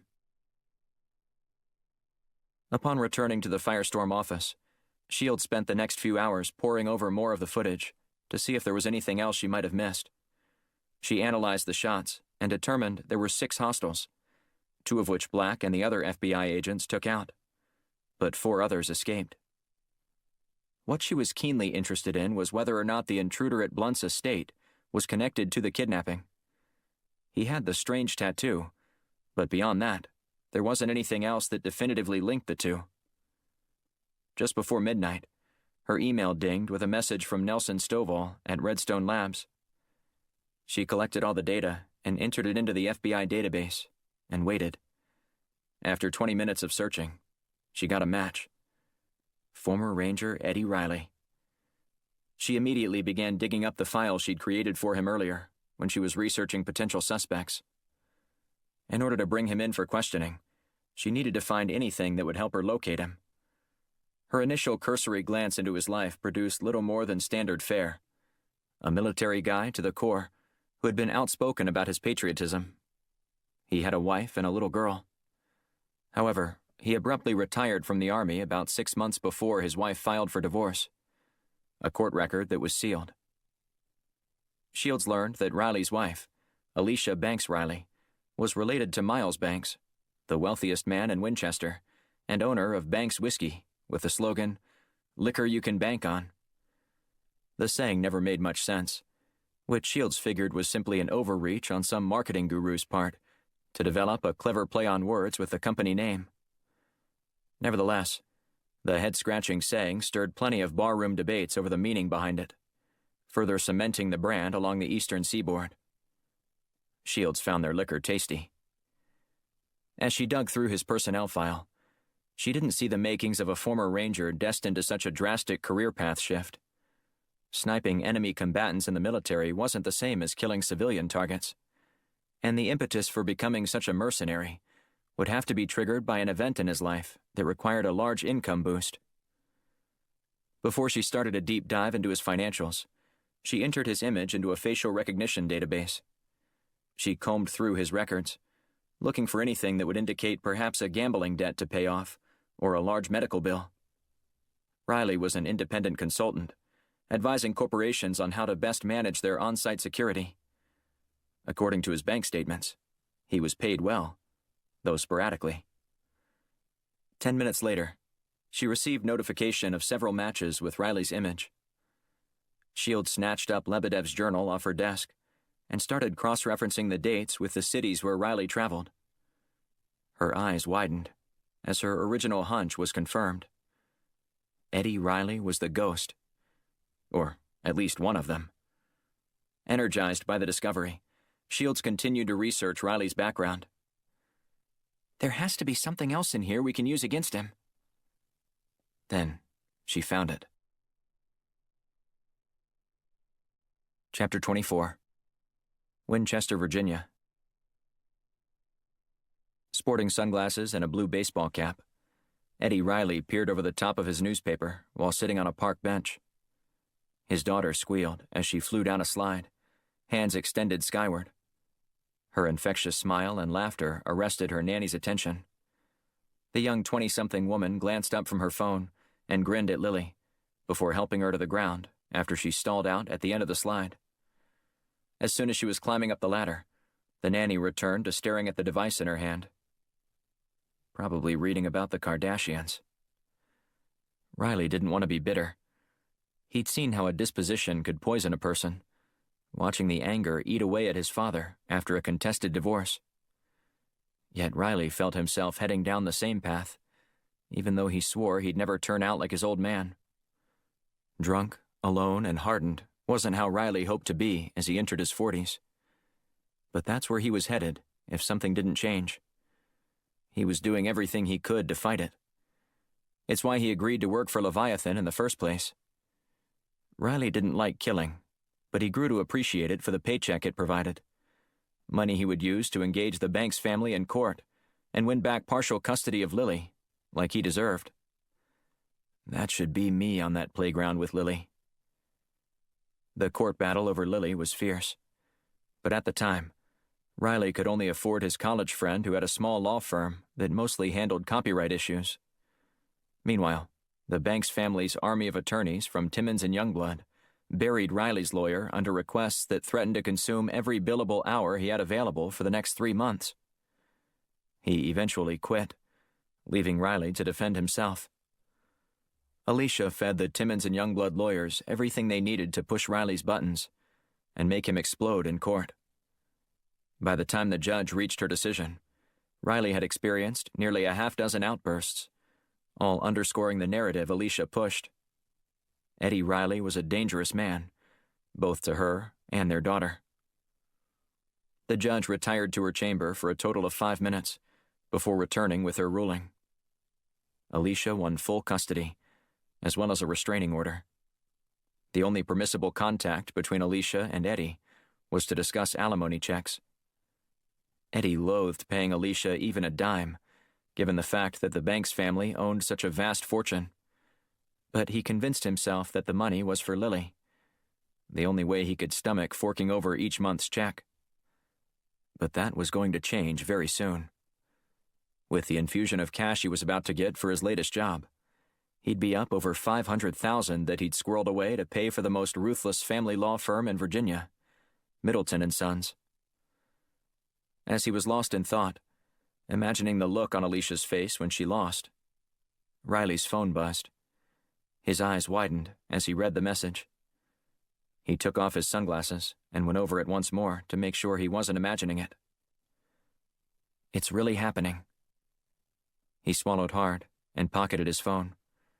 Then he felt a poke in his back. The feeling was familiar, though one he immediately wished would go away. "Major Riley, I need to talk with you," said a woman. Riley took a deep breath and exhaled slowly. "Look, I don't want any trouble. I'm just trying to watch my daughter over there." "The one you're not allowed to get within 500 yards of?" "What do you want?" "I want you to come with me," she said. "I've got a few questions that I need answers to." "And you're willing to shoot me right here in the park if I don't?" "Would you like to regain custody of your daughter? Perhaps full-time? Riley nodded, keeping his eyes focused on his daughter. I'm listening. I can help make that happen for you, but I'm going to need you to cooperate with me. Riley folded his newspaper and tucked it beneath his arm before standing up.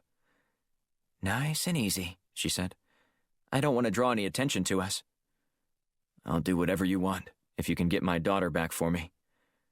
Just tell me what to do. Riley followed the woman's instructions, casually walking over to her SUV and getting in. He waited for the door to unlock as the woman walked around to the driver's side. Before getting in, he took one last glance at Lily. He smiled as a feeling came over, one that he hadn't experienced in a long time. Hope. Chapter 25. Shields eyed Riley as he slid into the passenger seat next to her. He pulled his hat taut, shading his eyes from the morning sun before rubbing some of the dust off the glove compartment. It's dirty, I know, she said, casting a furtive glance at him. What's this all about? He asked. You'll see soon enough, Shields said. But after we get out of the city limits, I'm going to need you to blindfold yourself with that handkerchief in the glove box. Riley opened the compartment, removed the piece of silk cloth, and then held it up. Fancy. Do you always treat your hostages with such luxury? Nothing but the finest for my captives. So that's what this is, he asked. You're taking me captive? She shrugged. You can consider it whatever you like. Maybe two new acquaintances going for coffee together to discuss global politics and the like. I hate politics. That makes two of us, Shields said. Maybe we could say we're going to talk about the latest diet fad, or who won the game last night. Anything, really. You get my daughter back, and I won't care what you call this. Shields nodded at the handkerchief. We're out of the city limits, she said. Put on the blindfold. He complied and leaned back against the headrest. This is such a beautiful drive. I hate that I'm missing it. It's for your own good. Not seeing where I'm going is for my own good? Some might say this is a little out of the ordinary. If you saw it, you'd have to kill me, right? He blurted out, finishing her statement.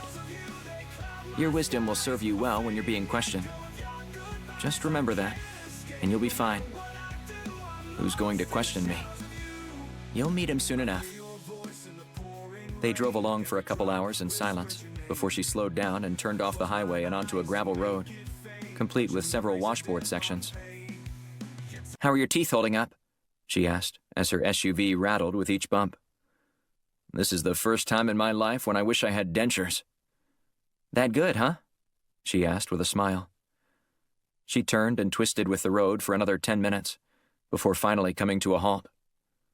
Hold your hands out, she said. Is this really necessary? Riley asked. If it wasn't, I wouldn't ask, she said, before securing his wrists with a zip tie. She hustled around to the other side of the car and opened his door. He complied with her nudges while guiding him through the front door.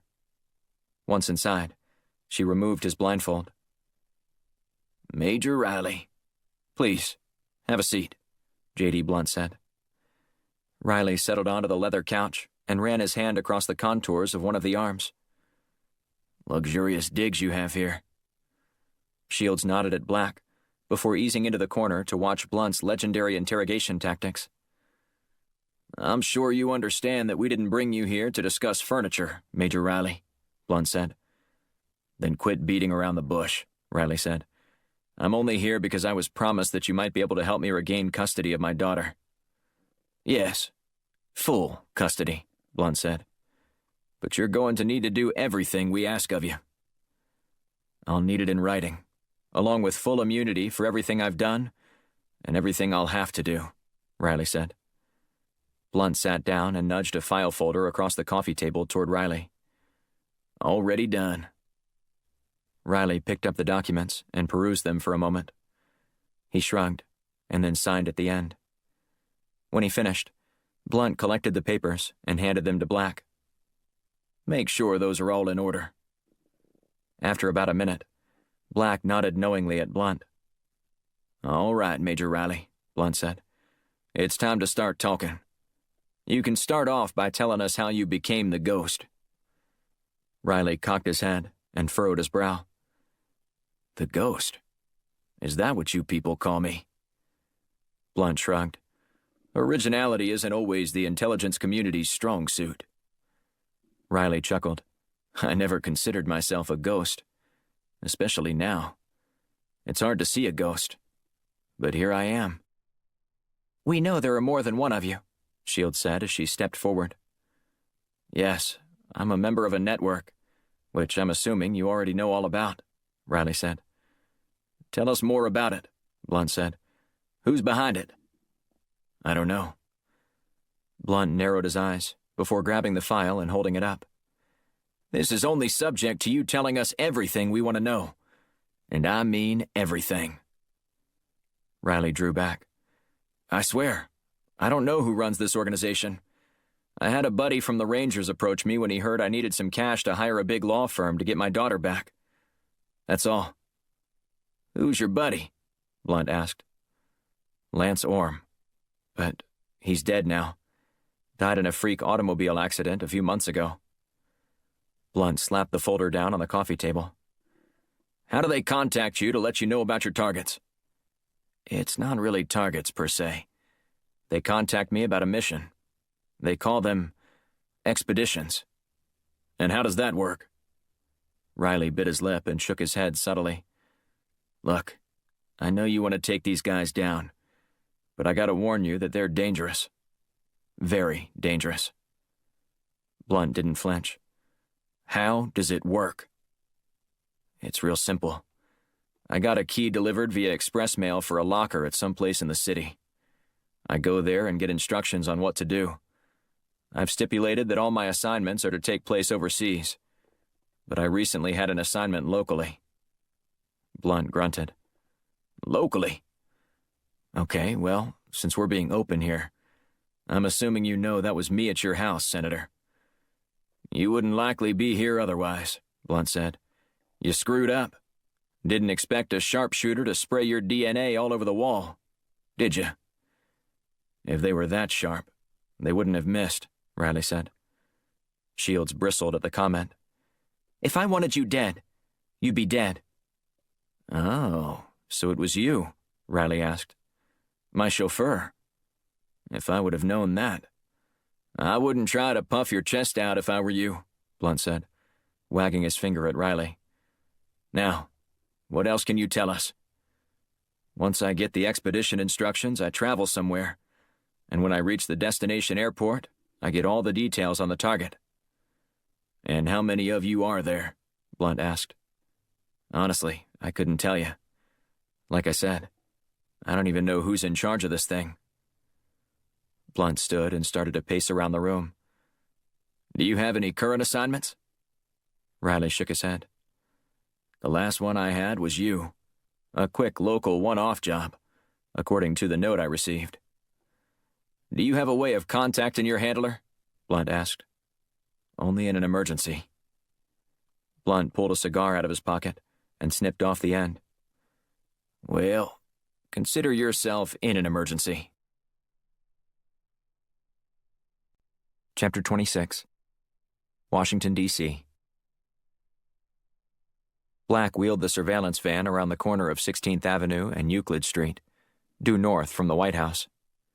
Meridian Hill Park wasn't one of Washington's more popular tourist attractions, but it had a storied history and offered dramatic views of the city.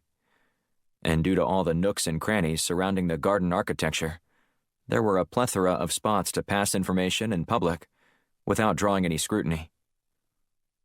Go initiate contact, Blunt said. Just don't get cute. There are other agents on the scene. Black patted Riley on the back. He'll be fine.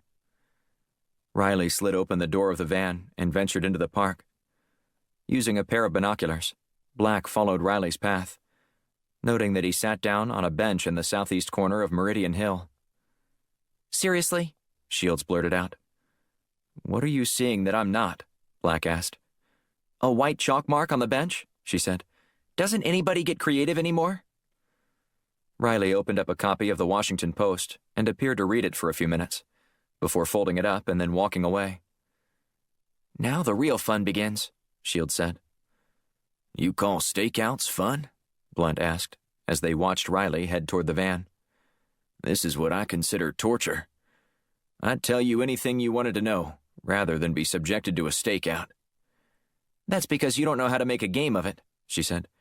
"You get points for things that happen on your watch. Mega bonus points if you witness a crime or see a couple sneaking off having an affair." Blunt shrugged. "Perhaps I don't appreciate the subtle art of voyeurism like you do, and I intend to keep it that way." "I prefer to keep it old school," Black said. "Cup of bitter coffee from the diner around the corner, Philly cheesesteak from the street vendor a block away, the Bee Gees' Saturday Night Fever motion picture soundtrack playing on the radio." "You had me up until the Bee Gees," Blunt said. "I always hated that disco crap. It's like rap music. Any no-talent hack can do it." "Come on," Black said. "You can't say the Bee Gees didn't have talent." Blunt's eyebrows shot upward. "I believe I just did.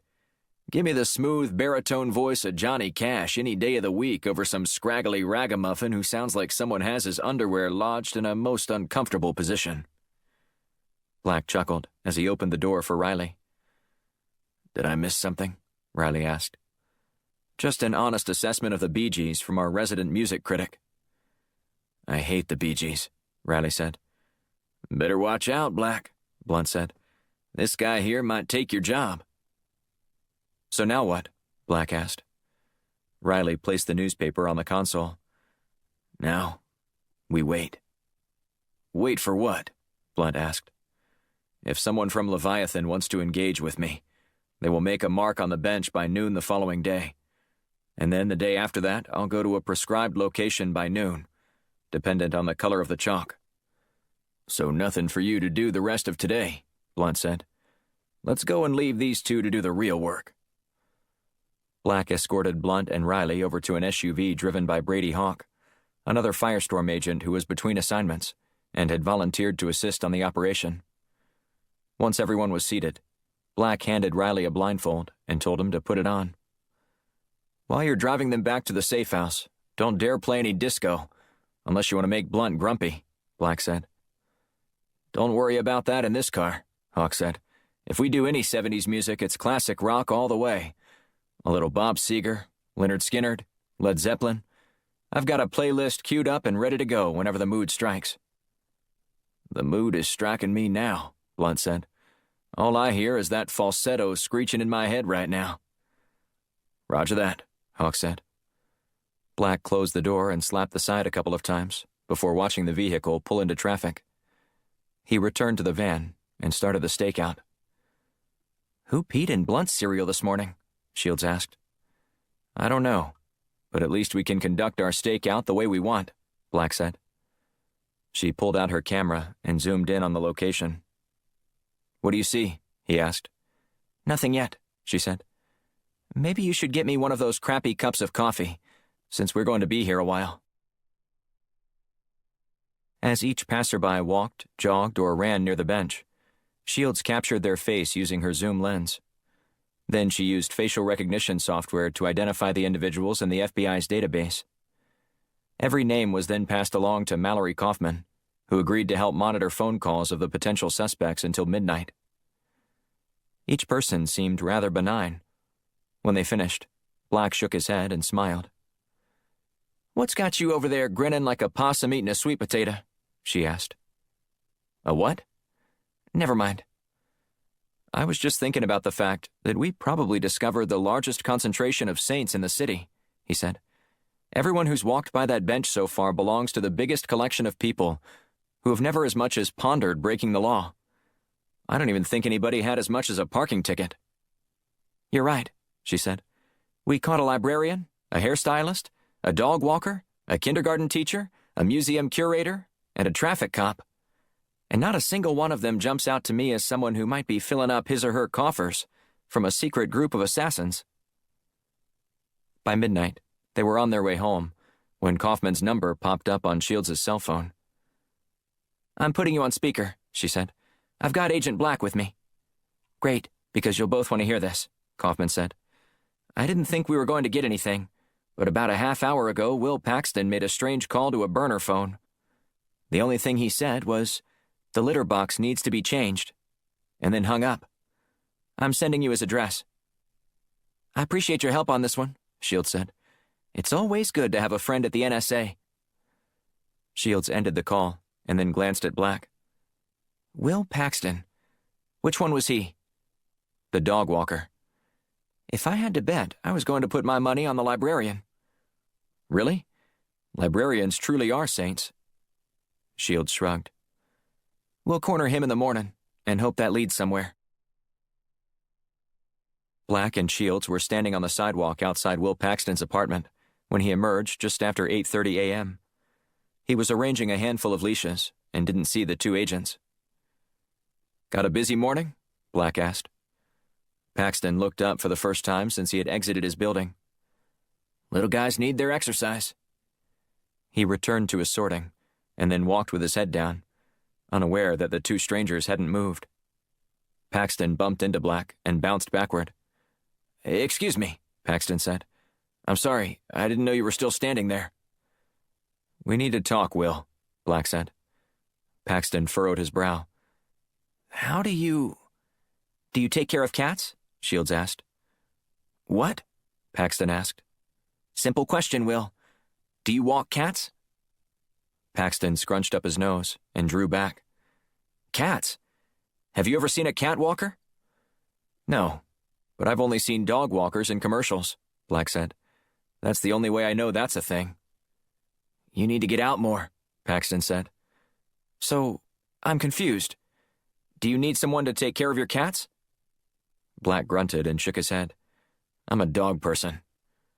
"Then why are you two asking me about this?" "The litter box needs to be changed," Black said. Paxton dropped his handful of dog leashes and took off running.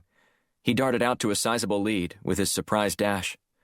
But it only took about 50 meters for Black to catch Paxton and wrestle him to the ground. "I see you want to do this the hard way," Black said, as he jerked Paxton to his feet.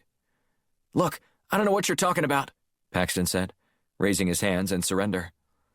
"You didn't make a phone call to a random number last night, and the entire conversation consisted of 'the litter box needs to be changed'?" Black asked. "No, man. I'm totally clueless what this is all about." "Think again," Shields said. "If you like, I'll play back the recording we have of you saying it." Paxton exhaled and looked skyward. "I don't know who you are, and I don't have to tell you anything." Black eased open the right flap of his jacket, revealing his gun. "Don't make this more difficult than it has to be." "Who are you people?" Paxton asked. "You're not in trouble," Shields said. "At least, not yet, anyway. We just need to know about the person you called last night." "I already told you that I don't know anything." "Last chance," Black said. "If you don't tell me what I need to know, you're going to take a little trip with us. I'm sure your clients won't appreciate you leaving their dogs unwalked for the next couple of days. If you can find them." "I've got GPS trackers on all their collars," Paxton said. "Now, can you tell me what the hell is going on here? Are you guys with the government?" "We ask the questions here, Will," Shields said. Paxton sighed. "So, it's like this. A couple of years ago, this guy approached me and asked me if I'd like to make a little extra income. I told him I'd do it as long as it wasn't illegal. He assured me it wasn't, but said it had to do with national security." "And you believed him?" Shields asked. "He had an FBI badge. I didn't want to look a gift horse in the mouth, you know." "Continue," Black said. Paxton shrugged. "That's about the extent of it. He asked me to cruise through Meridian Hill Park every day and check a bench to see if there was a chalk mark on it. If there isn't anything, I do nothing. But if there is, I make a phone call to a number and say the line about the litter box. That's it." "Do you remember what this person looked like?" "Older guy. Bald. Real direct. Kind of like that guy from the TV show Lost." "Terry Quinn?" Shields asked. "I love that show. I don't know the actor's name, but that's who he reminded me of." "Have you ever seen him again?" Black asked. "Nope, just that one time." "And the money is still there every month?" Shields asked. Every month, without fail. And that's it? Black asked. Paxton nodded. That's it. All right. Don't say a word about this to anyone, Black said. Just keep doing what you're doing. You're not in trouble. However, if you tell, you will be. And I can promise you that it'd be a decision you'd regret for the rest of your short life. Okay, man, I get it. Mum's the word. Black patted Paxton on the shoulder. Keep this secret like your life depends on it. Because it does. Black and Shields watched Paxton hustle down the sidewalk, pulling out his phone to search for the dogs that had scattered. What do you think of that? Shields asked. Some guy contacted him who's bald and looks like Terry Quinn? That's like half of all the retired Army officers. Yeah. This isn't going anywhere, is it? Not if he values his life. So yeah, pretty much a dead end. Chapter 27. Blunt groaned as he shuffled down the hall to get a cup of coffee. He'd barely been able to sleep, spending another night on the couch in his office. Though he paid top dollar for his home security system, apparently it was no match for a trained government operative. And while he preferred to rest in his own bed, he needed some peace of mind at night until the matter of the Army Ranger deaths was resolved. Despite the headway the Firestorm team had made, Blunt couldn't shake the feeling that everything that happened over the past week, the murders in the Middle East, the kidnapping of the Kuwaiti emir, his encounter with some ex-military soldiers along the Colorado backroads, signaled that they were just scratching the surface of something much bigger. What, exactly, he didn't know. But there was more to unearth, more to investigate. When Black and Shields returned from their confrontation with Will Paxton, they all felt as if they'd run into a roadblock. Eddie Riley had been somewhat helpful, but there were obviously more powerful people pulling the strings. And that's who Blunt knew they needed to discover the identities of and put pressure on if they were going to successfully expose the nefarious organization. Blunt gathered everyone in the conference room for a brainstorming session. Now that we're back to square one, Shields began, we need to start asking different questions if we're going to connect the dots here. We're still not sure how the Dead Rangers and the discovery of Leviathan's assassins network is all connected, Black said. Not yet. But I think it's pretty damn coincidental that these people I'm looking into are the ones who orchestrated Al-Sabah's abduction, Blunt said. And then they showed up at your house, Shields said. Thank God you did too, he said. So, follow the money, right? Black asked. The problem is, we don't have much of a money trail yet to look into, Shields said. Blunt shrugged. Maybe not obvious just yet. But I think one thing we can look at would be who possibly benefited from everything that happened with Al-Sabah. Well, nobody, Shields said. I think it was a smokescreen to do something else. What? I don't know. Blunt wagged his finger at her. Not so fast. Someone always benefits, especially on Wall Street. Are you suggesting this was all to manipulate the market? She asked. Perhaps. I'm just saying we need to look into it. So why don't you start there, Shields? Anything else? Black asked. You see if the FBI has any more information on the Emir's kidnapping that they haven't told us, Blunt said. There may not be any more to it, but it's worth a shot. On it, Black said as he stood. He exited the room, with Shields right behind him. Blunt finished his coffee while he perused the money section of the newspaper. His eyes widened as he read an article that arrested his attention. Would you look at this? An hour later, Shields handed Blunt a report that she'd cobbled together on the biggest winners and losers from the recent market fluctuation. Emerging from the chaos with a massive profit was the Ackerman Fund. While it's possible fund manager Randall Ackerman got lucky, Blunt didn't buy it. But he needed proof. He picked up his phone and dialed CIA Deputy Director Robert Besserman's number. Bobby, I was wondering if you wouldn't mind looking into something for me. Besserman sighed.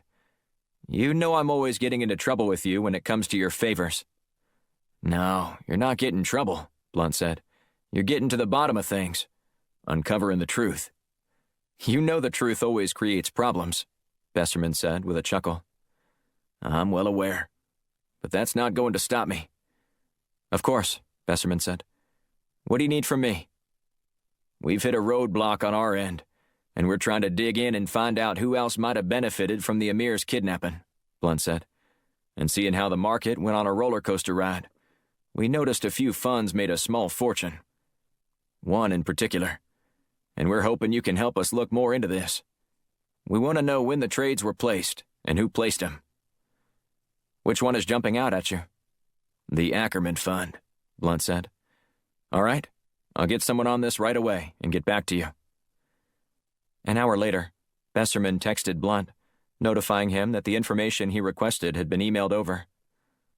Blunt's mouth fell agape as he scanned the report. Blunt picked up his phone and dialed Shields' number. Start digging on Randall Ackerman. What did Besserman say? In the document he sent over detailing Ackerman's trades, it was obvious that they had some advanced knowledge of the situation. They bought a ton of oil shares a couple days before the attack. Then when the Emir was abducted, the shares shot up 12% overnight. 12%? That's nearly unheard of. Yeah. And when you buy $2.5 billion worth, that's the payout of a lifetime. But that's not all. He did more? He sold it the next morning, before the news broke that Al-Sabah was safe and unharmed. Then oil dropped to a lower level than its high before the turmoil started. Well, that's interesting, Shields said. Why? What have you found? I didn't wait around for you to tell me to dig into Ackerman. That's what I've been doing for the past hour. And? He's clean as a whistle. The guy has 2 speeding tickets to his name in the past 20 years. He's never been investigated for fraud or anything by the Securities Exchange Commission. On top of that, he's even won awards for his philanthropy. Blunt sighed. So we're barking up the wrong tree again? More like the wrong branch. What do you mean? Ackerman has a stellar reputation, but I was able to get a client list. How? Irrelevant. The fact is, I have one. And there's a name on here that I think you might be interested in. The name of a man who stood to profit not only from Ackerman, but also from 8 other companies that were lower-tier investment firms that would be easily overlooked. How much did he make? Well over $100 million. Blunt grunted. Who is it? I thought you'd never ask. Blunt's phone rang, and he held up his finger. Hold that thought. Let me get this. He answered the call and furrowed his brow as the man on the other end of the line introduced himself as FBI Special Agent Zach Wesley from New York. What's this call about? Blunt asked. We've been working on getting a location for that phone call made by Will Paxton. How did you... This is an interagency project, and we were looped in on it. And speaking of which, we're looping you in now that we're planning a SWAT operation tomorrow at the home of the man who received that call, and we were hoping that Agent Black might be interested in joining us. I'll have him at your offices first thing in the morning. Blunt hung up and shook his head. This thing has more moving parts than a moonshine operation in the 50s. What happened? The FBI located the man your dog walker called and wants Black in on their SWAT operation tomorrow night. Now, I'm sorry, you were about to tell me who benefited from this massive market swing. She glanced down at her notes. You're never going to believe this. Chapter 28. New York, New York. Black jostled side to side in the SWAT van, bumping in concert with the New York City potholes. He slammed into the adjacent man outfitted in his riot gear and wearing a wry smile. He went by the nickname Rip. You really think there's going to be a shootout tonight? Black asked. I've been around enough to know that you never really know what to expect. But it's always better to be over-prepared than under, Rip said. Black nodded. That's sage advice. And appropriate, given the target. Black wasn't sure which way the operation was going to go, but he knew the odds seemed to weigh heavily in favor of a shootout, quite possibly ending in the death of the target, as well as an FBI agent or 2. Or 6. Kevin Reed owned a sterling reputation for his sniper skills in the Army. In one battle, he recorded 27 kills, picking off insurgents one by one, and saving the life of everyone in an entire troop. If there was one man it would be a mistake to underestimate in a gunfight, Reed was him. But the fact that Reed remained a free man after what he did was just as puzzling as the fact that he snapped one day and laid waste to an entire village. 35 people wound up dead, and not a single weapon was found on them. Reed was arraigned, charged with murder. The court-martial trial was highlighted by the media for the supposed injustice that occurred when Reed was freed, his record expunged. The only stipulation in the sentence handed down was that he be discharged dishonorably. Reed claimed that the villagers were hostile and initiated engagement by firing at his position. He explained the lack of weapons due to the fact that someone must have avoided getting shot and scooped up all the weapons before the U.S. troops rolled in to investigate the situation. Through it all, Reed maintained his innocence, the outcome of his trial morphing into a political football carried by the country's two parties. As expected, Reed was painted as a patriot by one group and a murderous villain by the other. Black figured the truth was somewhere in the middle. However, the fact that Reed was attached to this circle of assassins made Black strongly consider that maybe the Ranger wasn't nearly as innocent as he proclaimed. Or maybe someone had framed Reed. Regardless of what happened before, Black wasn't sure any of it had bearing on the present. A dishonorable discharge from the military may have been the spark that sent a fragile sniper with PTSD over the edge. Yet in the end, Reed chose his own path. Nobody forced him to work for Leviathan, at least not that Black knew of. That's why Black decided he would make a terrible judge. As an agent for Firestorm, his job was to carry out operations that protected the safety of Americans and protected the interests of his country. He'd long since yielded swinging his own gavel for every hostile he was directed to eliminate.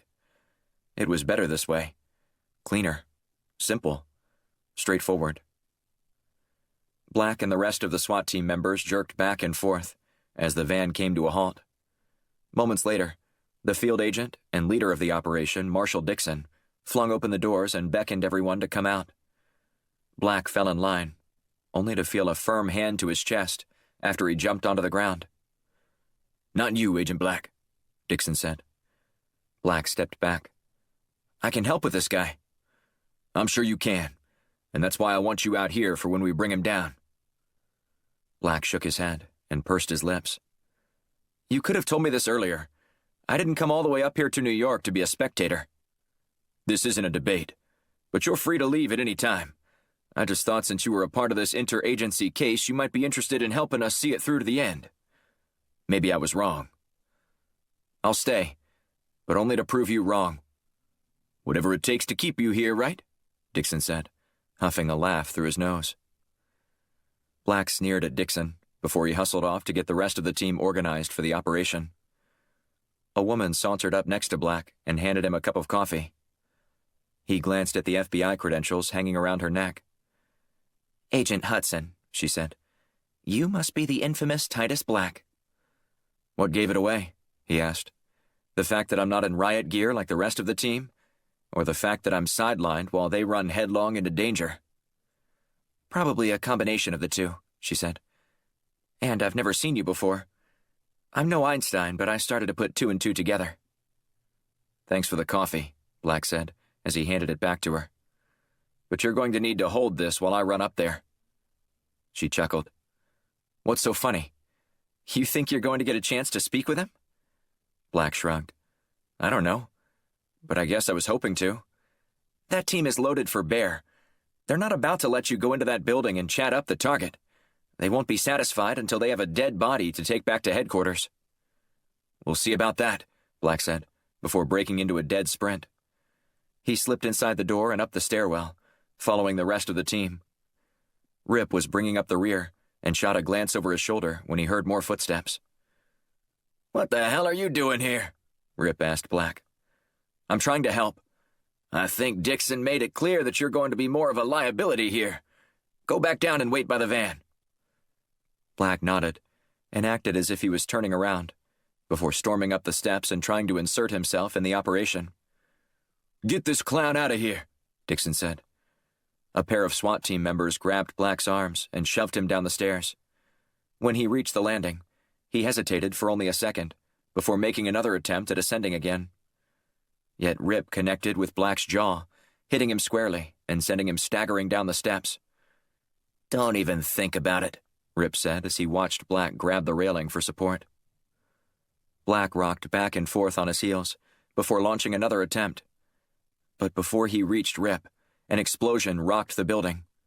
The SWAT team scattered, sprinting down the stairwell to ground level. Black beat them all to the street, where Agent Hudson remained calm amidst the flurry of activity. "Let me guess. Dixon botched the operation again?" she asked. Black shrugged. "I'm not sure what happened exactly. All I know is that 1 minute I was trying to get into the apartment, and the next I'm racing from it as fast as I can." He looked skyward and watched some of the debris drift down. After a few minutes, several agents, including Rip, rushed toward the apartment to search for Reed. When they returned, Black cornered Rip. "Where's Reed?" "We'll find him," Rip said. "He couldn't have gone very far. We had agents stationed on every block within a 2-mile radius." "Are you sure he isn't dead?" Black asked. Rip nodded. "The apartment was booby-trapped. 2 of our guys are down." "You really think Reed is anywhere near here?" "He's a sick psychopath who would want to be around to see his work," Rip said. "And when he does, you can start getting answers out of him." Black shook his head. "He's long gone, amigo. And I doubt you have any chance of capturing him." "But you will question him when I bring him back?" Rip said, his eyes narrowing. "If you find him, I will," Black said. "Otherwise, I've got plenty of other issues demanding my attention." Chapter 29. Blunt lumbered to the conference room as he gnawed on an unlit cigar. He sat down and rubbed his face with his hands before leaning back in his chair. Moments later, Shields, armed with a stack of papers, joined him. "Why couldn't we do this in my office?" Blunt asked. "Dramatic effect," she said with a wry smile. "Seriously, I have plenty of slides to show you." Shields dropped the documents on the table and handed half of them to Blunt. "What are we looking at here?" he asked. "Financial records of former Navy Commander Brad Longmire." "And why are we doing this?" "He's the guy who had investments at every single one of those companies that minted a small fortune off al-Sabah's kidnapping." Blunt scanned the report Shields had cobbled together. It detailed his time in the military and how he retired early when passed over for a promotion. "Okay, so aside from making a ton of money in a couple of days, how are you connecting the dots between Longmire and the fiasco with al-Sabah?" Longmire moved to Europe about 5 years ago and has been an outspoken critic of the U.S. military on social media. "So? Who doesn't criticize our military on social media platforms these days?" Blunt asked.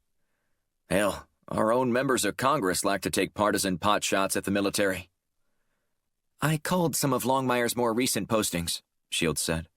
"He's become more and more outspoken in his opposition, moving from making passive objections to violent threats. Now, to my knowledge, nobody has investigated them as credible, likely because he's viewed as little more than a disgruntled employee. But Longmire's men were fiercely loyal to him, several of them abruptly exiting the military after the commander was dismissed." "I'm still not convinced he was behind all this." "Longmire has made quite a fortune since moving to Europe, according to financial filings. He runs an import-export business and handles high-value items. He would have the means to pull off an operation like abducting al-Sabah, and the connections to assemble a team." "But we know for a fact that Rangers were involved in this. Longmire was Navy." "Yes, but he was stationed in Pensacola for a while. That's the great melting pot for the military. All branches have some sort of presence there, and Longmire was one of the higher-ups at the Navy base during his stint there. He would have crossed paths with guys from every branch, and given his popularity among his men, I don't think this is out of the realm of possibility." Blunt scowled. "What you're saying is that you don't have any other theories?" "Everything is pointing to Longmire." Blunt shrugged. "That's how you see it. I'm still wondering why he would need a large infusion of cash like that all of a sudden." "That's a good question. I hacked into his financial records, and he's not spending like someone who has suddenly decided they want to live high on the hog. I would consider his spending habits to be quite average by any standard. So, what do you think he's doing with it? I don't know yet, but I have a hunch he's up to something more than just amassing a fortune for fun. Blunt's phone buzzed with a call from Besserman. What's the good news? Blunt asked. I'm afraid I only have bad news to report, Besserman said. A Russian nuclear sub that was trolling dangerously close to the U.S. disappeared off the radar. And? Even Moscow is in a panic about this. What do you mean?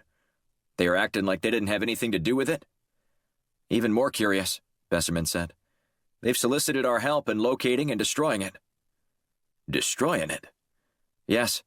They believe the sub-commander is acting on his own based on some intelligence they have, which they haven't shared with us yet. And you don't think this is some kind of ploy? It'd be a dangerous one, but based on everything we're hearing from our well-placed sources over there, this is not a ruse. Moscow is possibly even more panicked than Washington is right now. And why are you telling me this? I'm putting together a black ops team to deal with the threat once we find it. And you have someone uniquely skilled for the job. All right, Blunt said.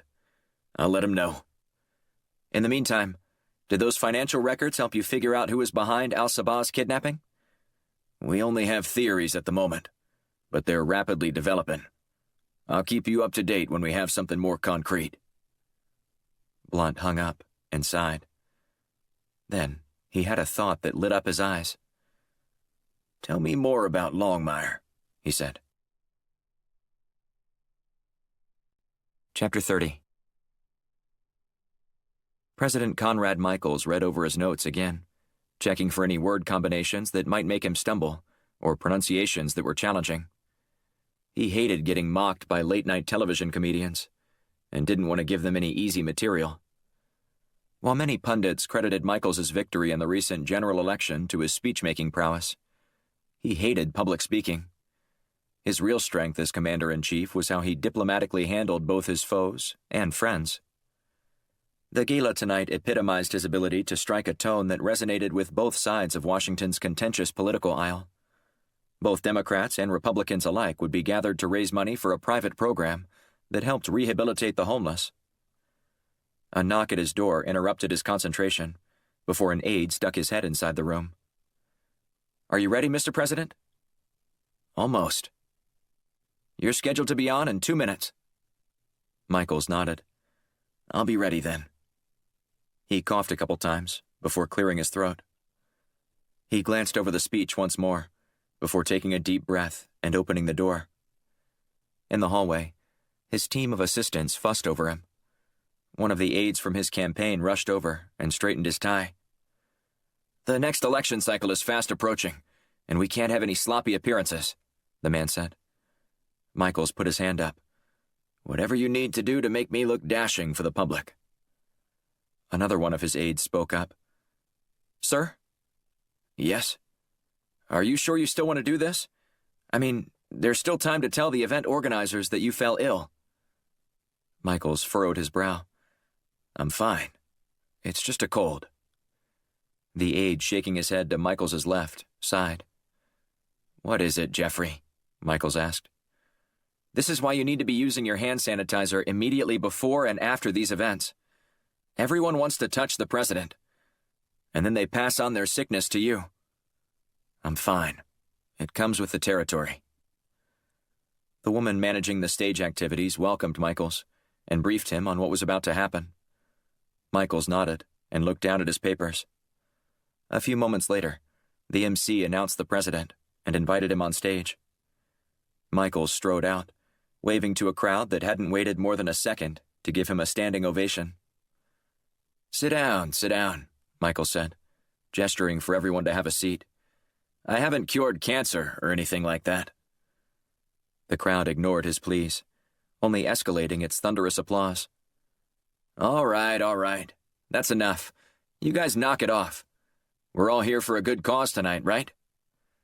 Many in the audience shouted out various replies, all in agreement. After a few more seconds, the clapping subsided, and everyone sat back down. "Wow, Michael said. "You really know how to make someone feel welcome. Which I guess would make sense since you're all here tonight to raise money for an incredible charity that wants to help the homeless in our communities get back on their feet." More applause. Michaels finished his speech by announcing that he would be donating $1 million personally that night, and challenged others in the audience to do so as well. When he was finished, event organizers ushered Michaels, flanked by Secret Service members, over to a receiving line. One of the women leaned in close and spoke in a hushed tone. "These people all donated $10,000 or more just to get a minute to speak with you, along with a picture. Is that still okay with you?" Michaels nodded. "That's fine. But I would ask that people avoid trying to shake my hand. I'm battling a little bit of a cold and don't want to pass it along to anyone." "Of course." Once Michaels was in place and the line had formed, the woman informed the crowd about the ban on shaking the president's hand. The grip and grin session was scheduled to last 30 minutes, as only the first 30 people who made the requested donation were admitted into the queue. When Michaels reached the last donor, the man went to shake Michaels' hand. "I'm sorry, but I'm not feeling well," Michaels said, as he withdrew. The man didn't relent. "I'm Private First Class Henry Reynolds, and I've waited my entire life to shake the hand of the President of these great United States of America. And I doubt I'll ever get this close again. Please, Mr. President." Michaels shrugged. "Well, all right. I guess I can make an exception for you." They both turned toward the photographer and smiled as he snapped a photo. However, when Michaels attempted to pull his hand away, he felt a piece of paper. "Don't read that now," the man said, "but please check it out the moment you step out of the room. It's important." Michaels nodded and thanked the man for his service. Once he was out of sight, Michaels hustled out the back with his security team. They reached the service entrance and helped him into the limo before heading to the White House. "Great job out there tonight," one of his aides said. "You really connected with that crowd, which was distinctly bipartisan. America doesn't see many scenes like that in the political realm anymore." "Hopefully that will continue to change," Michaels said. He closed his eyes and leaned back, his duties done for the day. He just wanted a shot of bourbon to take the edge off. As he leaned forward in his seat, he heard the piece of paper crinkle in his pocket. He dug his hand inside and fished out the note. "I'd almost forgotten." Michaels unfolded the message and read the note to himself. "You have a nuclear missile pointed at Washington. If Zachary Olsen is not released from military prison in 24 hours and delivered to the Cape Verde airport at Hangar 13, I will give the order to fire." Michaels snatched the limo's phone off the hook and dialed his security advisor's number. Catherine Way answered the phone. "Good evening, Mr. President. Is there something I can help you with?" "I need to reach someone at the CIA," he said. "We're under a direct threat right now." "Of course," she said. "I'll connect you with someone over there." He seethed, mulling all the possibilities of who might be behind this crisis in the making. While he continued to wait, he asked one of his assistants to call the event organizers and request a photo of the last person he chatted with in the receiving line. Eventually, Catherine returned, her airy voice betraying the tension he felt in the moment. "I've got CIA Deputy Director Robert Besserman on the line for you, sir. Do you want me to stay on the call with you?" "That's fine," he said. "Patch me through." "Mr. President," Besserman said, "it's an honor to speak with you this evening. However, I understand there's something urgent you need the agency's help with. So let's cut straight to the chase. What do you need?" "Who the hell is Zachary Olsen? And why is some terrorist group demanding I release him immediately?" Chapter 31. CIA Headquarters, Langley, Virginia. Blunt presented his credentials to the guard at the post outside the gate and waited to be waved inside. Once Blunt was permitted to proceed, he pulled into the parking garage and found a space near the stairs. The lot was rather desolate at 10 p.m., but based on the line of cars pouring into the facility, Blunt figured there must have been a sizable number of agents called in to handle the growing emergency. He hustled up the steps with a cigar hanging out of his mouth. Once inside, he scanned his contractor pass. The guard sitting nearby shouted at Blunt to stop. "Sir, I'm afraid there's no smoking in the building," the man said. "Don't worry," Blunt said as he spun around and walked away. "I don't even own a lighter." Blunt took the elevator up to Besserman's office, which was crowded with several officials from the Pentagon, as well as agents and other low-level directors. "Gentlemen," Blunt said, nodding toward everyone. "JD, thank you for making it down here so quickly on such short notice," Besserman said. "This isn't the kind of thing that can wait," Blunt said. Besserman continued the meeting by discussing how they were going to handle the armed sub once it was found. They debated whether to annihilate it, sink it, or tow it back to harbor and do a little reconnaissance work on the Russian vessel. The Navy representative was adamant about using the operation as an opportunity to delve into the Russian technology and compare it to the U.S. Navy's. While that sounded appealing, Besserman spoke as the voice of reason. "This is an operation based on goodwill, something we don't often get with the Russians," Besserman said. "Given that our technology has maintained a healthy advantage over the past 3 decades, I think it'd be foolish to risk discovering what we already know, just because we can. The great downside is action like that would negate any bridge building that could happen here." Oliver Russell, the Secretary of Homeland Security, objected. "Would the Russians do the same if the shoe were on the other foot?" Blunt shook his head. "Apples to oranges comparison.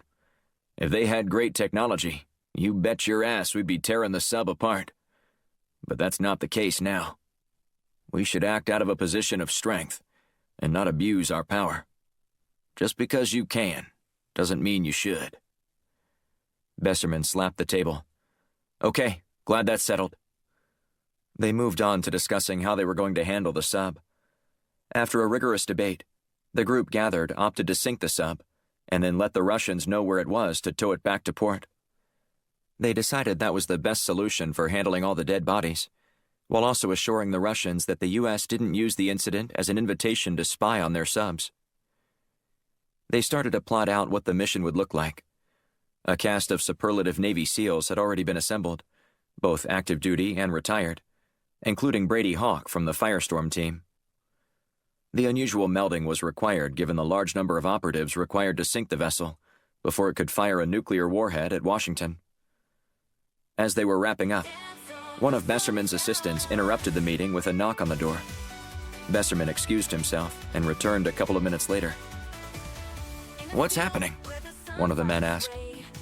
"I just got the official word from the White House that the president isn't going to acquiesce to the terrorist demands." "Meaning?" another asked. "We have less than 24 hours to find that sub," Besserman said. "That won't be a problem," Russell said. "I just received word that the sub has been located and is lurking just beyond our boundary in the Atlantic and international waters." Blunt nodded.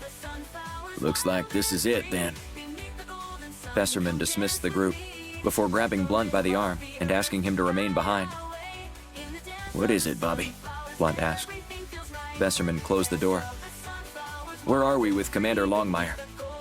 "We just started our search for him." "Do whatever you can to put all your resources into finding him." Blunt nodded. "Of course. But if we sink this sub, we'll neutralize the threat. I mean, for all we know, he's on that ship." "I'm not so sure about that." "Even if he's not, it's not like he has unlimited funds to continue to rain down terroristic threats on us." "Well, he's got something intangible, the kind that's difficult to gauge and even tougher to combat." "And what's that?" Blunt asked. "Loyalty. I read up on his file.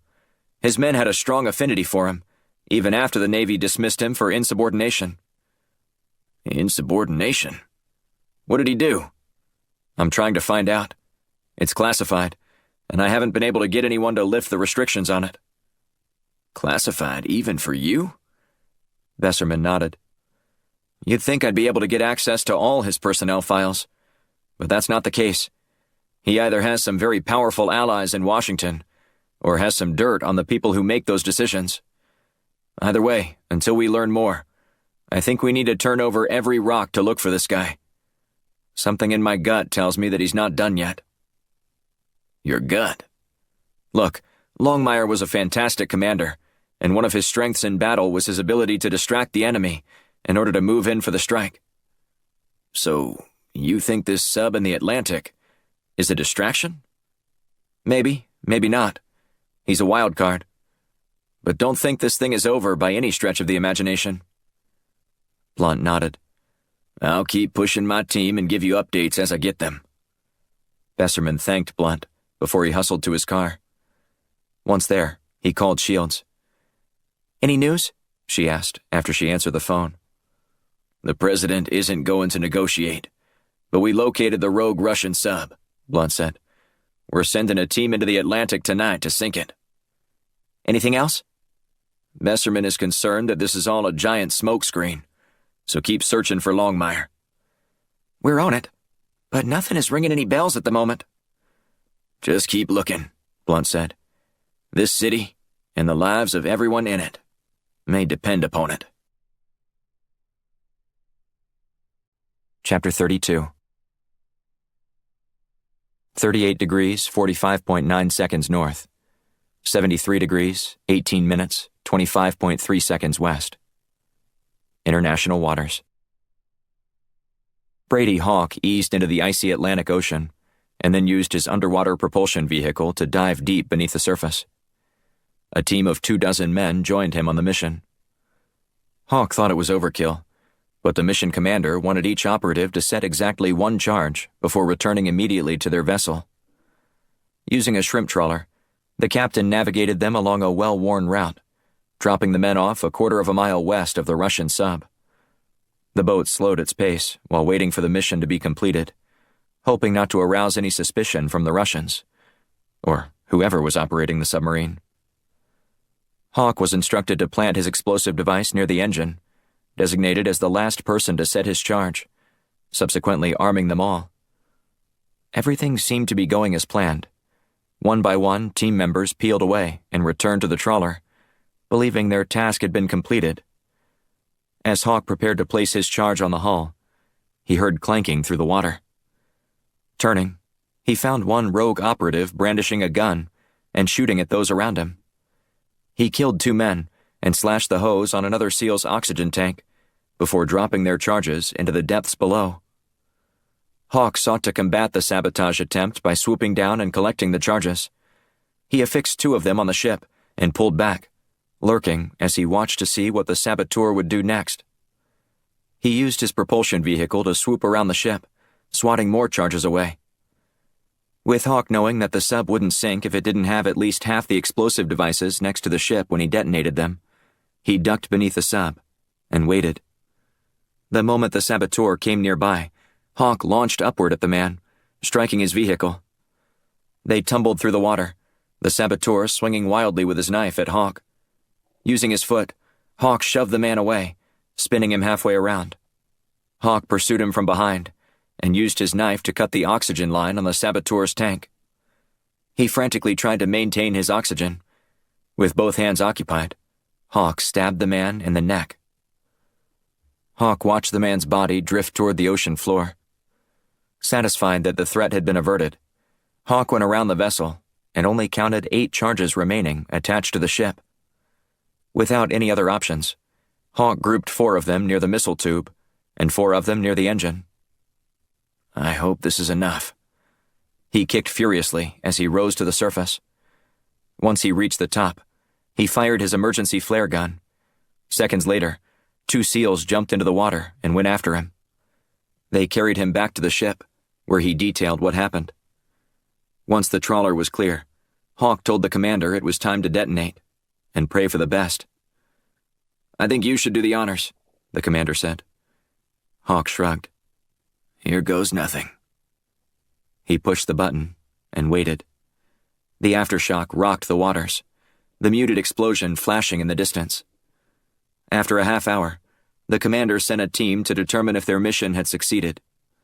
When they returned, the men reported that their sonar picked up the sub on the ocean floor. And no signs of life. Excellent, the commander said. The president will be happy to hear this news. President Michaels hung up the phone and poured himself another bourbon. He exhaled and then leaned back in his chair, pleased with the success of the special ops mission to thwart the terroristic threat thrust upon him. His satisfaction was short-lived when he received a call from Oliver Russell. "Sir, I have the Secretary of Homeland Defense on the line," the White House switchboard operator said to Michaels.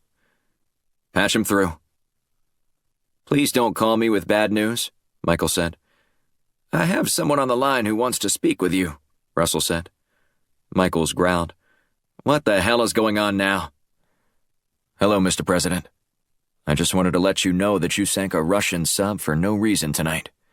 And my demands haven't changed. Deliver Zach Olson to Cape Verde by the designated time, or all of Washington is going to be introduced to life under radiation."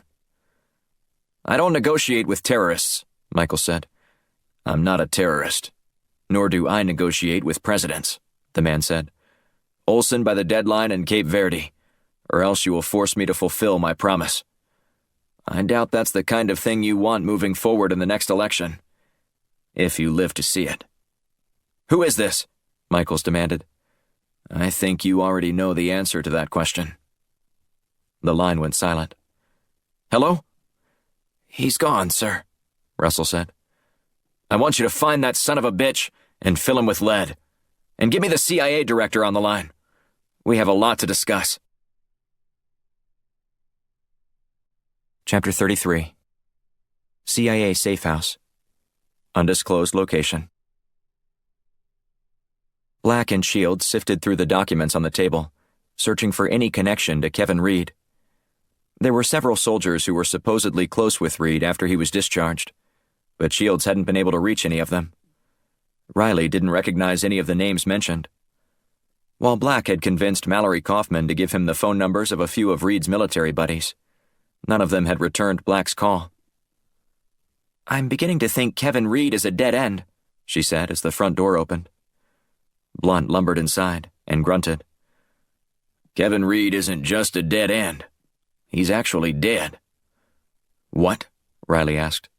"You heard me," Blunt said. "Kevin Reed killed himself last night, sometime after the bombing at his apartment." "I don't believe it," Riley said. "Me either," Blunt said. "I wouldn't be surprised if the alleged suicide was all staged. But what do I know? This whole day has been a disaster." Shields patted Blunt on the back. "Well, aren't you just a ray of sunshine?" Blunt sighed. "I haven't even told you the real bad news yet." "Worse than that?" Black asked. "The operation in the Atlantic to sink the Russian sub that was supposedly getting ready to blast us with a nuclear weapon was a success," Blunt said. Shields cocked her head to one side. "I thought you said you were going to tell us really bad news." "I'm not done," Blunt said. "That was a ruse. Apparently Longmire used that as a distraction." "Longmire?" Riley asked. "As in Commander Brad Longmire?" Blunt shot up in his chair. "Yeah, that's the one. You know him?" Riley nodded. "I met him when I was in Pensacola for training. Everybody loved that guy. I halfway wished I was in the Navy so I could have served under him." "We think he's the one behind Leviathan," Blunt said. "At least at this point, there aren't any other candidates. It's got to be him." "He's been the one behind all this?" Riley asked. "Yeah," Shields said. "I got an email about a half hour ago letting me know that from what the FBI was able to recover on Reed's computer, he was just orchestrating everything under the direction of someone else. That person was Brad Longmire." "Like I said, as far as we can tell, Longmire is at the top of the food chain," Blunt said. Riley shook his head. "I can't believe it. I never would have pegged him to turn on his country like this." Blunt stroked his chin as he looked over the top of his reading glasses. "Who knows what set him off? Some quibbling over U.S. foreign policy? Bitterness over his dismissal from the Navy?" "My money is on the latter," Black said. "Well, that'd be nice to know. It's not the most important mystery we're trying to solve right now," Blunt said. "We need to know where he is." "I think I might know where he is," Riley said. "You know where Commander Longmire is?" Blunt asked. "I think I do." "How is that even possible?" Blunt asked. "You've been under our protection ever since this whole episode began." right before Agent Shields suggested I go with her. I received a text with a new assignment. I thought you were given your assignments through a different protocol, Shields asked. I am, except in case of an emergency, Riley said. So I'm assuming the person handing out my assignments, who we now know to be Reed, believed there was an emergency. What was this assignment? Blunt asked. Riley glanced at Blunt, and then at Black and Shields. Well, what was your assignment? Blunt asked. To kill Commander Longmire, Riley said. And I think I know where he might be. Chapter 34. Black didn't even wait for Shields to slam her door all the way before he jammed his foot on the accelerator pedal and tore out of the driveway. Riley rode in the back seat, briefing the 2 Firestorm agents on what he knew about Longmire and what made him a threat. Blunt headed to the office to watch the operation from Black's and Riley's body cams. Shields was going to coordinate the operation from her laptop in the SUV. Are you sure we have enough firepower to take Longmire and his guys out? Riley asked.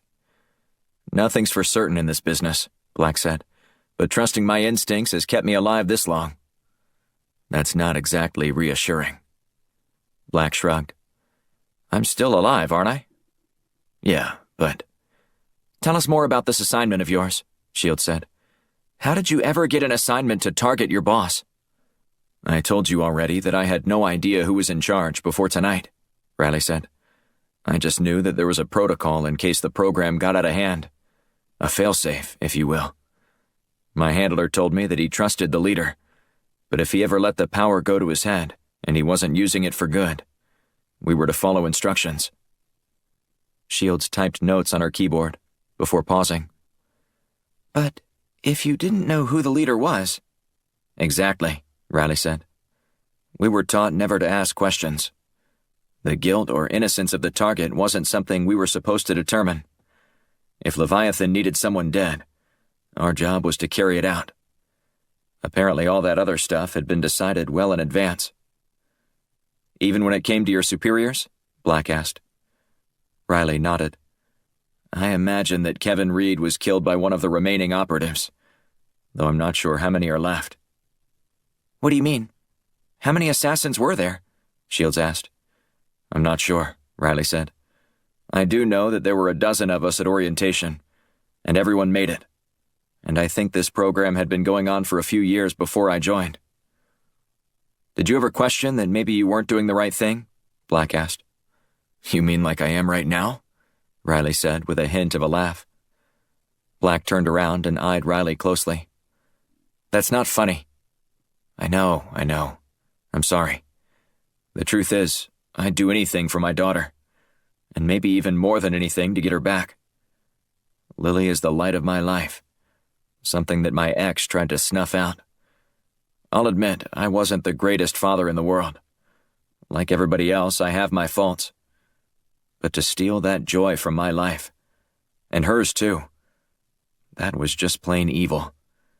And I ought to know since I've seen plenty of evil up close and personal in my life experiences. What was your favorite thing you did with Lily? Shields asked. She was still just a baby when I last held her, Riley said. But I think if I had to answer that question, I'd say curling up on the couch and reading a book to her, even though I knew she couldn't understand a word I was saying. I loved doing that with my father when I was younger, Shields said. I want to do it again. Maybe a book we can read together and talk about while we look at the pictures. When we finish this job, we'll make sure that happens for you, Black said. You understand? Riley nodded. Look, I know I've killed a lot of people while working for these guys. Probably more innocent ones than not. But I just wanted to... You don't need to explain yourself to us, Shields said. We get it. Do either of you have children? Riley asked. None that I know of, Black said. Shields slapped his arm with the back of her hand. He says that all the time, like it's a big mystery. It's a lame joke. What about you? Riley asked, looking at Shields. I imagine it wouldn't be easy for either of you with the lifestyle that you lead. Shields sighed. Maybe one day I'll settle down, Find myself a man and fill my house with the joy and laughter of children. But I'm putting those dreams on hold while I work to make sure all those other parents out there who are living out those dreams can do so safely. Black nodded subtly. Me too. One day. Just not today. I can't imagine there being anything better than snuggling with a little girl who thinks you're the king of the world. Nothing better, Riley said. Well, if that's going to happen, we need to figure out how we're going to stop Longmire, Shields said. She turned around and eyed Riley. What do you want to know? He asked. You already told us your message gave you Longmire's location, but do you know exactly where he is? Shields asked. He was going to commandeer a ship, Riley said. A destroyer. But they don't carry nuclear weapons, she said. They haven't in years. How long have you been working in counterintelligence? Riley asked with a chuckle. 7 years, she said. And you still believe your own government? You've got to be wiser than that. That whole de-arming Navy surface ships under President Clinton in the 90s was all just for show, to appease the anti-nuke crowd. In fact, when I was in Pensacola, Longmire told me a story one time about cruising along the Russian coast with a nuke armed and ready to deploy. All they were waiting for was the word. But obviously it never happened. Now that's a story I've never heard, Black said. The Russians are still sailing around with nukes, so we'd be fools not to. Especially if we need to scramble a response to something they do, Riley said. So we're going to need to neutralize a nuclear weapon tonight? Black asked. Maybe. Maybe not. It depends on how intent Longmire is on escalating the situation. But yeah, if he's hell-bent on leveling Washington, we might have our hands full. Shields' computer alerted her that a new email had arrived. She mumbled to herself as she scanned it, before reporting its contents to Black and Riley. A team of Navy SEALs will be joining us, providing backup. Blunt wants us to wait before we take any action. When is the deadline? Riley asked. Black adjusted his rearview mirror. Tomorrow night at 9 p.m. He glanced at the clock on his dashboard. The neon green lights bearing the readout 2:30 glared back at him. By the time we get to Norfolk and get set up, it'll be close to 4 a.m., Riley said. And the perfect time to strike, Black said. The SEALs aren't going to arrive until 6 a.m., Shields said. Black sighed. By the time we loop them in, the sun will be up. No way we're waiting for them. I agree, Riley said. Our best chance of taking them is right before daybreak. If we wait too long, they'll be on high alert. I doubt they're suspecting us anyway. Well, it looks like there's one destroyer in the port right now, getting some electrical repairs, Shields said as she studied her screen. The USS Michael Mansour. It's a Zumwalt-class ship with surface missile capability. That'd be exactly what Longmire was looking for, Black said. Yeah, Shields said as she pointed at her computer. It says here that 2 weeks ago they started experiencing electrical issues at sea and were ordered to return to port immediately. Norfolk was the closest one, so that's where she ended up. All meticulously planned, I'm sure, Black said. Once Black double-checked his gear, he called Blunt to let him know they were going to go in immediately. I want you to wait, Blunt said. You're not going to be able to handle that situation on your own. We have no idea how many men are serving under him on this mission. Could be dozens for all we know. Or it could be a tight-knit group of 4 or 5 men, something I'm sure Riley and I can handle, with Shields' help, of course. I'm not asking you, Blunt said. I'm giving you a direct order. If we don't go in now, we lose the element of surprise. They have no idea that we're onto them, and this might be our best chance before Longmire goes off the deep end and launches that nuke at Washington. I'm warning you, Black. I know you're at the office, Black said. Just shuffle down the hallway and flip on the monitors. You can enjoy the show from there. Blunt sighed. You better not screw this up. Black smiled. Roger that, he said, before hanging up. After Riley was outfitted, they tested their comms with Shields. After confirming everything, they hustled along the docks toward the ship. Black noticed a Navy guard sitting by a gate that led up to the ship. Are you sure this is the ship? Black asked over his comms. Why? Shields asked. Because the vessel is being guarded. It's standard protocol, she said. You can't just walk up to the ship on your own without having permission to be aboard. You think these guys were credentialed? Riley nodded. Probably as contractors. It's not as difficult to get on board as you might think. How do you propose we get past that guy? Black asked. Let's go under him, Riley said.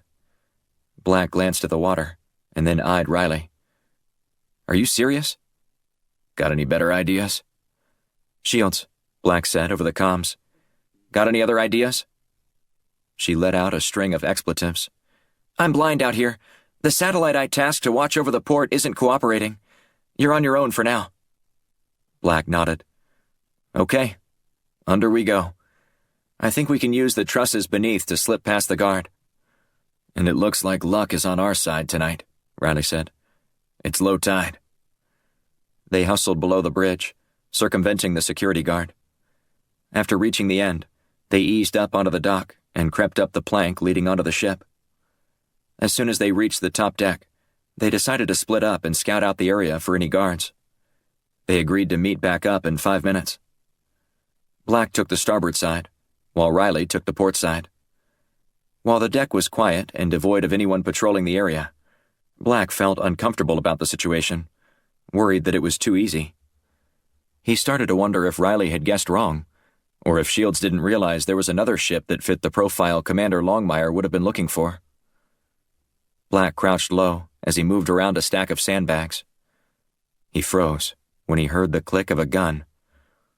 I'd hold it right there if you know what's good for you, a man said. Black placed his hands in the air and slowly eased around to face his captor. I don't know who you are, but you need to know that Commander Longmire has some draconian plans for Washington. I can help you get out now if you— Shut up, the man barked, as he snatched Black's body cam and tossed it over the side. You can tell the commander everything yourself. Now turn around and start walking. Black complied, turning to the left or right when ordered, or nudged by the barrel of the man's rifle. After a few minutes, they reached the bridge. Commander Brad Longmire was studying a map when the guard announced his presence. Sir, I have someone you might like to meet, he said.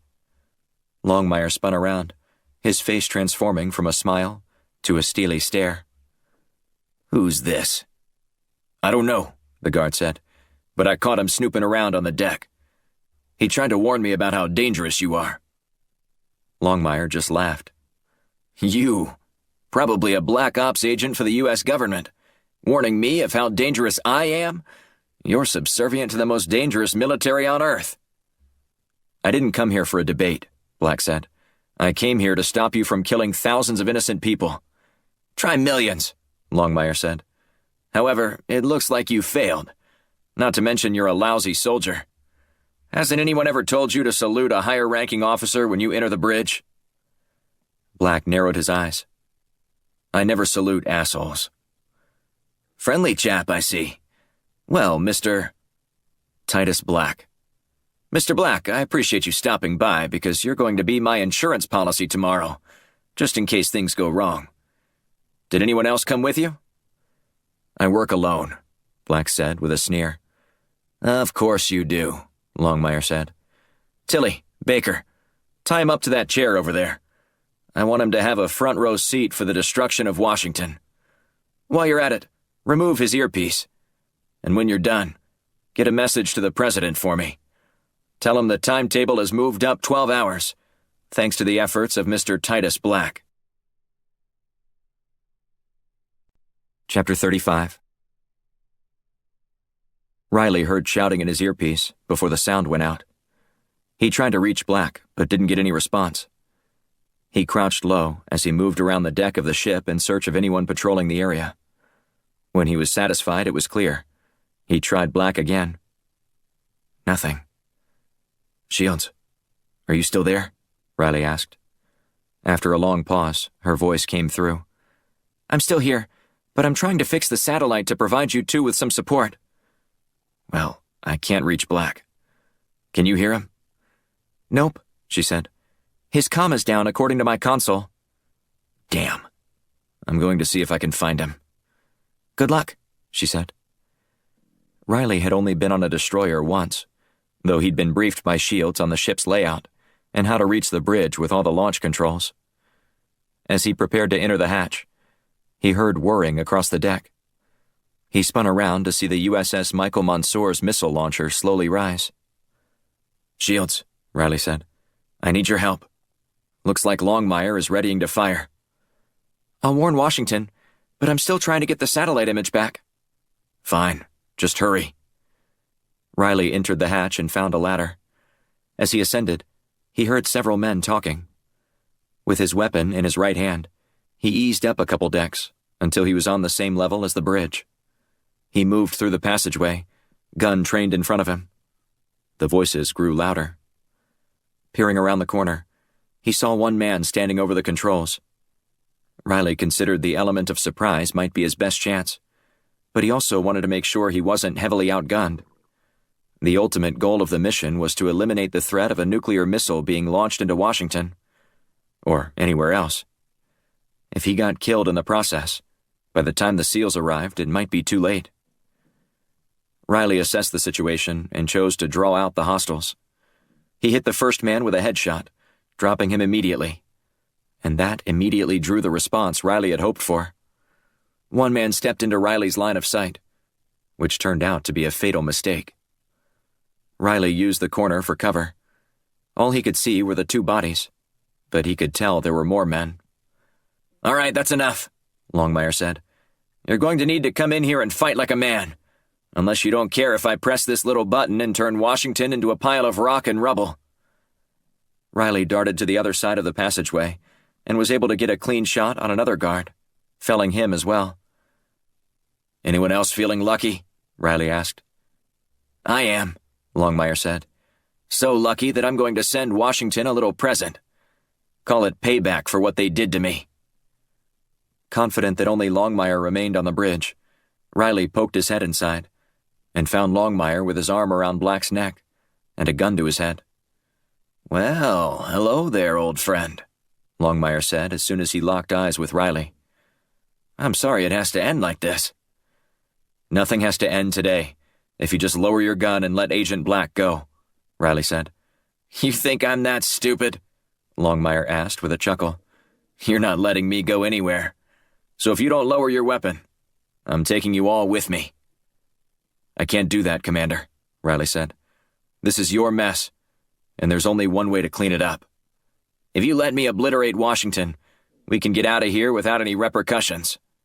It's the least I can do for them after what they did to me." Riley eyed Longmire closely. "What did they do to you?"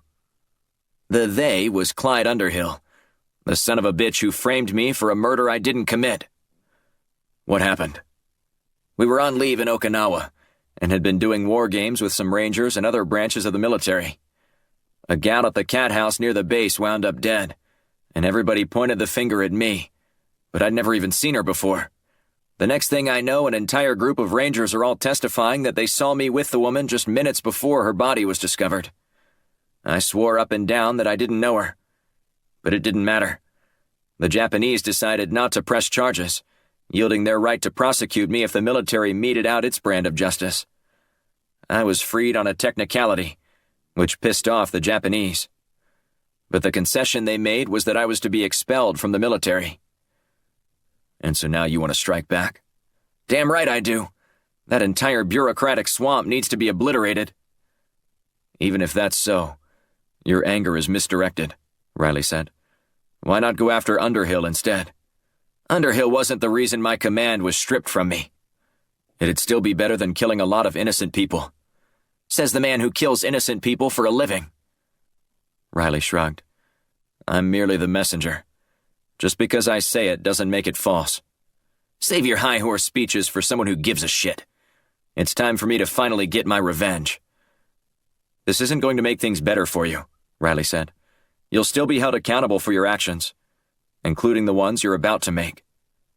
Longmire chuckled and shook his head. "I can just about guarantee you that anyone who would want to hold me accountable for what I'm about to do will be dead in a matter of minutes. Not that I'd even consider it, but I have family in the area." "What, that wench who stole your daughter from you? You wouldn't want her to get what was coming to her?" Riley shook his head. You think you know just the right buttons to push with me, don't you? It's how I got you to become a part of Leviathan. But you didn't know you were working for me, did you? Not until yesterday, Riley said. But consider this my 2-week notice. Longmire laughed. I'll give you a nice bonus if you put your gun down and walk away. Besides, I'm only doing what you've done plenty of times before. That's in the past.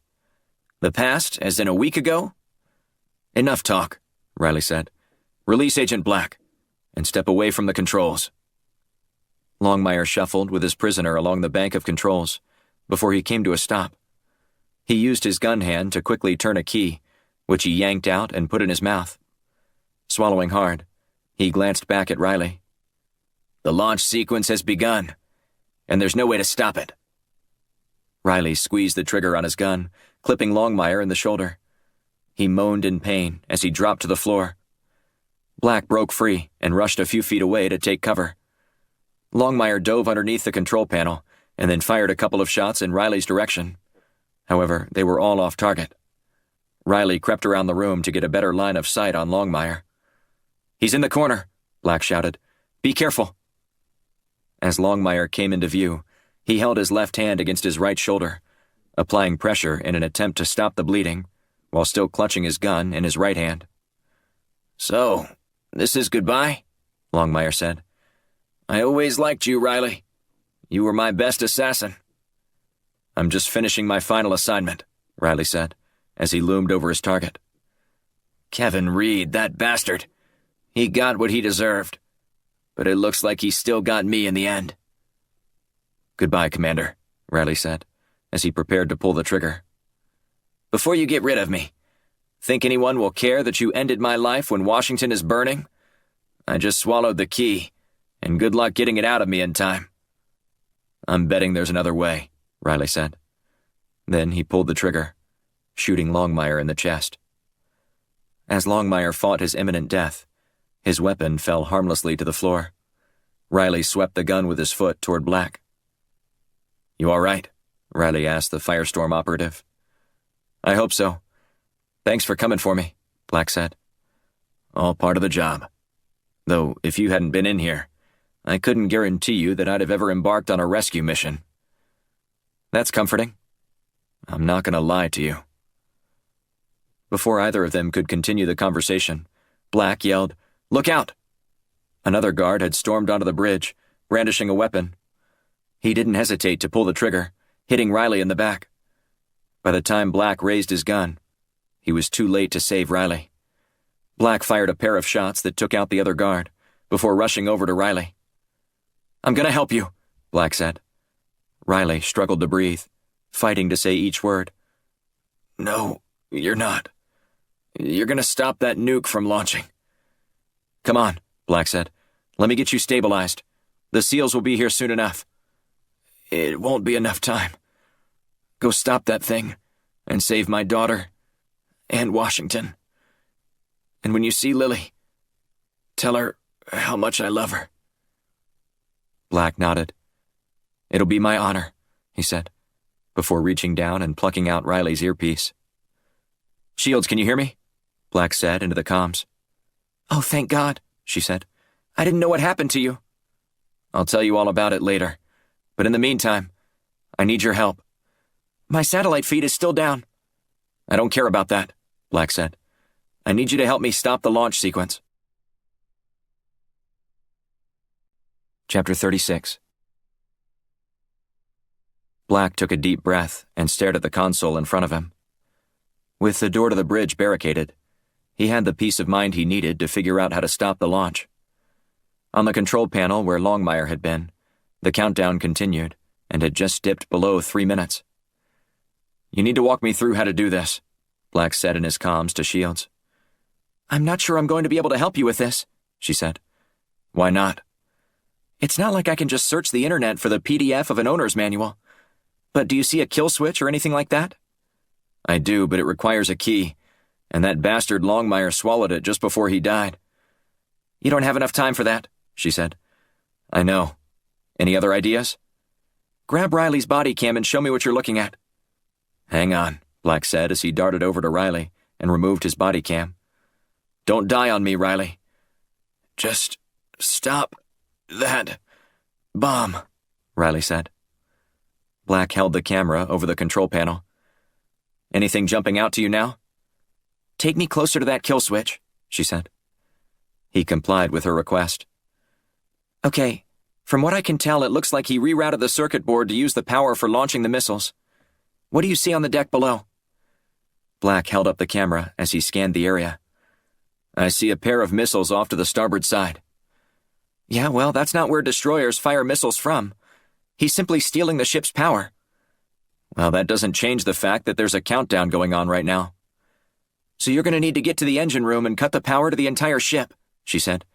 And you need to do it in 2 shakes of a sheep's tail. What? Oh, never mind, Black said as he tossed aside his barricade and then dashed into the passageway. He hustled down the ladder.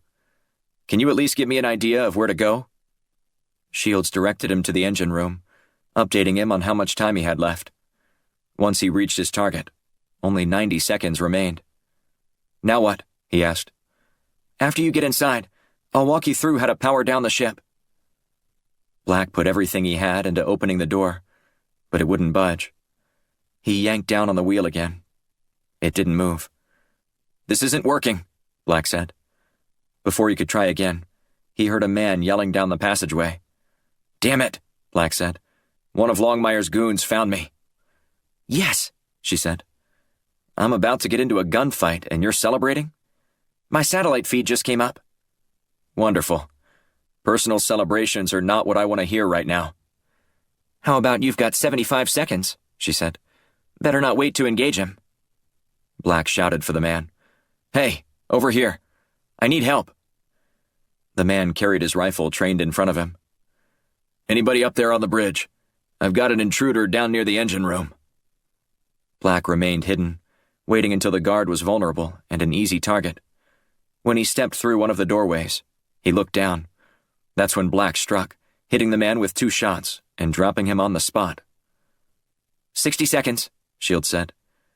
Black could feel the adrenaline surging through his bloodstream, his heart pumping. Wrapping his hands around the wheel, he grunted as he pulled down on it. Still nothing. Black decided to put his full weight behind his efforts and stood on one of the wheel's spokes. This time, the wheel broke free, moving 90 degrees.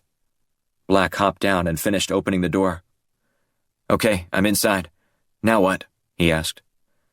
There's no shore power connected to the ship, but there are 2 generators in the far back side of the room that need to be powered off. What do these things look like? They're very large with pipes coming out of them. There's a gray control panel in the front with a switch you pull down to turn off. Black scanned the room, which was about 20 meters deep. I think I see them. Hurry, she said. You've only got 30 seconds. Black hurdled a pipe that emerged from the floor and raced toward the generators. However, just as he was about to reach for the first lever, he heard a gunshot, followed by a bullet pinging off some pipes nearby. Black dove to the floor. What the hell was that? Shields asked. Someone's shooting at me, he said. You better hurry. You've only got 20 seconds now. Black remained prone as he searched for anything to yank the levers down with. A flashlight beam bounced around the area. Who's there? The guard yelled. Black didn't see anything he could use. Acting quickly, he yanked his shirt off and threw it over the lever. He yanked downward, turning off the first generator. One more, Black said. Another bullet whizzed in his direction. Don't even think about touching that last generator, the traitor said. I'll blow your head clean off.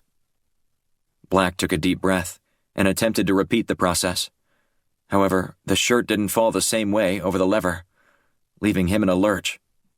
8 seconds, Shields said in his ear. Black tried again, but to no avail.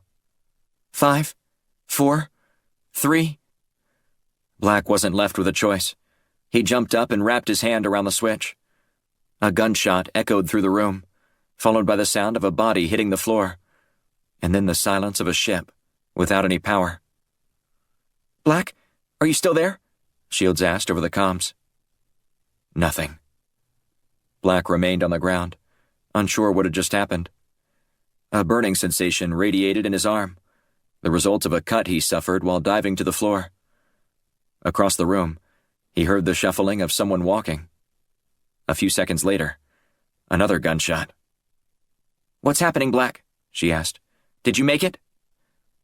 "No," said a familiar voice. "I just blew your head clean off." Then came the sound of a thump on the floor. Black wormed his way near the body, straining to see in the darkness.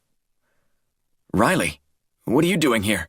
Black asked, as he knelt next to the assassin. "I'm saving your life," he said before groaning. "I think this is it." "Just hang in there," Black said. "Do it for Lily. She needs to know what a hero her father was." "No," Riley said, wheezing as he tried to breathe. "I'll let you do that for me." Black held Riley's hand. "Don't you give up. Help is on the way." "You're a good man, Agent Black. Take care of Lily for me." Riley's body went limp. "Are you okay?" Shields asked. "Yes," Black said. "Disaster averted. The power was killed before the missiles were launched. But Riley didn't make it." "Damn it," she said.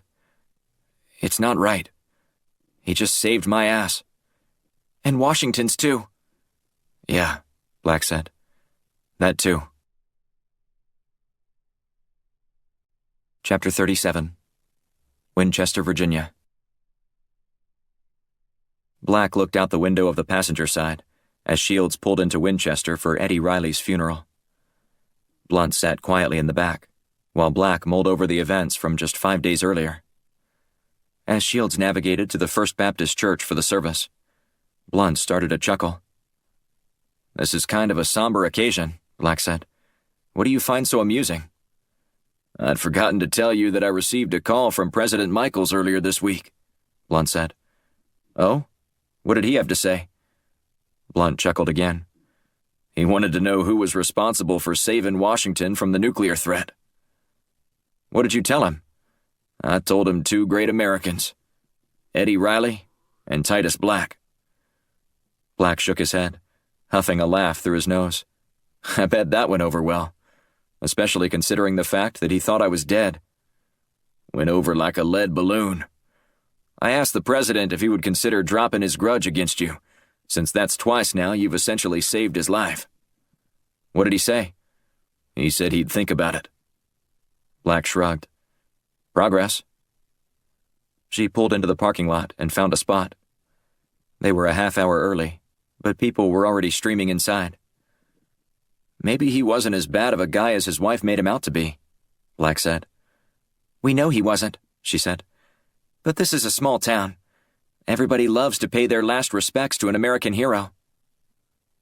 They all trudged inside and took a seat. Once the ceremony began, everyone listened as friend after friend stood behind the pulpit and shared warm memories about Eddie Riley, all of them clueless about his descent into becoming a member of an assassin ring. Black remained lost in his thoughts. It's all just as well. Every man and woman should have the opportunity to atone for their mistakes. Eddie did it better than most. After the service, they all joined the procession to the graveside service. Eddie's ex-wife Alicia cried when one of Eddie's fellow Rangers folded up an American flag and handed it to her. Black wondered if she was truly grief-stricken, or playing the part, given her strong disdain for her ex. Once everything concluded, Black turned to Shields and Blunt. "I need to do something.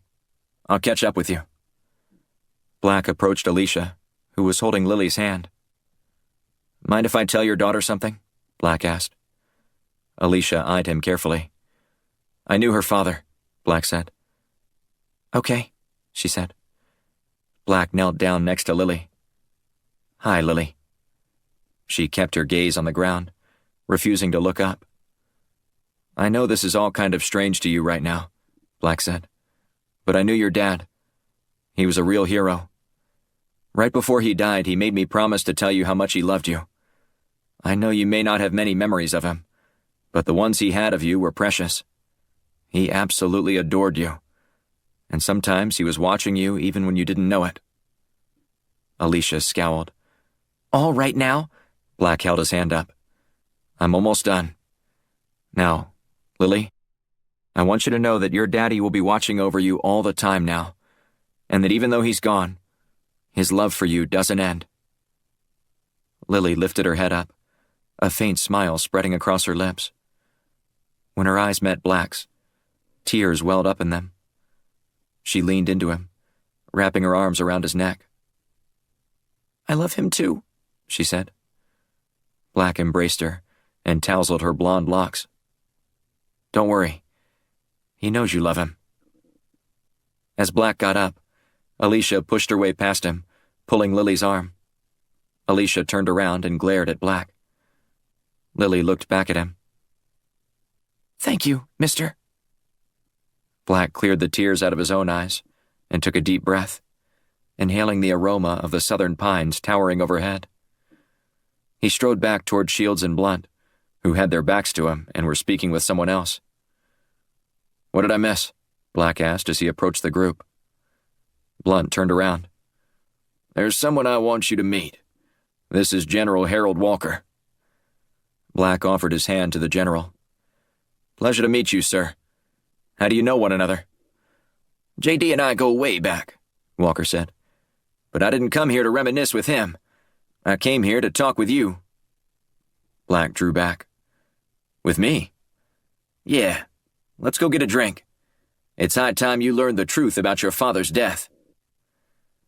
On just about every other day of his life since his father died, Black would have wanted to hear the story immediately. But not today. The pain of losing his father was fresh, laid bare by the reality of watching Lily trudge away without Eddie by her side. "I want to hear all about it," Black said. "Just not today." "Can I take a rain check?" "Sure," Walker said. "Whenever you're ready, I'll be ready." Black slipped into the back seat and remained quiet the rest of the way back to Washington. He had plenty to think about, but he just couldn't stop thinking about that little girl. As they reached the city limits, Shields broke the silence. "I saw you with Lily," she said. "You're going to make a great dad someday." Black nodded. "If I do ever become a father, and your prediction comes true, it'll only be because I had one of the best to learn from." This concludes Rogue Commander, Book 3 of the Titus Black series, written by R.J. Patterson, performed by Kyle Tate. The executive producer is Eric West. Copyright 2020 by R.J. Patterson. Production copyright 2021 by R.J. Patterson. Be sure to look for book number 4 in the Titus Black series, Line of Fire. Thanks for listening.